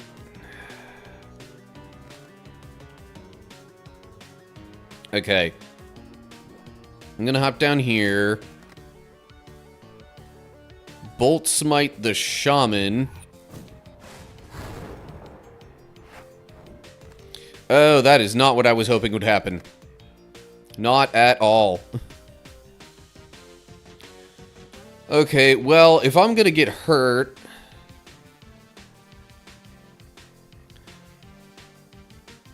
Ooh, hold up. Yeah,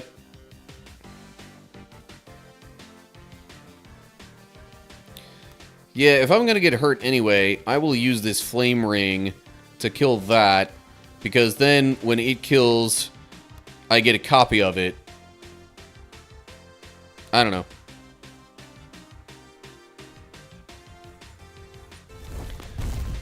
Yeah, I didn't quite realize that the teleporting was going to take me specifically to the spot of my damage target.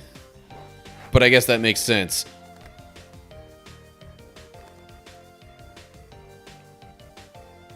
Okay. Now I just move as quickly as I can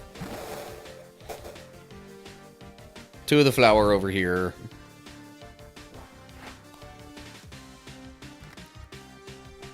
Fateful end. Yeah.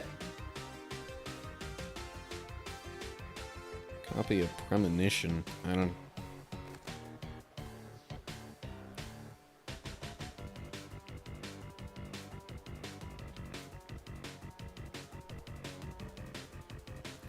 I don't really have anything that teleports me or jumps very far now. That's the only one that says jump, but it looks like I would only be jumping to an adjacent spot. So, it might take a few extra turns, but I'll be fine.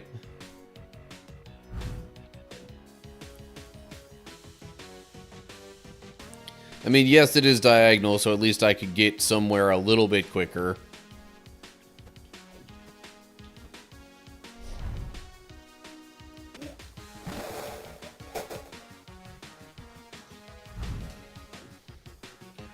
But I don't need that for this room.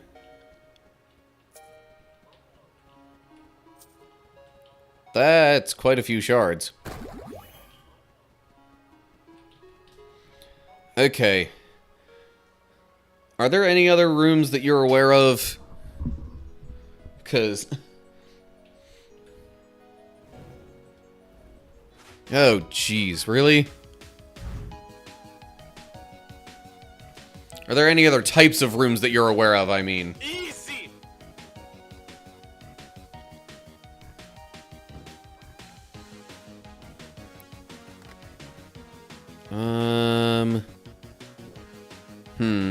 Okay, so it's gonna summon a beetle and then blink away. These are just regular slimes. Or the slime remnants. Which do even less.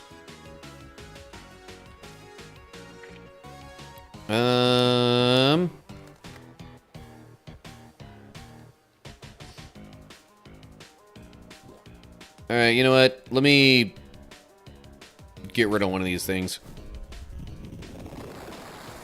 Poof.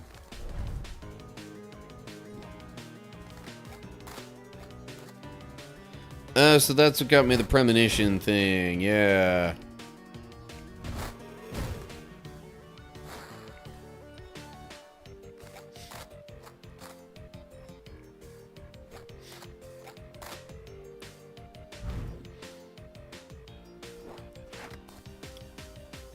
Hello, what is this? 2 target units swap their positions. So I'm thinking I want to do a little bit of this.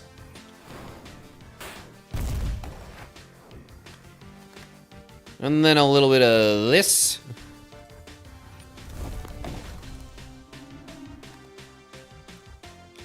And then I'll head toward the shaman.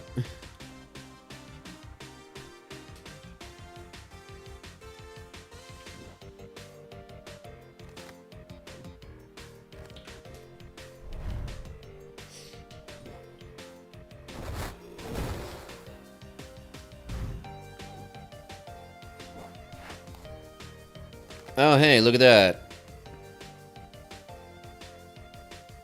Hold up. Nope, it has to be within that range.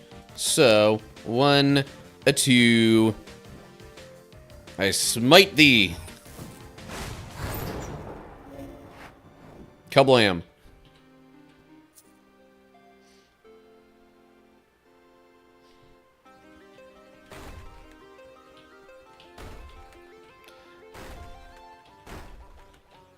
Yeah, I guess there are some situations where the swaps could be useful. Oh, jeez. So we got another puzzle room going up, or another regular fight to the right.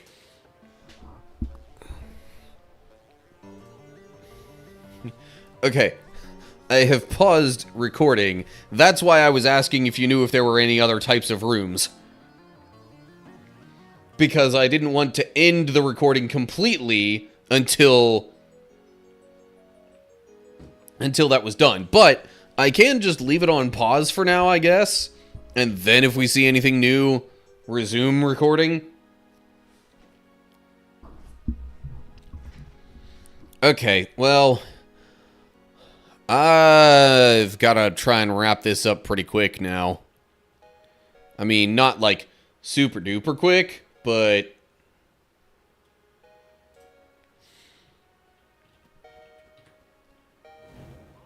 I do not have a ton of time. Ugh, good grief, really?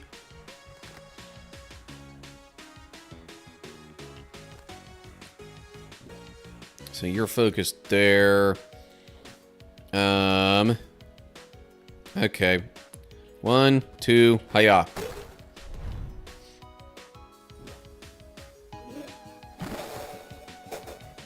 I don't know if there's anything saying I have to kill all 3 of them before I kill the shaman.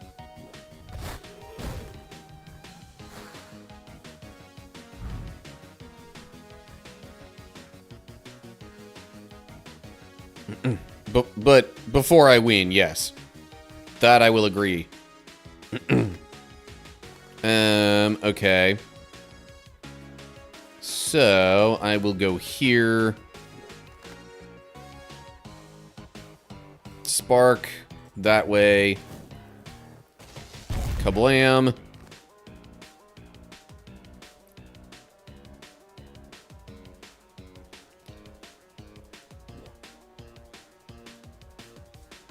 And then...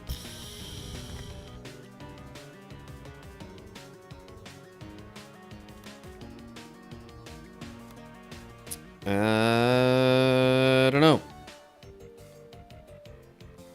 I could copy that one that I just used. Or do this.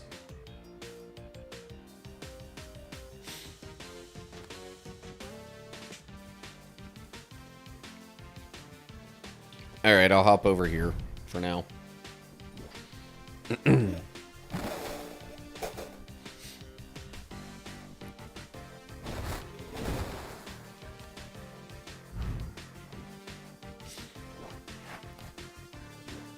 Okay, so there's that.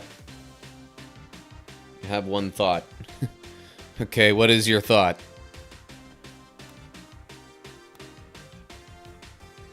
We could let the seed thrower kill the plants.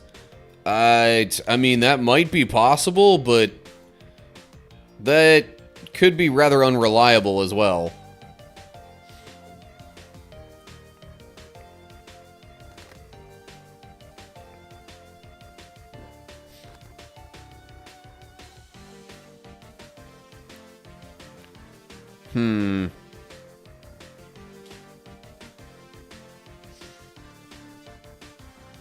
Yeah.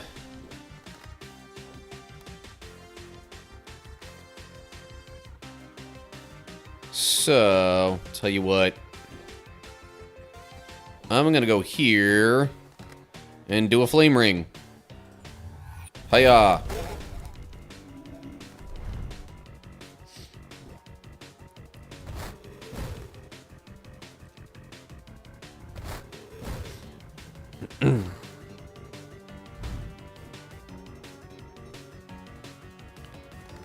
Okay, attacks units in a line.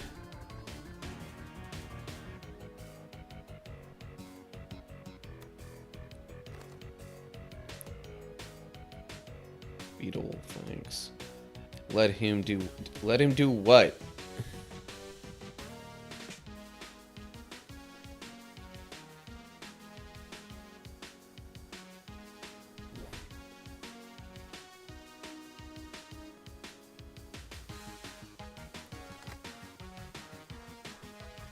Target units swap their positions. Do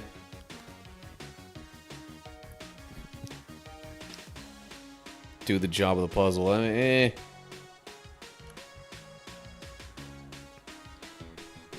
Would have to also be close to me, though.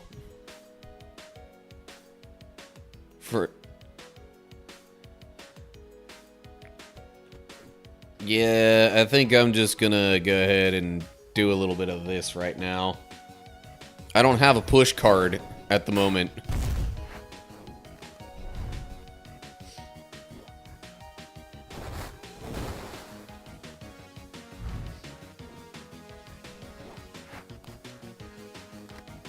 Well, now I've got the rocket jump.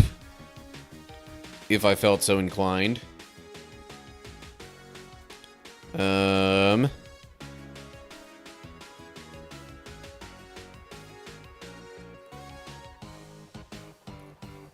Or what I could do right now just to take advantage of having an extra spot here, I jump that away. And then hop up here and thwack.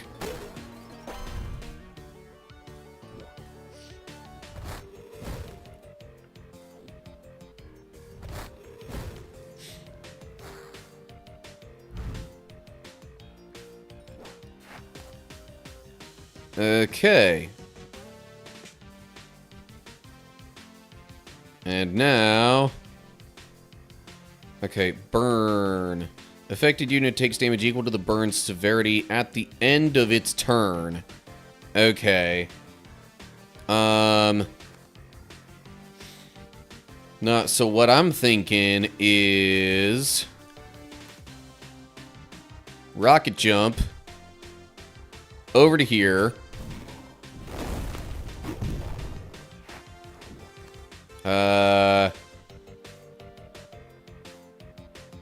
Let's see here. Give the shaman a good smack. And then move this here beetle a little further away. Because I think otherwise... well... it only moves 2 spaces, right? But I could still get hit with the self-destruct. So yeah, what I'm thinking then is I just make the beetle go over there.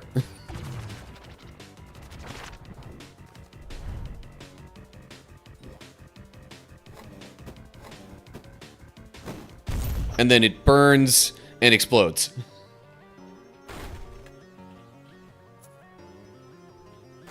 Okay.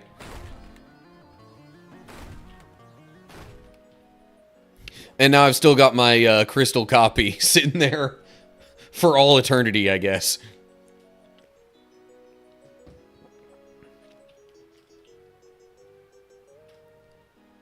Yeah, I made that one doing the diagonal jump thing so I could get rid of the plant in that one turn.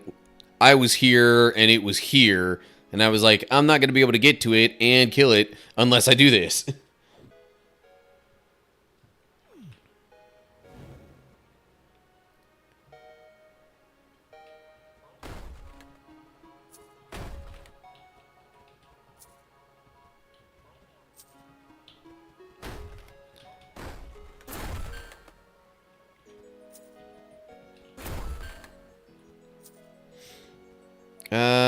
You know what? I'm going to leave that health fruit alone. Those are split paths earlier. Yeah. I would prefer to wrap this up sooner rather than later. Hopefully I'm going along the right path. Although I can't really be too sure.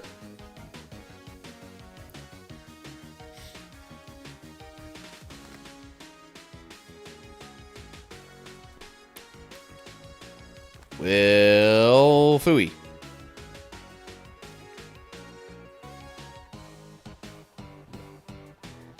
Okay, well, I definitely need to move away from where I am. Seems like the safe move would be over here. And then just to use up my last AP, I do this. Great. It copied the thing that copies the other things I've already played.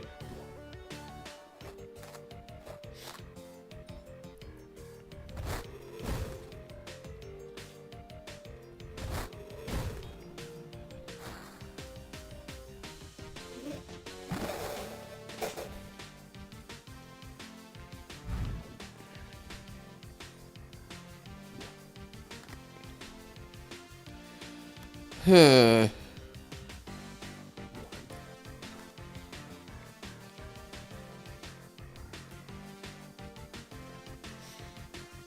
I gotta move away from there. So... I push you. I'm still gonna get hit if I think I'd rather get hit by these things than by any of the seeds, because those add a root effect, which would leave me unable to move. Unless by means of some sort of card that I play. Which would just leave me stuck there and probably getting hit by more seed attacks, and then I'd pretty much just be stuck there permanently until I used a card that would allow me to move.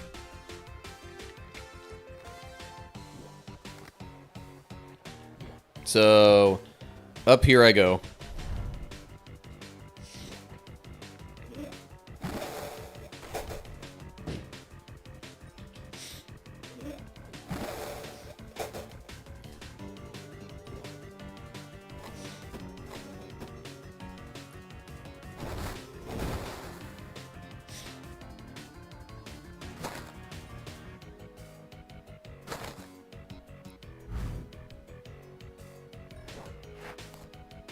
Oh my gosh, I have so many of these copycat cards.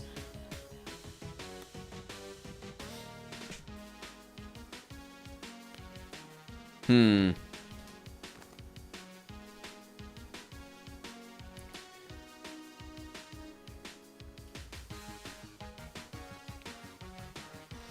would it be wise? No, it wouldn't.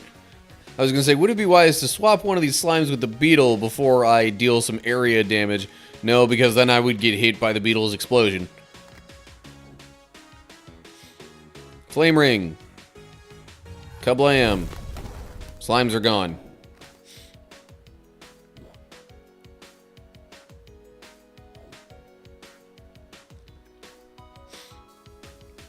I'll hop over here.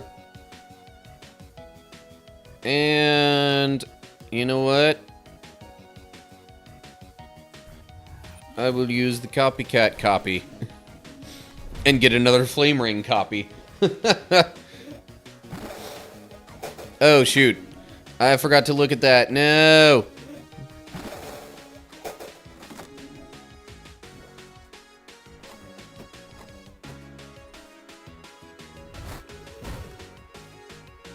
Well, now I'm stuck. Oh, okay, but if I play those two cards, then I will still be able to move, I guess?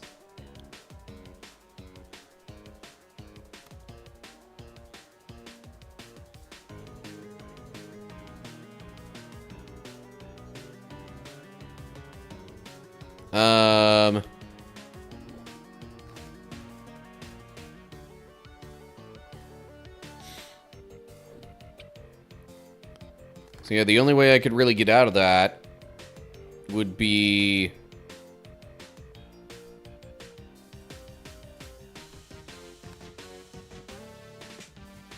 So, yeah, I'm assuming I can't move right now, so if I... Yeah, cast to discard, and it's got a passive thing that says I can't move. Yeah, okay. Alright, if I move down here, no more root. Ugh.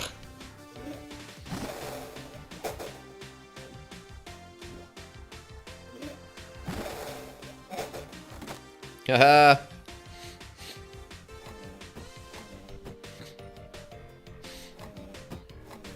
The one plant has damaged the other. Haha. But good grief.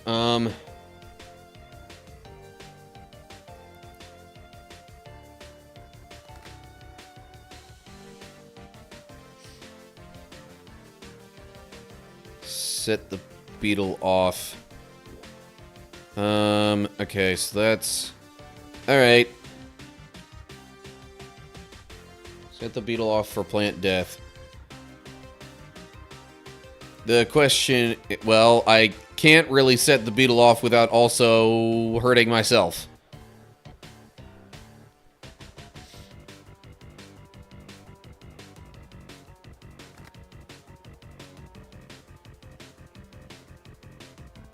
With that's the thing. I can't... I don't think I can set it off without hurting myself. If I swap, that doesn't really help. Swap the beetle with the shaman. Okay, there is that. Eh.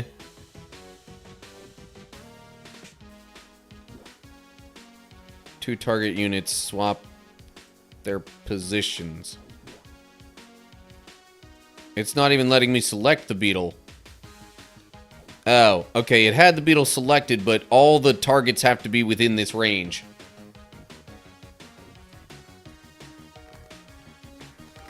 Okay, you know what? I'm just gonna buck up then. I'll take another little bit of a hit. Hiya. Okay.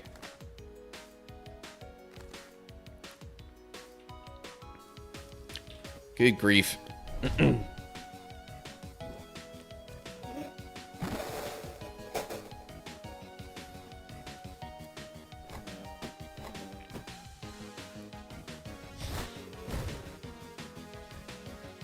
Yeah, I'll definitely be going back to the health thing from the secret room after this. Alright, what are you targeting? Figures.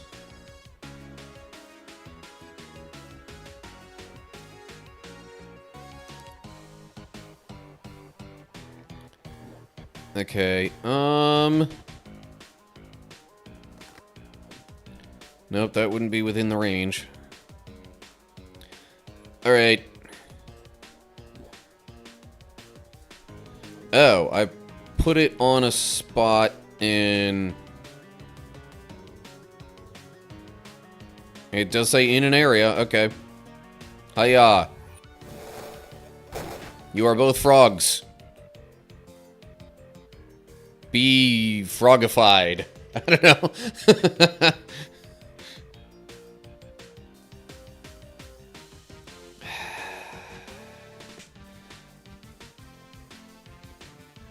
Yeah, now I'm just trying to figure out...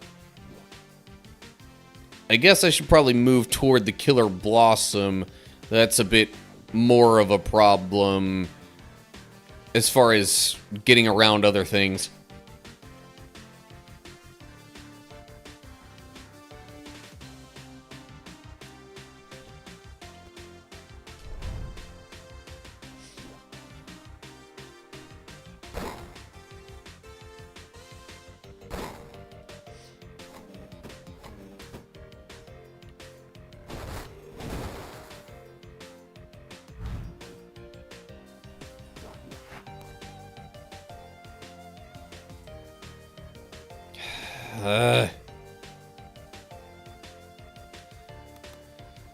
Yeah.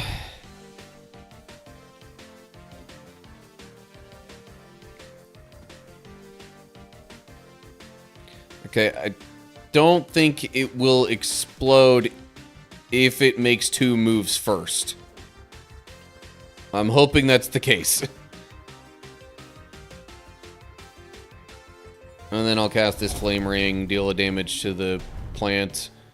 I am not sure I really checked whether it was aimed over this way or not. Doggone it. Well, at least it's only one route this time.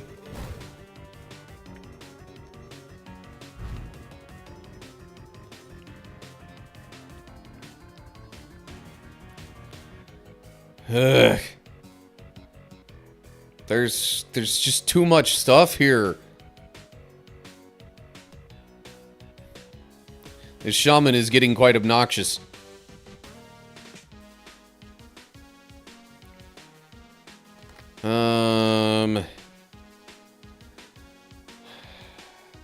No matter how I try to get out of this, I'm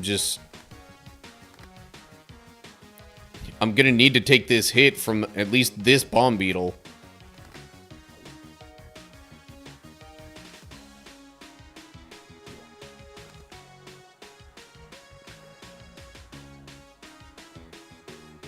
Unless I don't try and get rid of the Killer Blossom this turn. But, like... So, yeah, I'm thinking I'll just go ahead and use the Flame Ring now.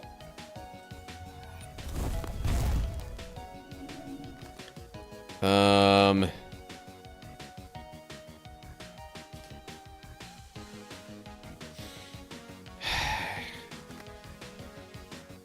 I gotta figure out how to handle the rest of this.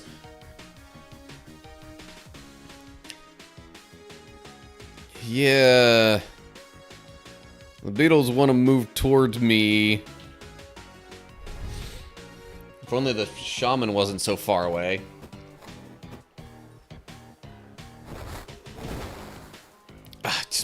Doggone it, really? That was the worst possible placement of that glyph!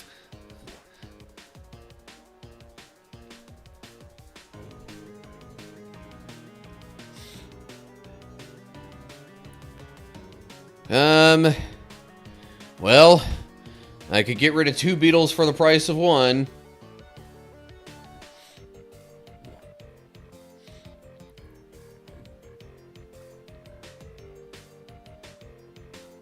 But I'm already down to 3 health.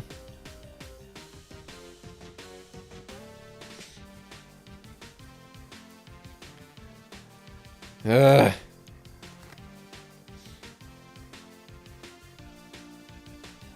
And that would put me down to 2.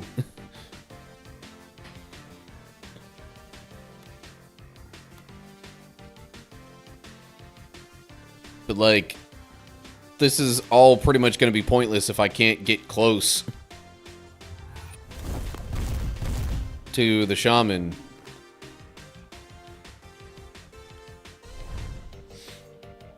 Yeah, another beetle is going to be summoned, and then blink away. Over to there.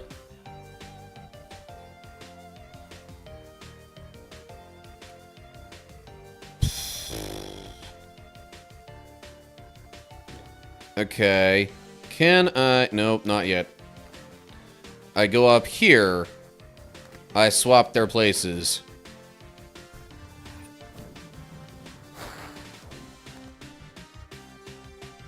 And then I guess I'll use a flame ring.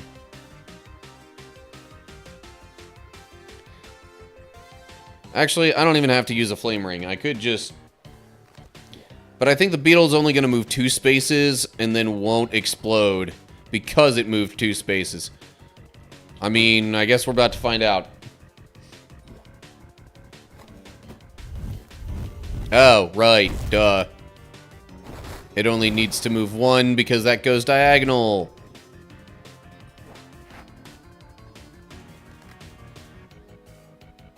Sure, now I get... Oh, well. Thwack. Be gone. Ugh.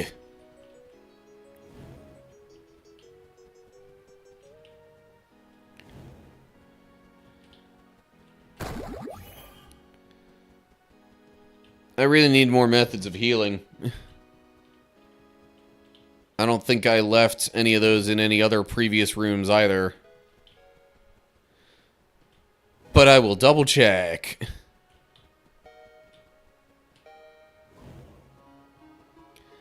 I totally could have saved that healing for later, maybe. Aha! There's another one.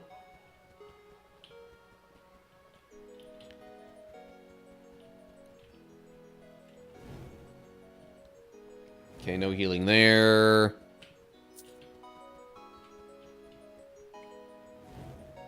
There were shards? Okay. Okay, I was...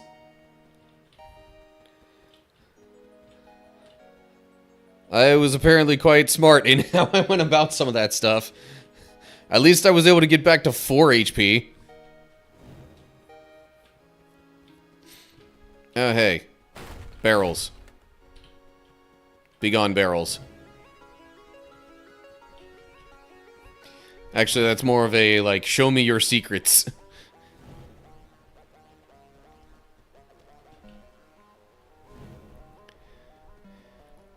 Yeah, so the problem now is that I hit the room that replenishes my deck really early, and I didn't realize that it was that early. So, I think I've used basically all of my ranged cards.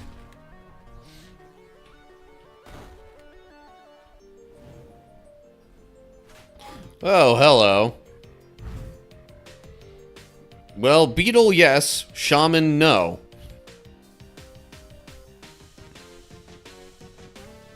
But I can just destroy it. I can just destroy the Beetle with this. Hiya.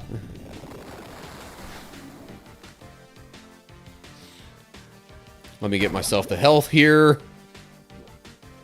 And then... what are you gonna do? You're gonna hop. Okay. I could either move down here or just go ahead and do this premonition thing.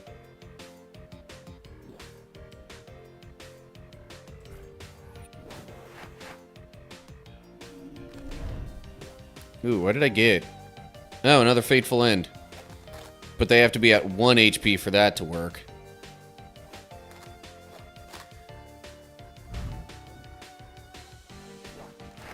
It kind of makes me wonder, though.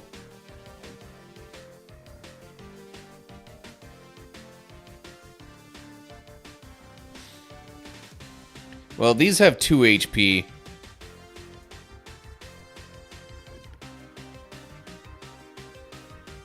So what I'm wondering is, you know what? Let me give it a shot here.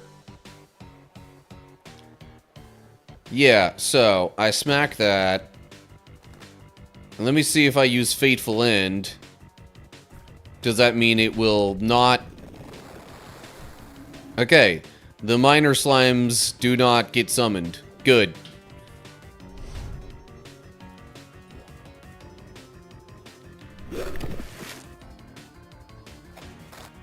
You missed me.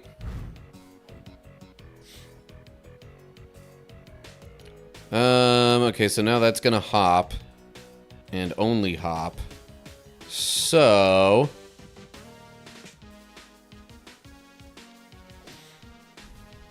what if I just put myself over here?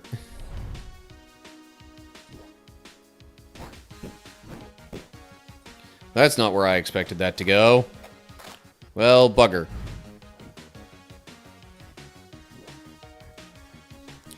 Okay, so it wants to focus like that.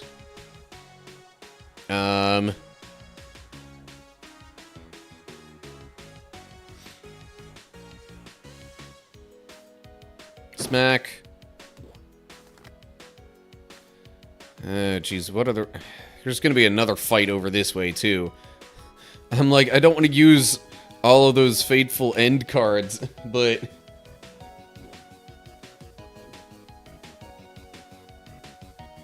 at the same time...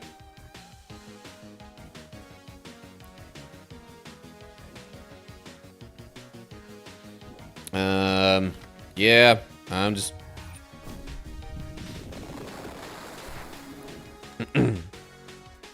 okay, and then I hop over here.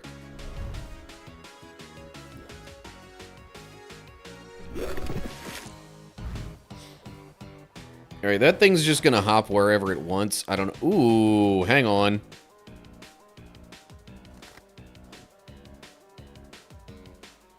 Current HP at 2 or less.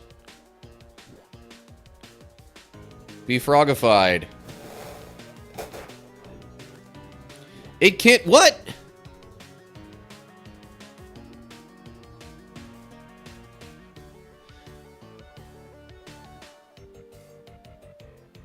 Oh, because it is 4, not actually 2. I thought it would count the 2 current as if it had 2 total.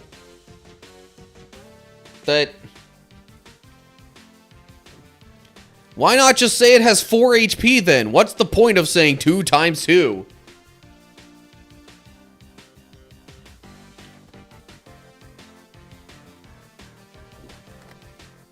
Alright, burn.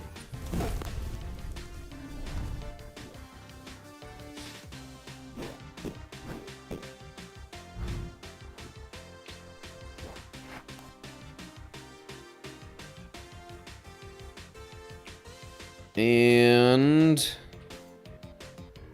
I'm gonna use this before the battle's done.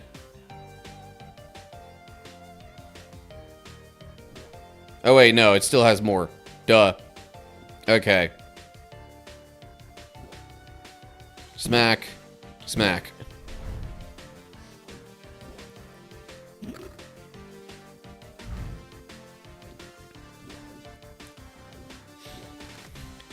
Okay, in that case, I'm gonna use both of these before the battle's done.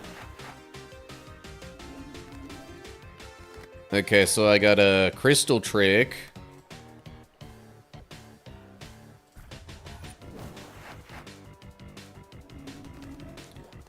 And then the fling card, which does the pushing stuff. Okay. No damage taken there, so at least that's a plus. Ooh, hello. Shards. Oh, good grief. Really? 2 freaking shaman?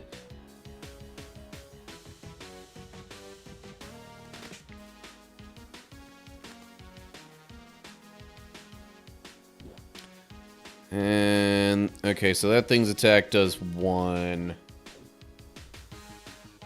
Ugh. Okay.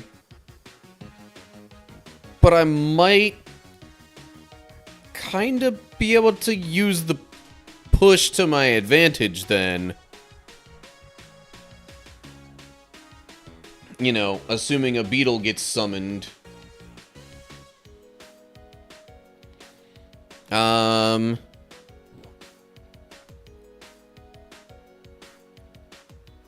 Honestly, I might just end my turn now without even moving.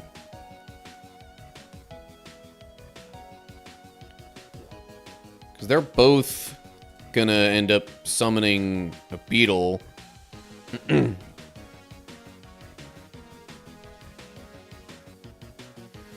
Why what? Why would I not do anything? Well,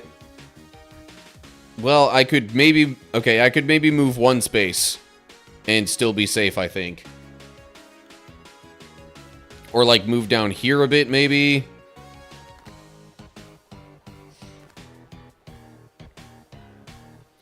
True. I can smack the box. There is that. Okay. And then I'll go there. But yeah, otherwise I think I'm gonna end my turn, because I'm gonna guess that this shaman summons its beetle right here.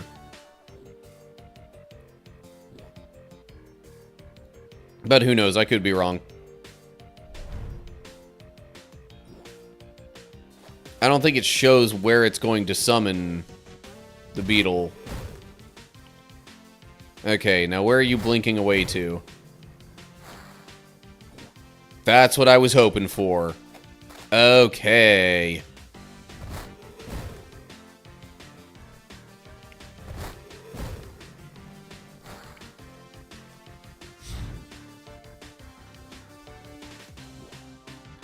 They seem very much inclined to try and summon the beetles closer to the player. Why did that slime go there? Heck if I know. Alright, I'm gonna go over here. Good grief, it's almost 9:30 already. It's practically 9:30 already. Okay, pushing you. Hiya. Begone, shaman.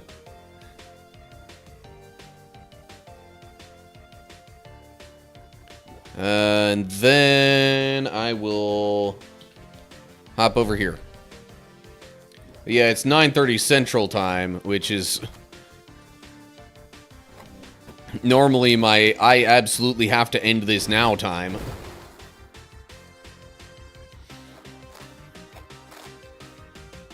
I don't know if this thing has any kind of a save.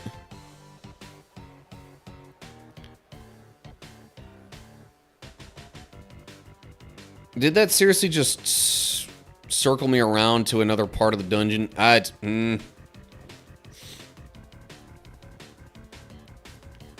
Okay.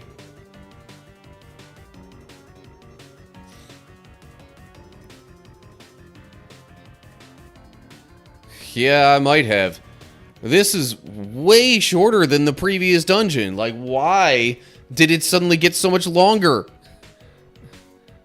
I don't get it.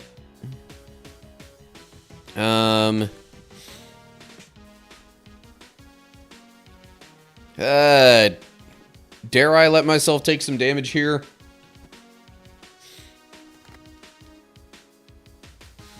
True, that was the tutorial.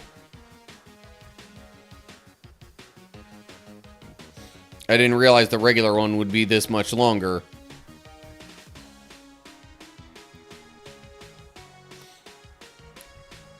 Alright.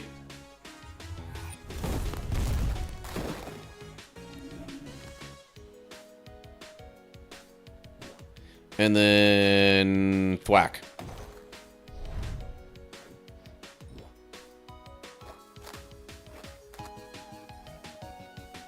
Normally either northeast or southeast.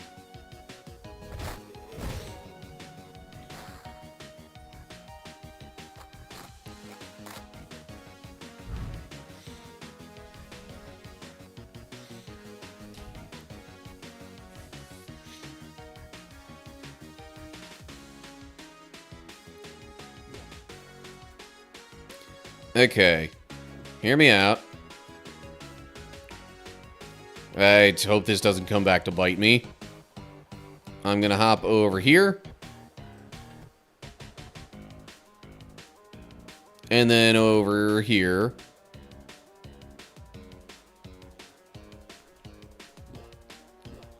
And then I'm gonna do the crystal trick.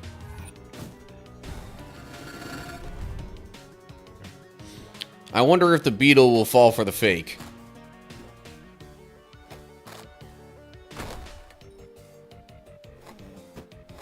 Nope, okay. Well, it was worth a shot.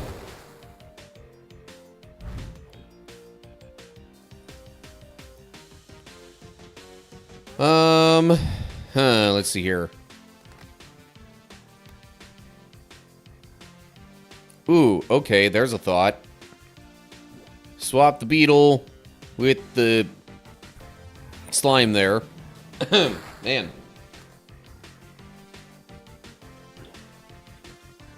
And be gone.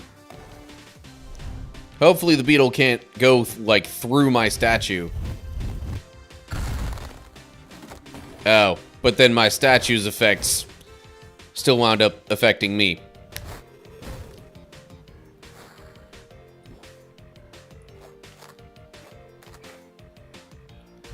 Yeah, I really do not have the time to complete this, if there's still that much more to go. Okay. We'll do that. Hop over here. I push the beetle. Hiya. Be gone, both beetle and shaman.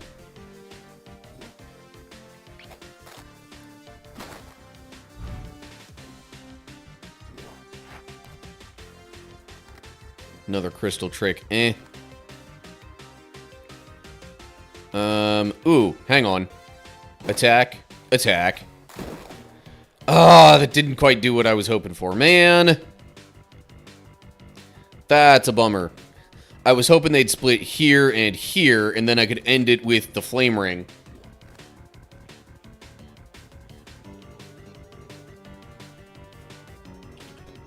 Okay, fine. I'll go there. I should be safe.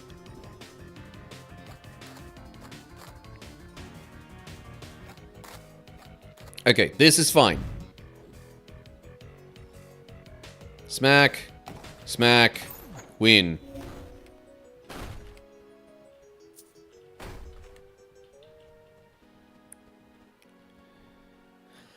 Okay, yeah, Oh, I guess that shows my deck.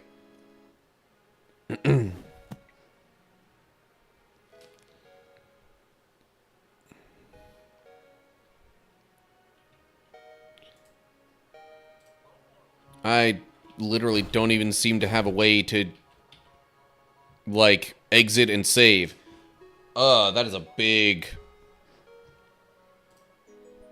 That's a big issue for me, then.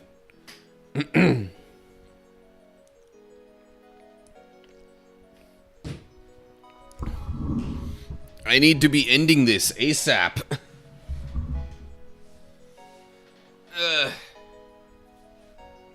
Stretch it out a little bit, though. Ugh.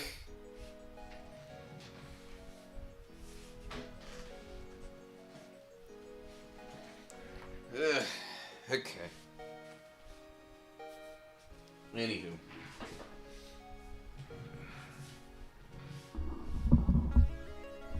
Okay, but there's seriously, like, no menu option at all to let you possibly leave early? Yeah, there is all that information and stuff that I didn't... Okay. Major mark against the game. Actually, hold up. Let me resume recording here. Okay. Much later, I have one major mark against this game. I cannot find a way to, like, save your progress in the middle of a dungeon. That, like... I know not necessarily every dungeon-based game has that, but for situations that you don't expect outside of the game, like, it's a really nice thing to have. And the fact that this doesn't have that, it's, ugh. If I were giving this a review score, like, I would automatically knock it down like a solid 2 points at least.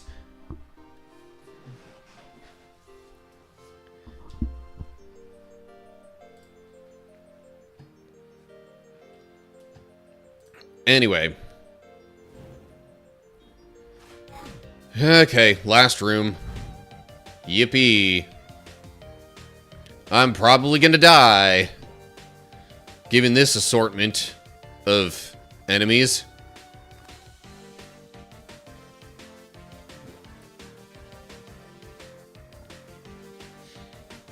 Well, 1, 2, 3.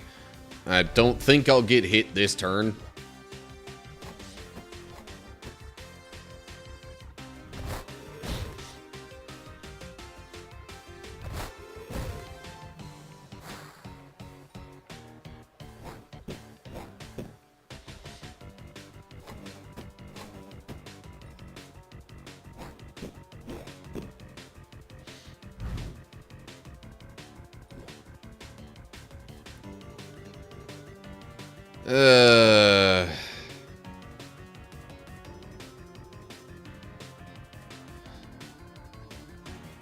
I don't think I can even get away from this thing without kind of trapping myself in a corner. Also, why does it show 3 spots there? But only 2 like that. That's weird. I mean, unless it actually plans on just moving and then self-destructing.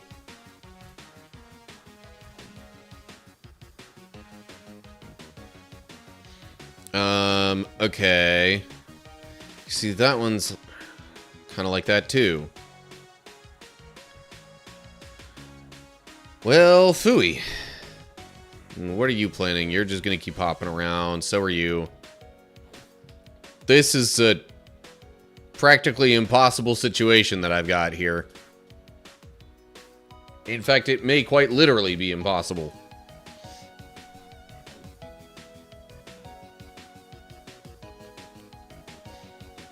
But I'm just gonna try this. Actually, no. I'll go, well,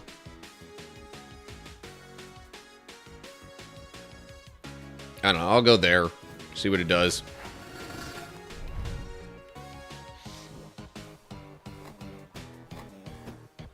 Oh, it did not do the thing. Okay, well.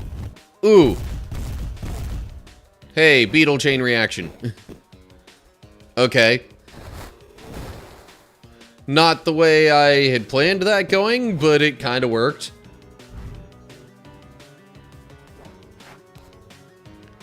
Hello. Hexing Mass. Fire a shot that inflicts Hex 3.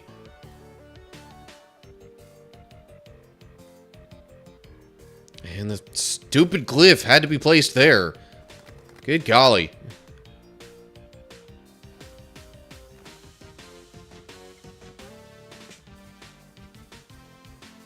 Yeah.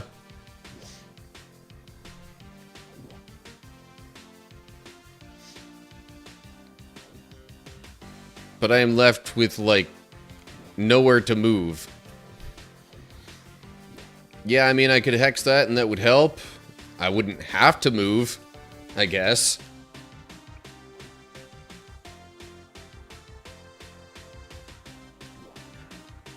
I think the glyph only stays for one turn.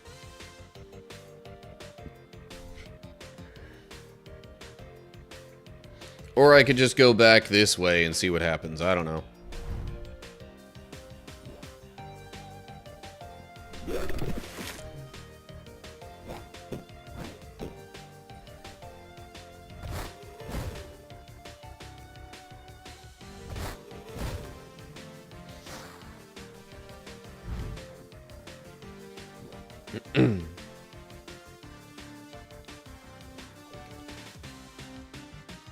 Yeah.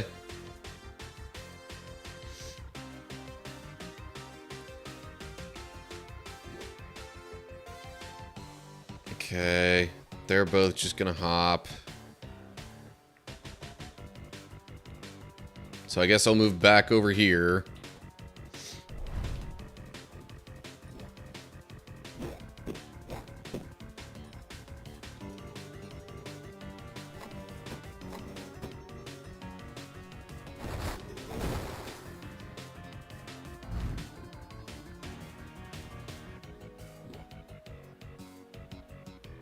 Jeez. Okay. Here's the only way I see myself surviving this right now. I go here. Frogify the beetle.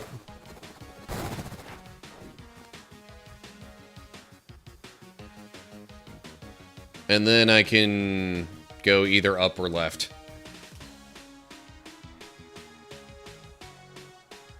I'm gonna go up, I think.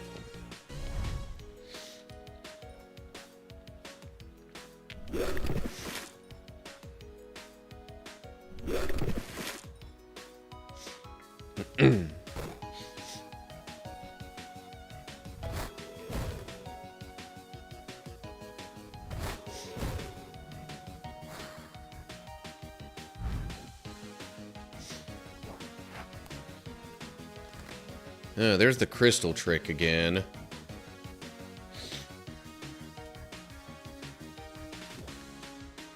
Yes, so I'm thinking right now I might, well,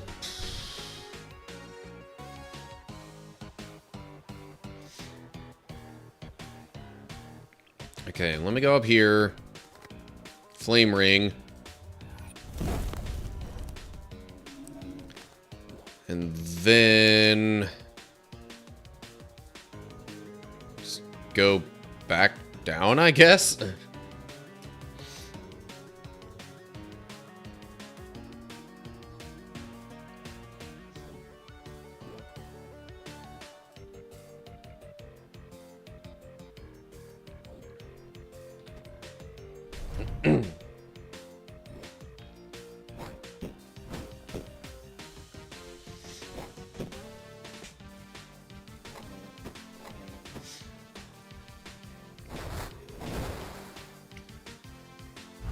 Alright,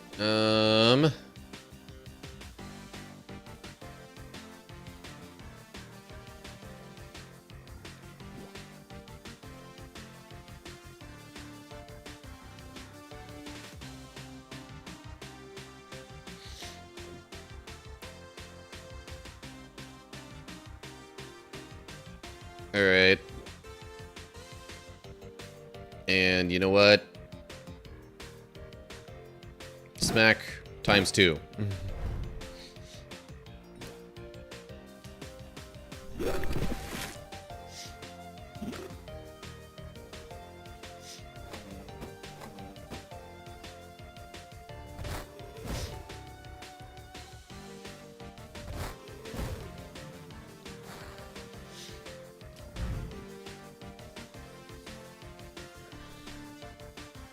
Really wish I had something else that was ranged.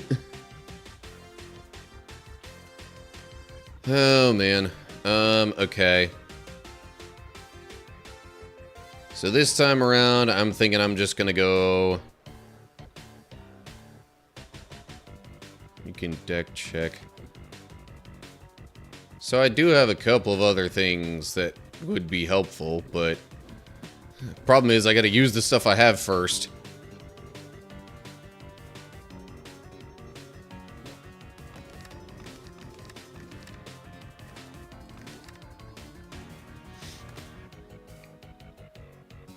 So I've got 2 rocket jumps, 3 ice ball. I literally have not pulled a single one of those this entire time. Bolt Smite, Long Fang, another Flame Ring, 2 more Sparks, Relocate, another Hexing Mass, and a Frog the Week.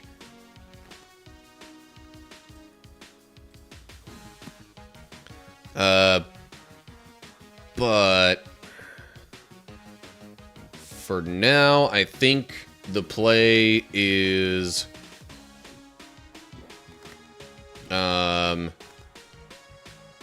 smack this guy twice, and then jump back here.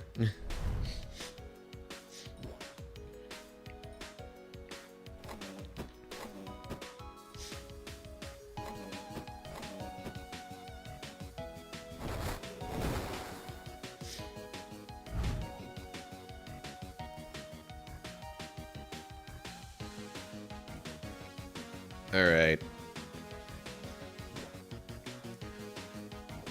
So now I'm thinking go up here. Can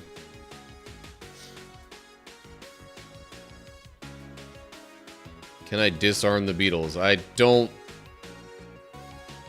think there is a way of me doing so, no.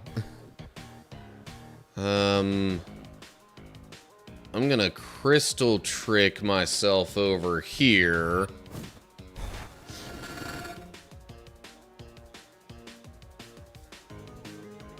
And then go up here.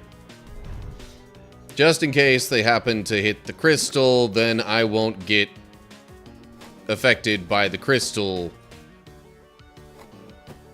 you know, exploding or whatever.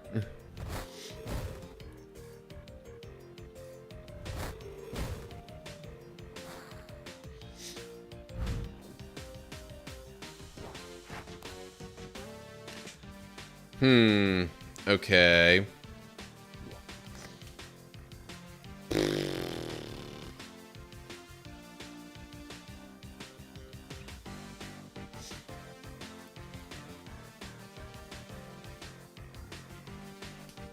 Question is, which one of these two would I hex?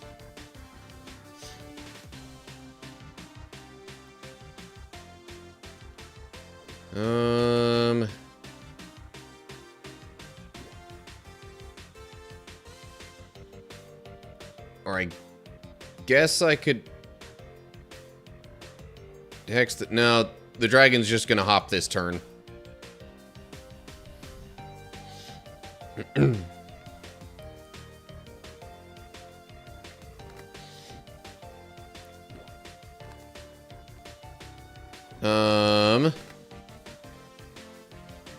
If only stuff was a little bit closer.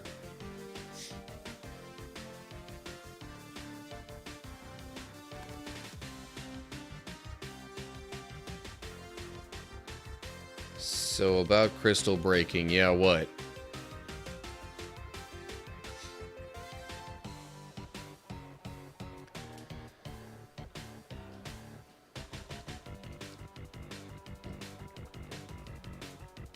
Crystal breaks, setting beetles to boom. Yeah, but how would I break the crystal?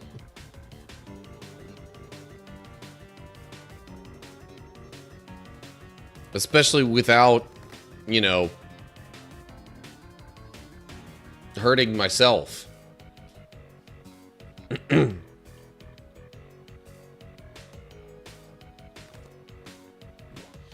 As of now, no, meaning it's not possible.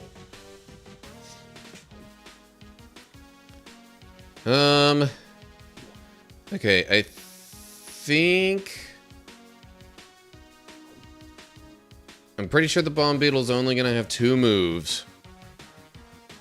And it would have to go up here and over here to get to... Okay. So what I'm thinking right now is hop over this way, get rid of the dragon.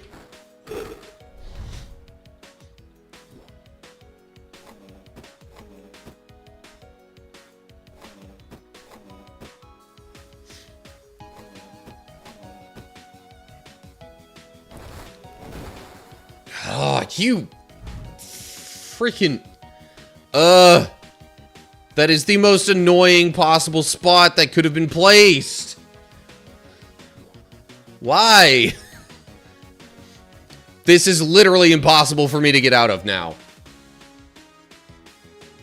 Even with a frog.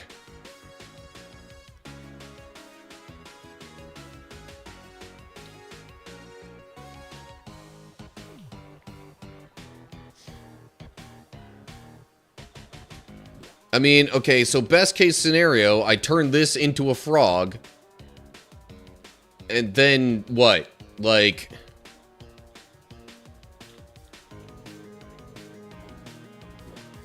If I stay put, this thing hops up here, explodes, I die.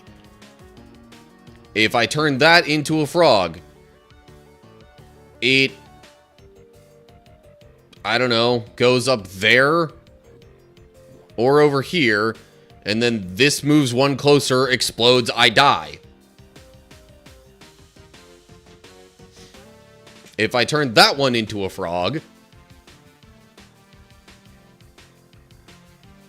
Like... There's... I don't think there's any possible way to pull this off. Literally, were it not for this glyph, I would stand a chance.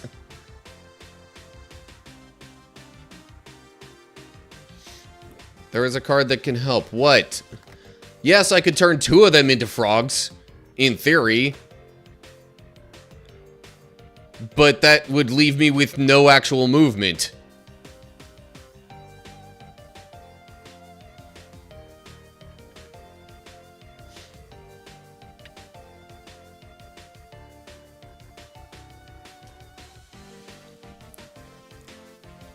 Ugh.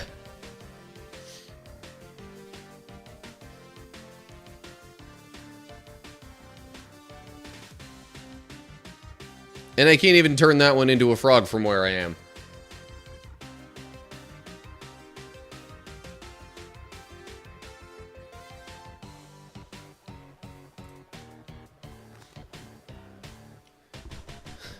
Hello, baller on YouTube.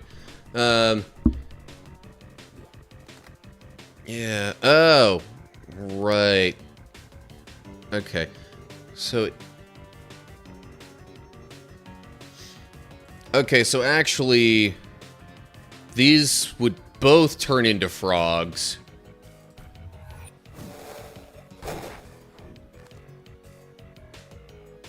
And then I move over this way. That one I don't think will affect me. Ooh. Flame ring. Kablam.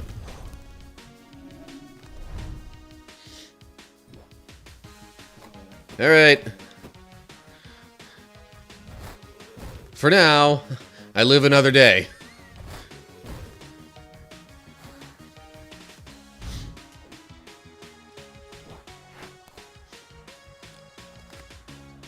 Oh, jeez. If only.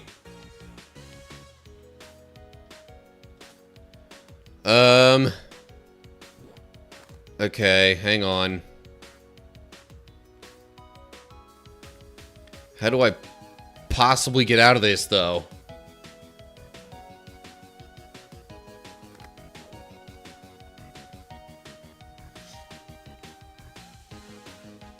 So... if I'm dealing the damage first and then teleporting there, I think that's okay.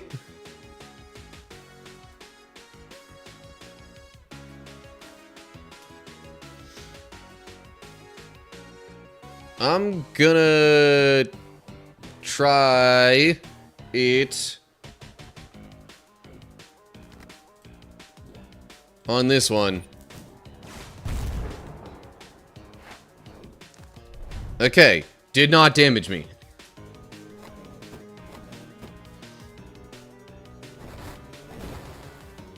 Wow. That, once again, the least convenient place the shaman could possibly have placed that glyph.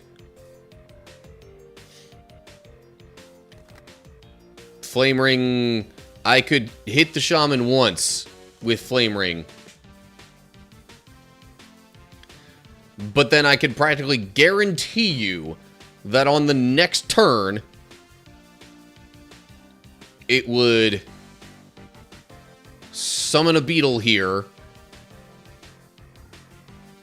blocking me from getting to it still. And then this one would move closer. I'm pretty much stuck there. The only other thing, I guess, would be then... maybe if next turn I swap places with the shaman and then move myself down here. That's the only way I can think of me surviving.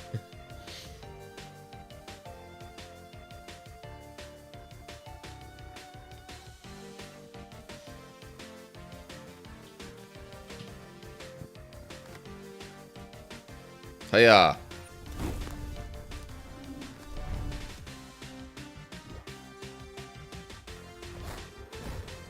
What the? Okay.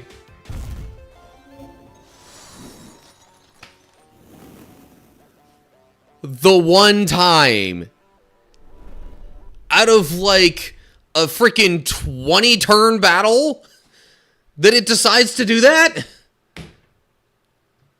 Oh my gosh, okay. Well, whatever. It's over now. It's like... okay, yes, I should have looked at that. But come on! Freaking really?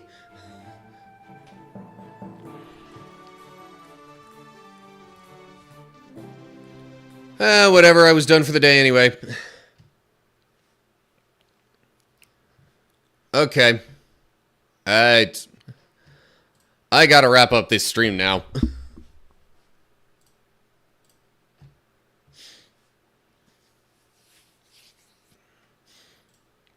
Obviously, no more recording. But yeah,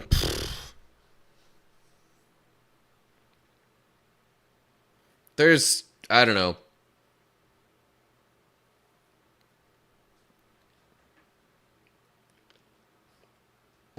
That was such a cheap freaking move, though. And, like, why would you expect it to suddenly break its pattern? You wouldn't. Nobody would.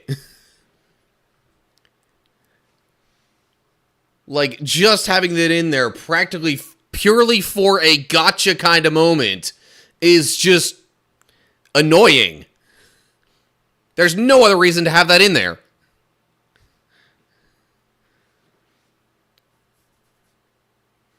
I mean, I've stopped recording, so I'm not...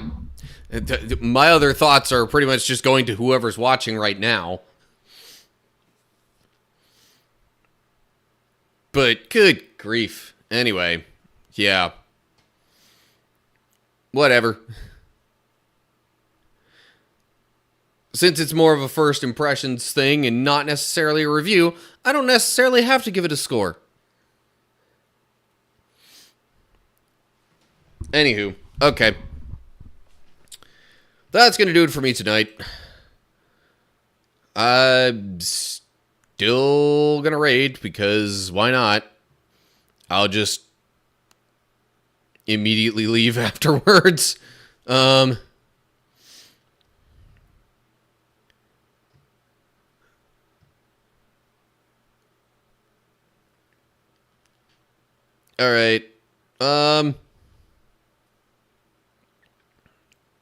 Here we go.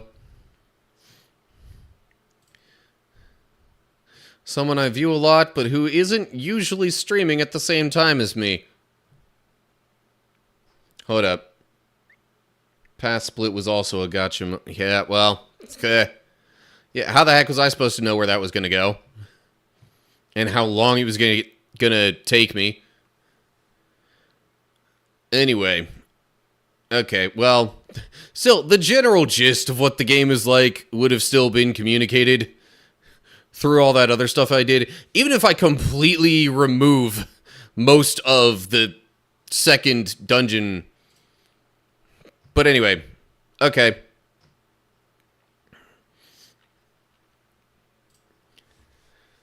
That's going to do it for me. Hope you're all doing well. Hopefully I'll see you soon for another live stream or something like that. Feel free to check YouTube videos in between. I'll be back next week doing, I'm not totally sure what. Either more Kingdom Hearts side questing or maybe back to Power Wash Simulator. Could use something a little more, I don't know, relaxing after all this. But also it's been a while, so some Power Wash Sim might be on the menu next week. Anyway, okay, whatever ends up happening. Hopefully I'll see you then. But until next time, stay cool, everybody.